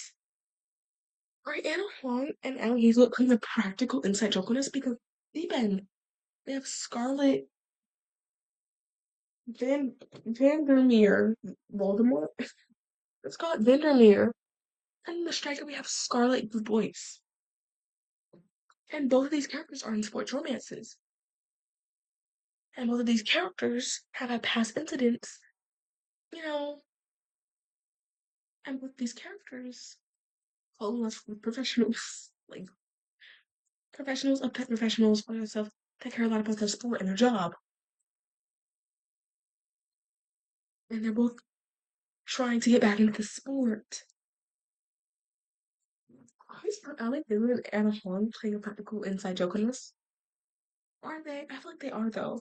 Because girlies, let's think about it. Guys, just think about it for a second. I want to give you guys a second to think about it. Think about it, y'all. Y'all can call me crazy, stupid, conspiracy theorist. I don't care.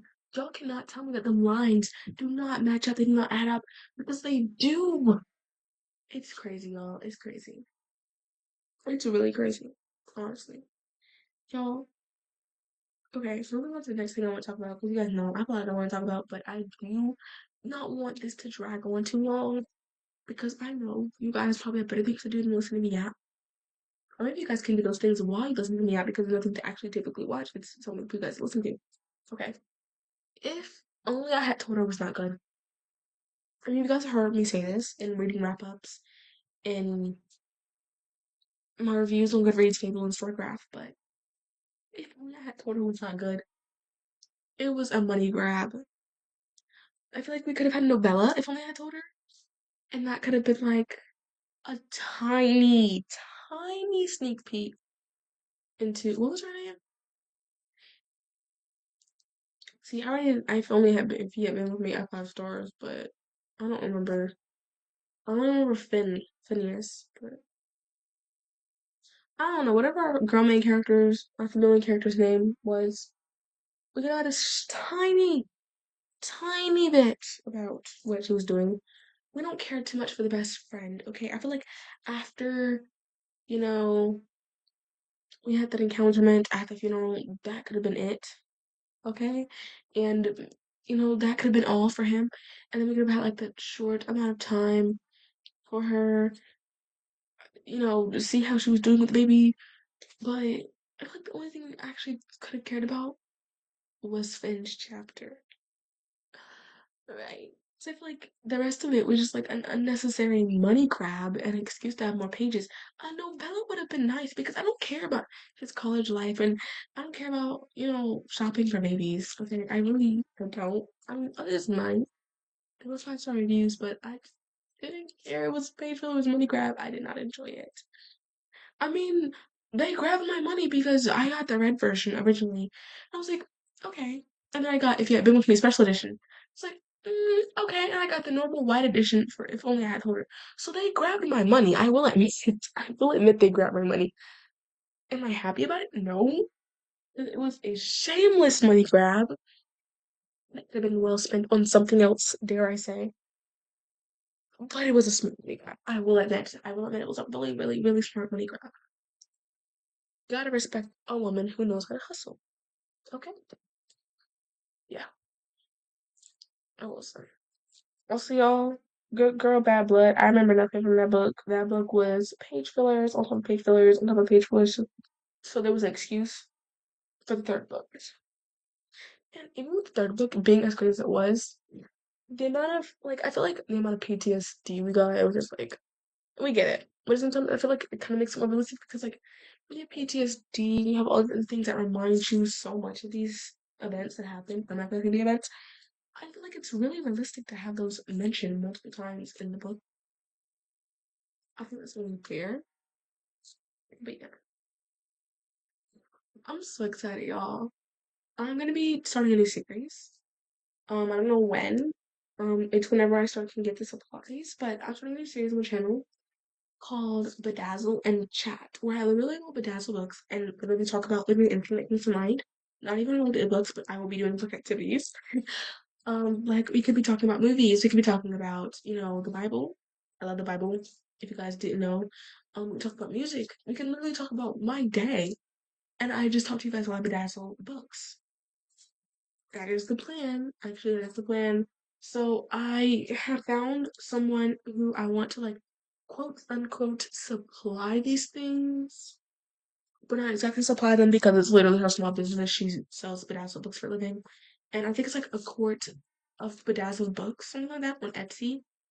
Like great customer service, first of all. Second of all, I will be bedazzling one of my favorite books. If you guys know me, I talk about this book not as often, but I've acknowledged it multiple times as my favorite book, or as one of my favorite books that got me into reading. I feel like that just kind of gave it away, but I will be bedazzling that. We'll have a full episode of me chatting and bedazzling that book. And yeah, I don't know how this is gonna be because I do know, like, obviously, since it's jewels and it's glue and it's an entire kit, and then also whenever I buy, I always get like, with the book because I just want to have, I don't want to bedazzle my already copy because I would have two copies of this book. But I feel like, so you guys will be seeing that. I'm just like so excited. So excited, y'all. So excited. Um, yeah. Also, I finished Fourth Wing. I ordered Iron Flame. Iron Flame. This is the only excuse Amazon has to have me get a late book. Iron Flame was actually sold out the day Onyx Storm was released. Maybe it's because people like me want to catch up on the series. I just read Fourth Wing for the first time this month, and I ordered Iron Flame because I am invested and I want to read more about it. I want to read more about the series, and so I ordered Iron Flame so that way I can continue. And we're talking about something. It's gonna be delivered March 13th, girl, because we've got to send out these other orders for Iron Flame. I know it's specifically Iron Flame because I've ordered other stuff on Amazon that's have been coming like the next day. But I know it's specifically Iron Flame because there's like been so many orders, and like every time I check Amazon, it's either in stock or out of stock. It's been going in and out of stock. People are mass buying these books, so that way maybe they can dazzle it. I don't know. Maybe they can, you know, like get it signed for signings because Onyx Storm. I know it's like a few signings or whatever. I think I don't know. Correct me if I'm wrong. And I know there might be people who want to catch up on the series like me, but they go to Onyx Storm, And so yeah, so it was originally supposed to come March 13th, but Amazon was like, we can ship out your copy early because you're a Prime member. So February 13th is the planned date, which is I believe Friday or Thursday. Yeah, Thursday. So Thursday, Friday is when I'm supposed to be getting my Iron Flame copy, and that means you guys will be getting an Iron Flame reading vlog because I've been literally holding out on reading vlogs just so I can read Iron Flame with you guys because you guys know I was in love with Fourth Wing, and people said like Iron Flame was kind of something that can like lead us into the third book, right? But it's not exactly like the most plot-filling thing. It's more like a book filler. It has second book syndrome, so I'm prepared for the second book syndrome. But I just really want to check in with my newfound favorite characters. Okay, I want to see what happened because if you guys know what happened at the last page of Ultimate, you guys don't know what I'm looking forward to. Okay, so I'm looking forward to seeing my characters again, and there's a character in the book, and we all want to know if he's coming back. I don't know who I heard say this, but they was like, Rebecca was like, yeah, we can't bring said character back because he's a perfect character. And, you know, you bring a character back to fix them, but there's nothing to fix. I feel like that's just a beautiful way of going about it, you know? A beautiful way of going. So, yeah. I mean, I've had like thoughts about this book, I've been thinking like, what are my favorite characters doing right now? As if they're real people. They're not, girl. Get over yourself. Get over yourself. Get over the book. It's not real. It's not real at all. Okay. I'll have my opinion. I know a lot of people love Acoustic Games by Anna Huang, but I hated that book. I had to say it because I feel like it was going smoothly. A solid 4 stars. Until that, oh yeah, that part. If you guys know, you know. And I was just like, oh. And after that, it was torture finishing that book. I was just like, oh, so this is what we're doing now. And I almost DNF'd it, but I followed through with it, and I did not like it. The rest of the books in the series, yes, but no. And also, for all people out there talking to some guys, I wish Josh Chen was my boyfriend. Y'all have issues. I feel like Jules needs to tell Ava, like, immediately, so he can get a stern talking to, because I don't know what in his right mind he was doing. And then we have, like, Alex. He has issues too. A lot of them. And then Christian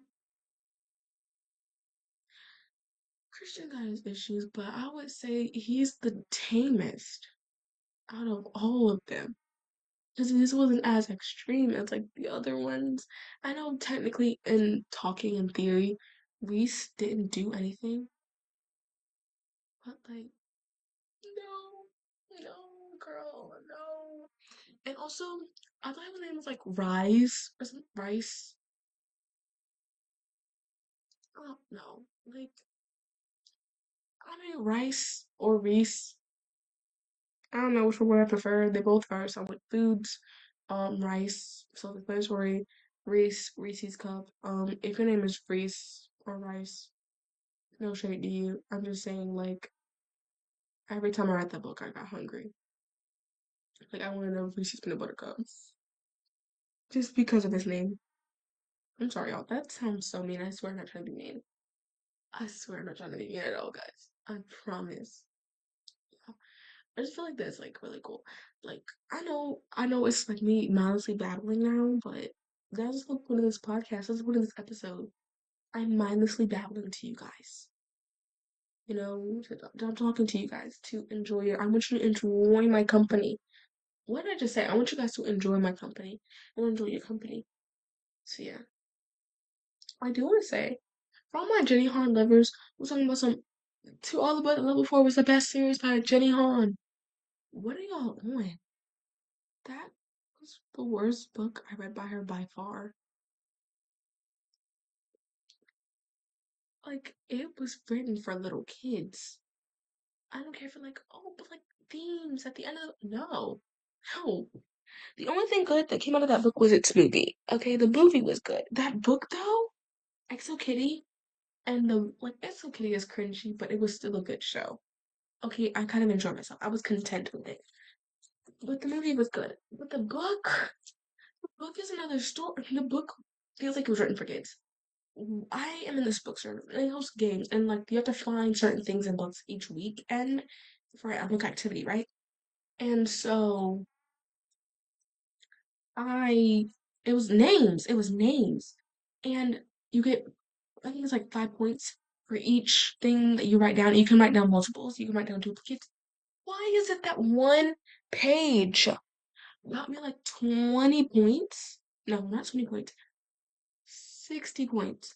And the entire chapter together almost got me 200 points. I had the most points that day after only reading 2 chapters. Everyone else had read like 3 chapters, but I kept having to stop because I was putting in names.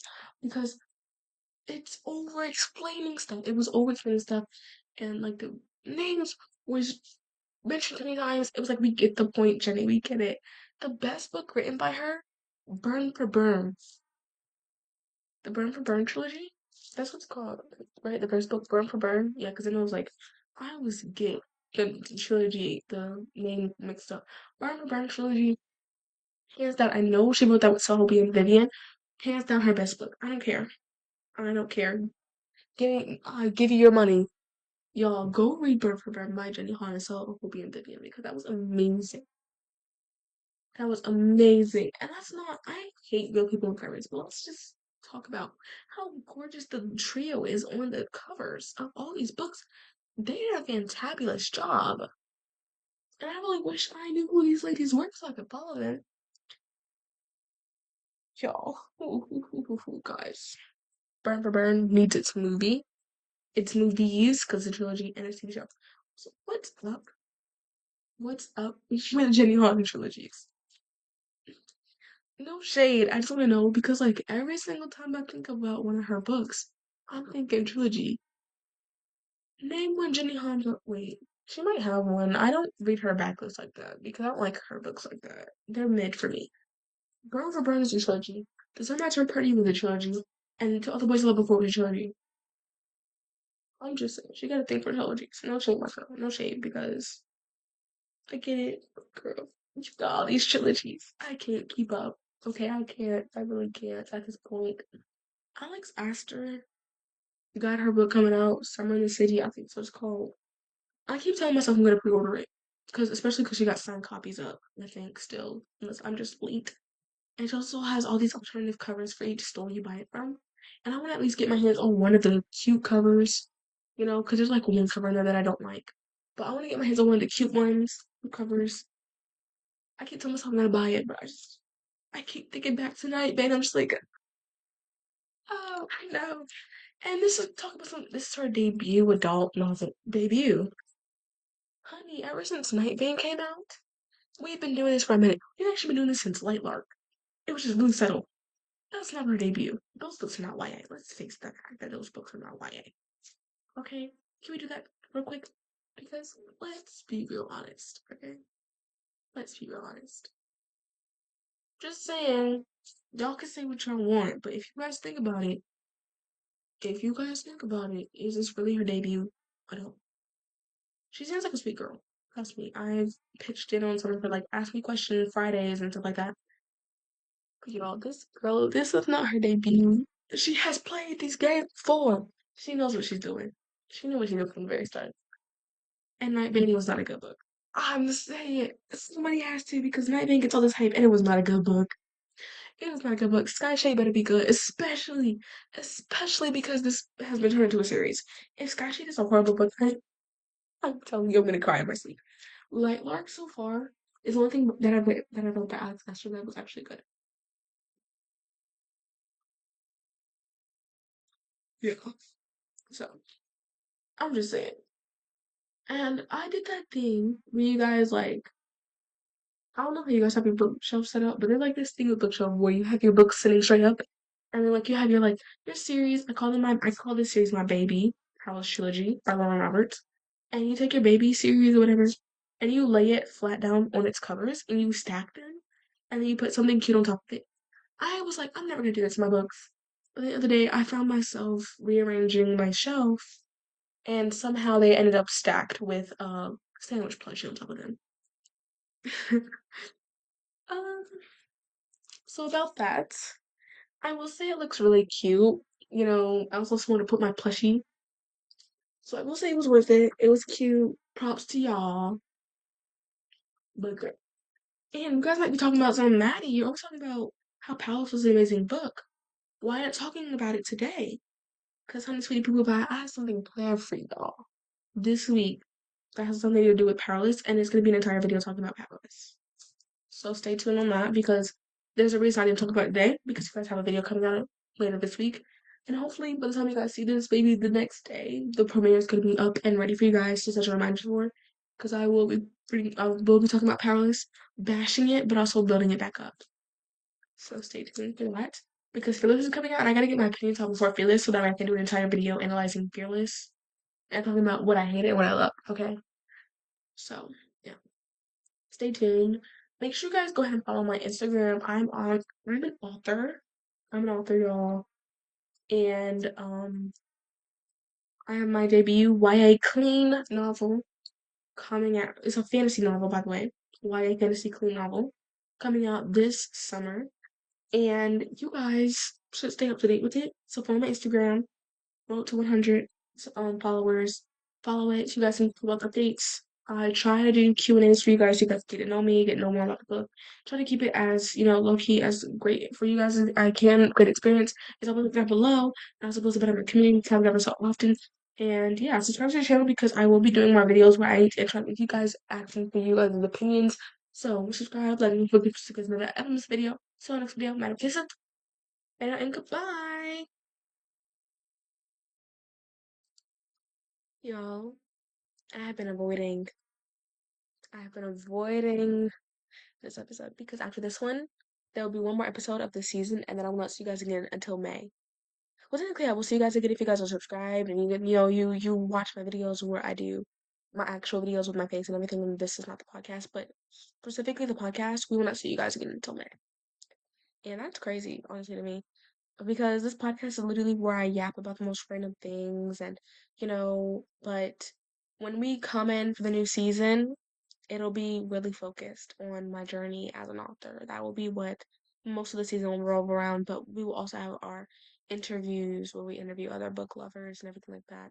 And so therefore, there will be a mix of things. Majority of it will be my journey as an author, but there will also be the interviews and the side videos where I do those as well. So I just want to give you guys a little, something to expect something to expect when you see the new season. I believe this is what we've done season one, season two. Is it season three or is it season four? What season are we in, you guys? Let's check real quick. I can tell you guys. We are in season three, which means I will see you guys again in season four, which is actually really crazy. The last episode we did, we yapped about the most bookish things, which was episode 8. You guys can go watch that episode. You guys can also go watch from the past few seasons. I don't recommend watching season 1 unless you're looking at like the more high quality stuff, because when I started that, I was starting my channel. I didn't really know how to edit, and so it was ghetto, all that other stuff, and yeah. So I don't recommend listening to season 1, but seasons 2 and 3 were most definitely like my peak eras where we've actually know what we're talking about, and I actually know how to edit now, and I know what kind of goals I'm going for with the book. Wait, with this with the podcast. Oh my goodness. So I just want to say, you know, I know it's crazy. I know it's like literally at the end of every single season where I get all sentimental, and I'm just like, oh my goodness, like you guys, like we're not going to have this anymore and this anymore. Guys, I act like I'm never seeing y'all again. Like, guys, oh my goodness. And like the end of every season just opens up for new opportunities and new ideas for me when it comes to this podcast. So really, this is something I need to like be appreciative of, honestly. Like this is something we should be appreciative of, that I even had the chance to do this. And honestly, yeah, but I'm gonna save all this happy stuff for the last episode where I do an interview with one of my siblings. You guys will have to stay tuned to listen to that, or watch that, whatever you do whenever you put on this podcast. But today specifically, we'll be reading good reviews on books that I hate. Now, let's see what episode that was that I did this, because I did something similar to this, but it wasn't this, if that makes sense. So I read bad reviews for books that I love 2 months ago, and let's see. This was episode number 4, season 3. So if you guys want to go watch me read bad reviews on books that I love, where I listen to people's opinions and everything like that, you guys can go listen to that episode. But I've never seen anybody do reading good reviews on books that I hate. And I wanted to do something original because I knew, everybody else does that. So I want to do something a little bit more original for this episode because I got that idea from other booktubers, like Belle Therese and whatnot. So I want to do something a bit more original that I chose to do, etc., etc. So today I will be reading to you guys good reviews for books that I hate. These are going to be more recent books, that I've read more recently, and also some old books. Like you guys can see, One of Us is Lying. I read that like early last year, like in the summer of last year. So we will be doing a little something something. You guys know whenever I have a book on the thumbnail, we always talk about that book.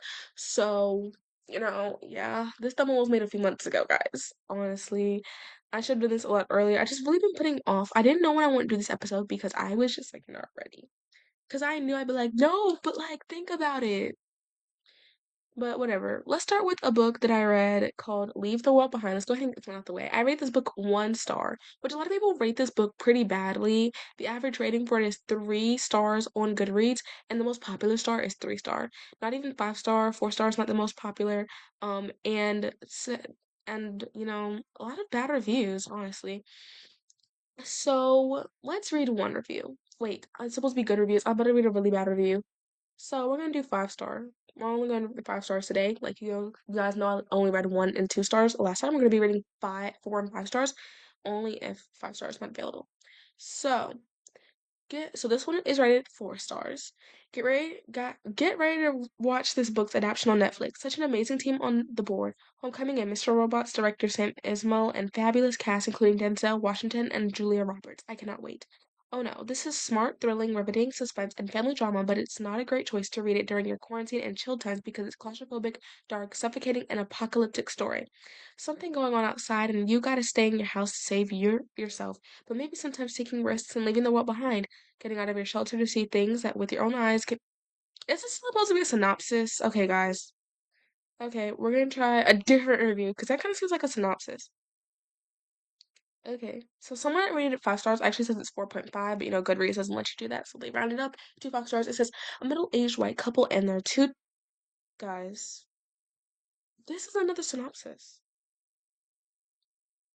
Okay, here we go. The book just affirms that ratings are lies and inaccurate and should not be trusted, and that if the book sounds interesting to you, you should just read it. Stories find their own audience. I happen to be part of the audience for the story. I think this is marketed as a thriller, but it's so much more than that. I don't understand why books have to be marketed in such a rigid-like way, especially when they're a blend of genres. It's not even about one thing that's not a story. The writing style isn't going to work for everyone. It's distinct, it's unusual, and it follows its own set of rules. And it worked so well for me. It's elegant and clever. It calmed me even though stories get progressively more frantic, my anxiety was rising. The fact that something was looming over the story like a dark cloud made me feel uneasy. The characters didn't know what was happening and the readers being immersed in their uncertainty. It was uncomfortable. Their world was gradually changing, entering a post-apocalyptic state. When the supposed luxuries of life are taken away from you, what are you left with and what matters?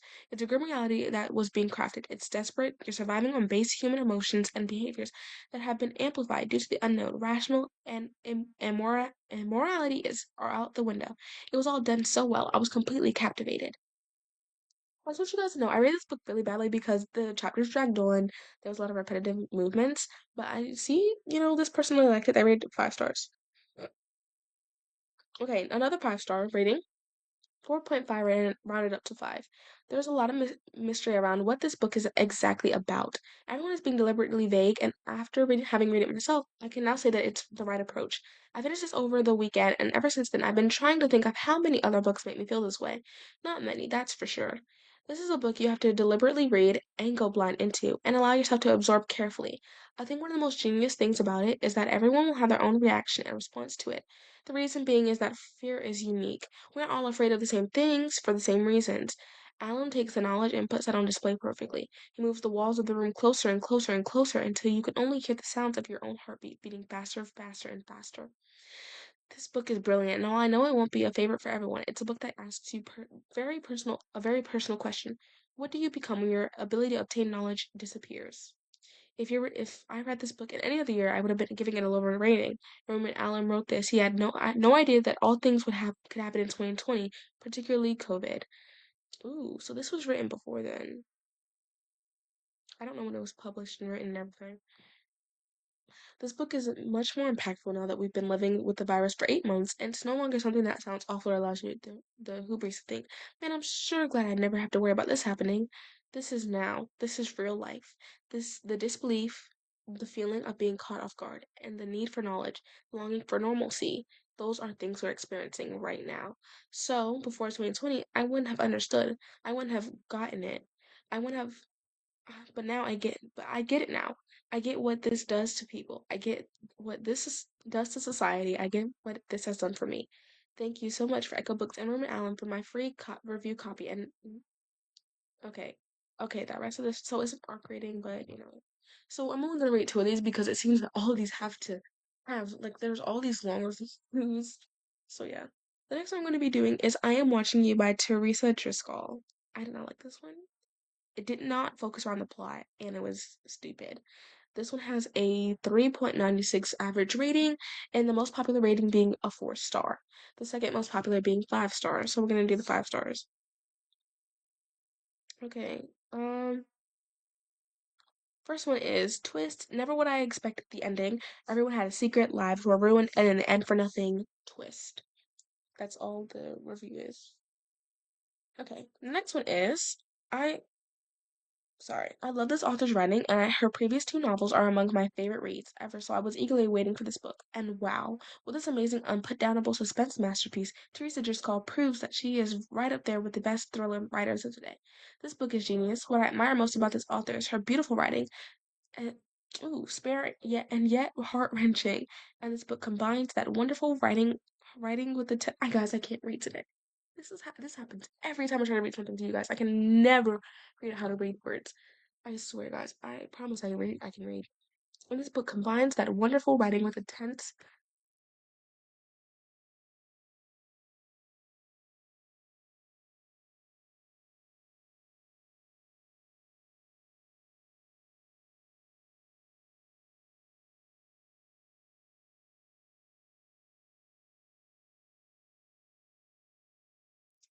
Apologies, y'all. I am back. Hold on. I did not put the setting right. And this book combines that wonderful writing with a tense, page-turning plot, a tense, pacey, sensitive, and emotional story written in the author's stunning and heart-tugging prose. A book that makes you think, one that will stay with me for a long time. One of the best psychological thrillers I have read. Right up there with Gone Girl, and in my opinion, better than The One Girl on the Train. Cannot wait for more from this brilliant, versatile, and incredibly talented author. Okay, okay. I think we're gonna do two more books, because I don't want this to be too long, and I got stuff to do, y'all. I only got 7 minutes. So what's another one that I did not like?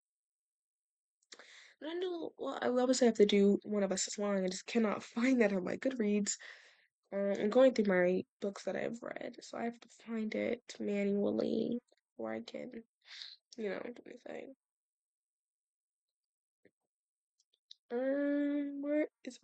Okay. One of Us is Lying by Karen M. McManus. I did not like this book. It just felt like a copy paste, but you changed up the names and everything, and it was like you had your typical stereotypical stuff like that, and I just did not like it. But the average rating of this is 3.92 stars on Goodreads.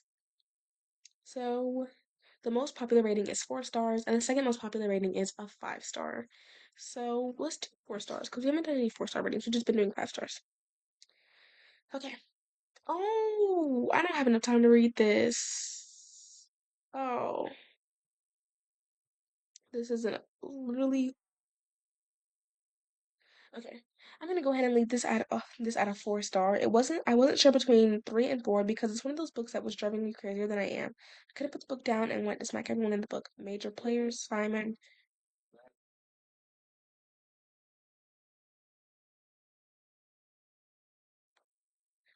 Major players, Simon, Brunt, Cooper, Addie, Nate. They all get attention and one dies. Why? There are lies and evilness all around, stupidity and sadness. I mean, period. I see what people like this one. It's a popular one. I like the show. I did not like the book. So I'm trying to find another one that's short because I don't have enough time. Uh, oh wait, there's one. Detective Jessica, human lie detector reporting for duty. I got to the bottom of this and figured out it pretty easily early on, but that didn't detract from the story in the slightest. Initially, I was worried that this was going to be too much like the Breakfast Club meets Murder, she wrote, but other than the student stereotypes, this wasn't like that at all, and I was glad. Like I said, there was a lot of stereotypes, and that just got me like, okay, but whatever. I love how entertaining this was. I appreciated the little twists and turns here and there that kept me on my toes while I focused on the big end reveal. I also thought this was especially impressive for a debut. Stories like this are pretty common, so it's quite ambitious to try and make it your own, but I thought McManus nailed this. It had great pacing, solid writing, and engaging plot. Interesting characters, and I also now have a new book boyfriend in the form of Nate, so that's always a bonus. Can I read properly today? Swear. I can't wait to see what kind of books McManus writes next. Hopefully it's more of this. Please and thank you. 4 stars. Okay, period. We only have enough time for one more book, but that means I'm only gonna be able to do one review. So we need to find a good one because I want to end this one off with on a good. Oh, Icebreaker.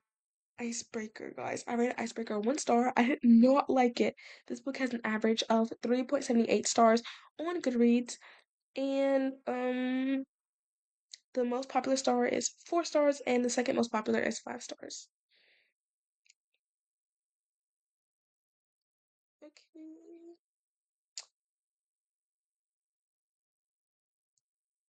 I mean, y'all sat through that gruesome, so yeah. This this was everything I wanted and more.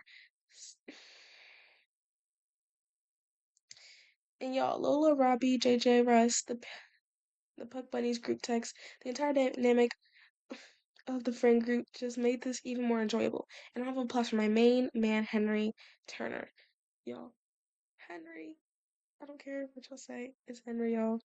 He's a king. I'll take no arguments. Not only amazing characters, but also positive conversations about therapy, diversity, and representation within the friend group. It's positive banter and comedy, iconic friendships, immaculate romance, and the spice goodbye. And nothing but amazing things to say about this. It wasn't even all that plot heavy. So if you're a plot person, this may not be for you. But I'm a character person that through and through, so this got me. I'm shut up, but just want to read it. Here I was thinking it was just a casual, no commitment, no jealousy thing. Shut up, Anastasia. Oh, that's a quote from the book. So yeah, y'all. That's it. I'm sorry. Um,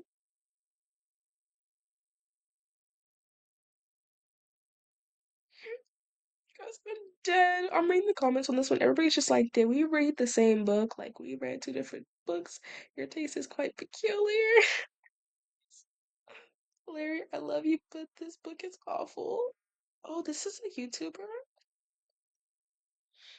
Okay, y'all. So we're gonna end this episode here because I really don't have any time to continue. I got a Bible study to be at. So I'm gonna go ahead and end off this episode right here. Make sure you guys like, subscribe, and notifications so you guys never ever miss a video. I'll see you guys in the next episode or my next video or my next YouTube short. And yes, leave a comment down below on what book that you hated and what is the average rating for that book. Ooh.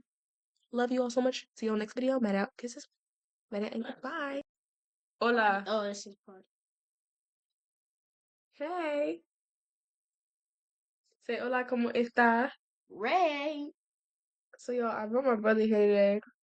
If you guys look at my gaming channel, you guys would know who he is. But introduce yourself real quick. Okay, he said he doesn't want to introduce himself.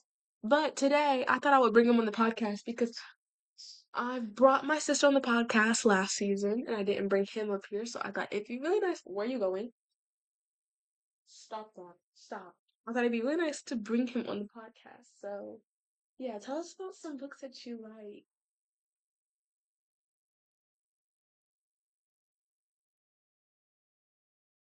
I said, tell us about some books that you like. What?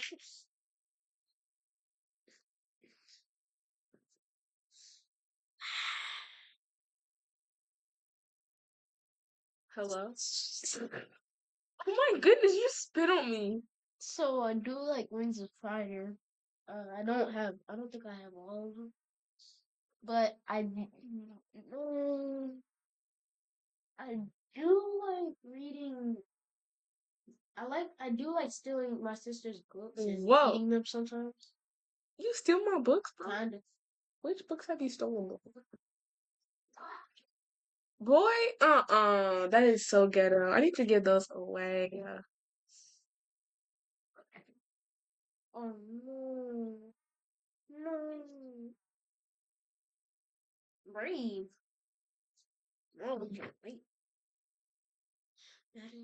Mm-hmm. Why didn't you buy this book? Listen, bro. It says That came in a pack. It says it came in a pack. It says the It came in a pack. dinosaurs. It came in a pack. It says It came in a pack. Leave me alone, okay?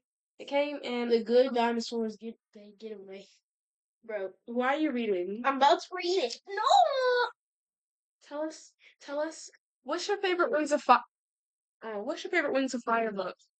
I know you lying, bro. What's your favorite Wings of Fire book? Probably the winter one. I forgot the name. Charlie Winter. Okay. You want to ask me any questions? No. What you mean, no? Well, my favorite book is Powerless by Laura Roberts. I didn't ask you. Why are you so mean? I gave you the privilege to come up here. No, this is my channel now. Hey, guys. It's not your channel. You don't even read. Oh, also, like, how do you don't even know how to comprehend basic information. I like Five Nights at Freddy's. Does that count?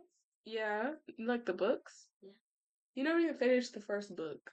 You forgot where it was. And when I found The it, silver dog? yeah, and when I found it, you demanded I give it back to you. I read the other one. You ain't even finished the first one. How you know what's going on? That's the second one. How you ain't Can I have one of those?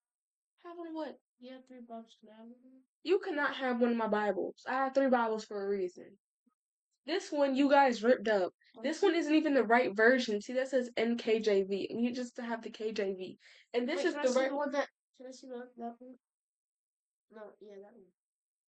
You ripped it up, bro. It's no. My baby deserves to be up here. No, I just need to see. No, my baby deserves to be up there safely, where it's not victimized to your tragedies that you brought upon it. Really, it was you were not me. It wasn't. I don't really. It was both of you. No, it wasn't. It was. I caught you scribbling markers in there. Yeah, but I didn't tear the whole page out. Whatever you say, bro. Listen, like I was saying, Paris is my baby. Put legendary down, bro. Give me legendary back. What's this? It's a bookmark. What you mean? What's like this? A cat that lives in your book. It's a bookmark. Looks like a cat that lives in your book. It is a cat. It's Pusheen. Oh. Have you ever seen Pusheen before? I don't even know who Pusheen is.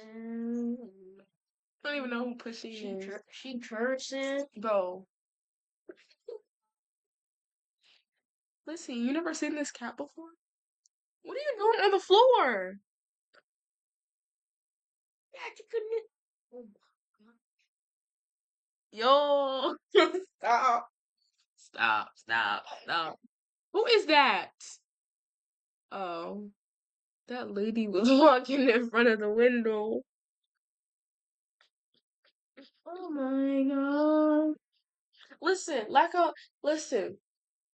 I see. It's different when I'm around, but when she's around, yeah, it's just not. Where'd my book go? I had a book right here called Hookie. It was number 3. Did your sister take it? I know she told me she wanted to read it. Powerless is my baby. So that's Hookie 1, that's Hookie 2, that's Hookie 3. Hookie 3 is not even right here, bro. Exactly. I just want to see what it is. Okay, listen. So, got a book, 𝙤𝙤𝙧𝙨. It was good. I watched the movie. The movie sucked.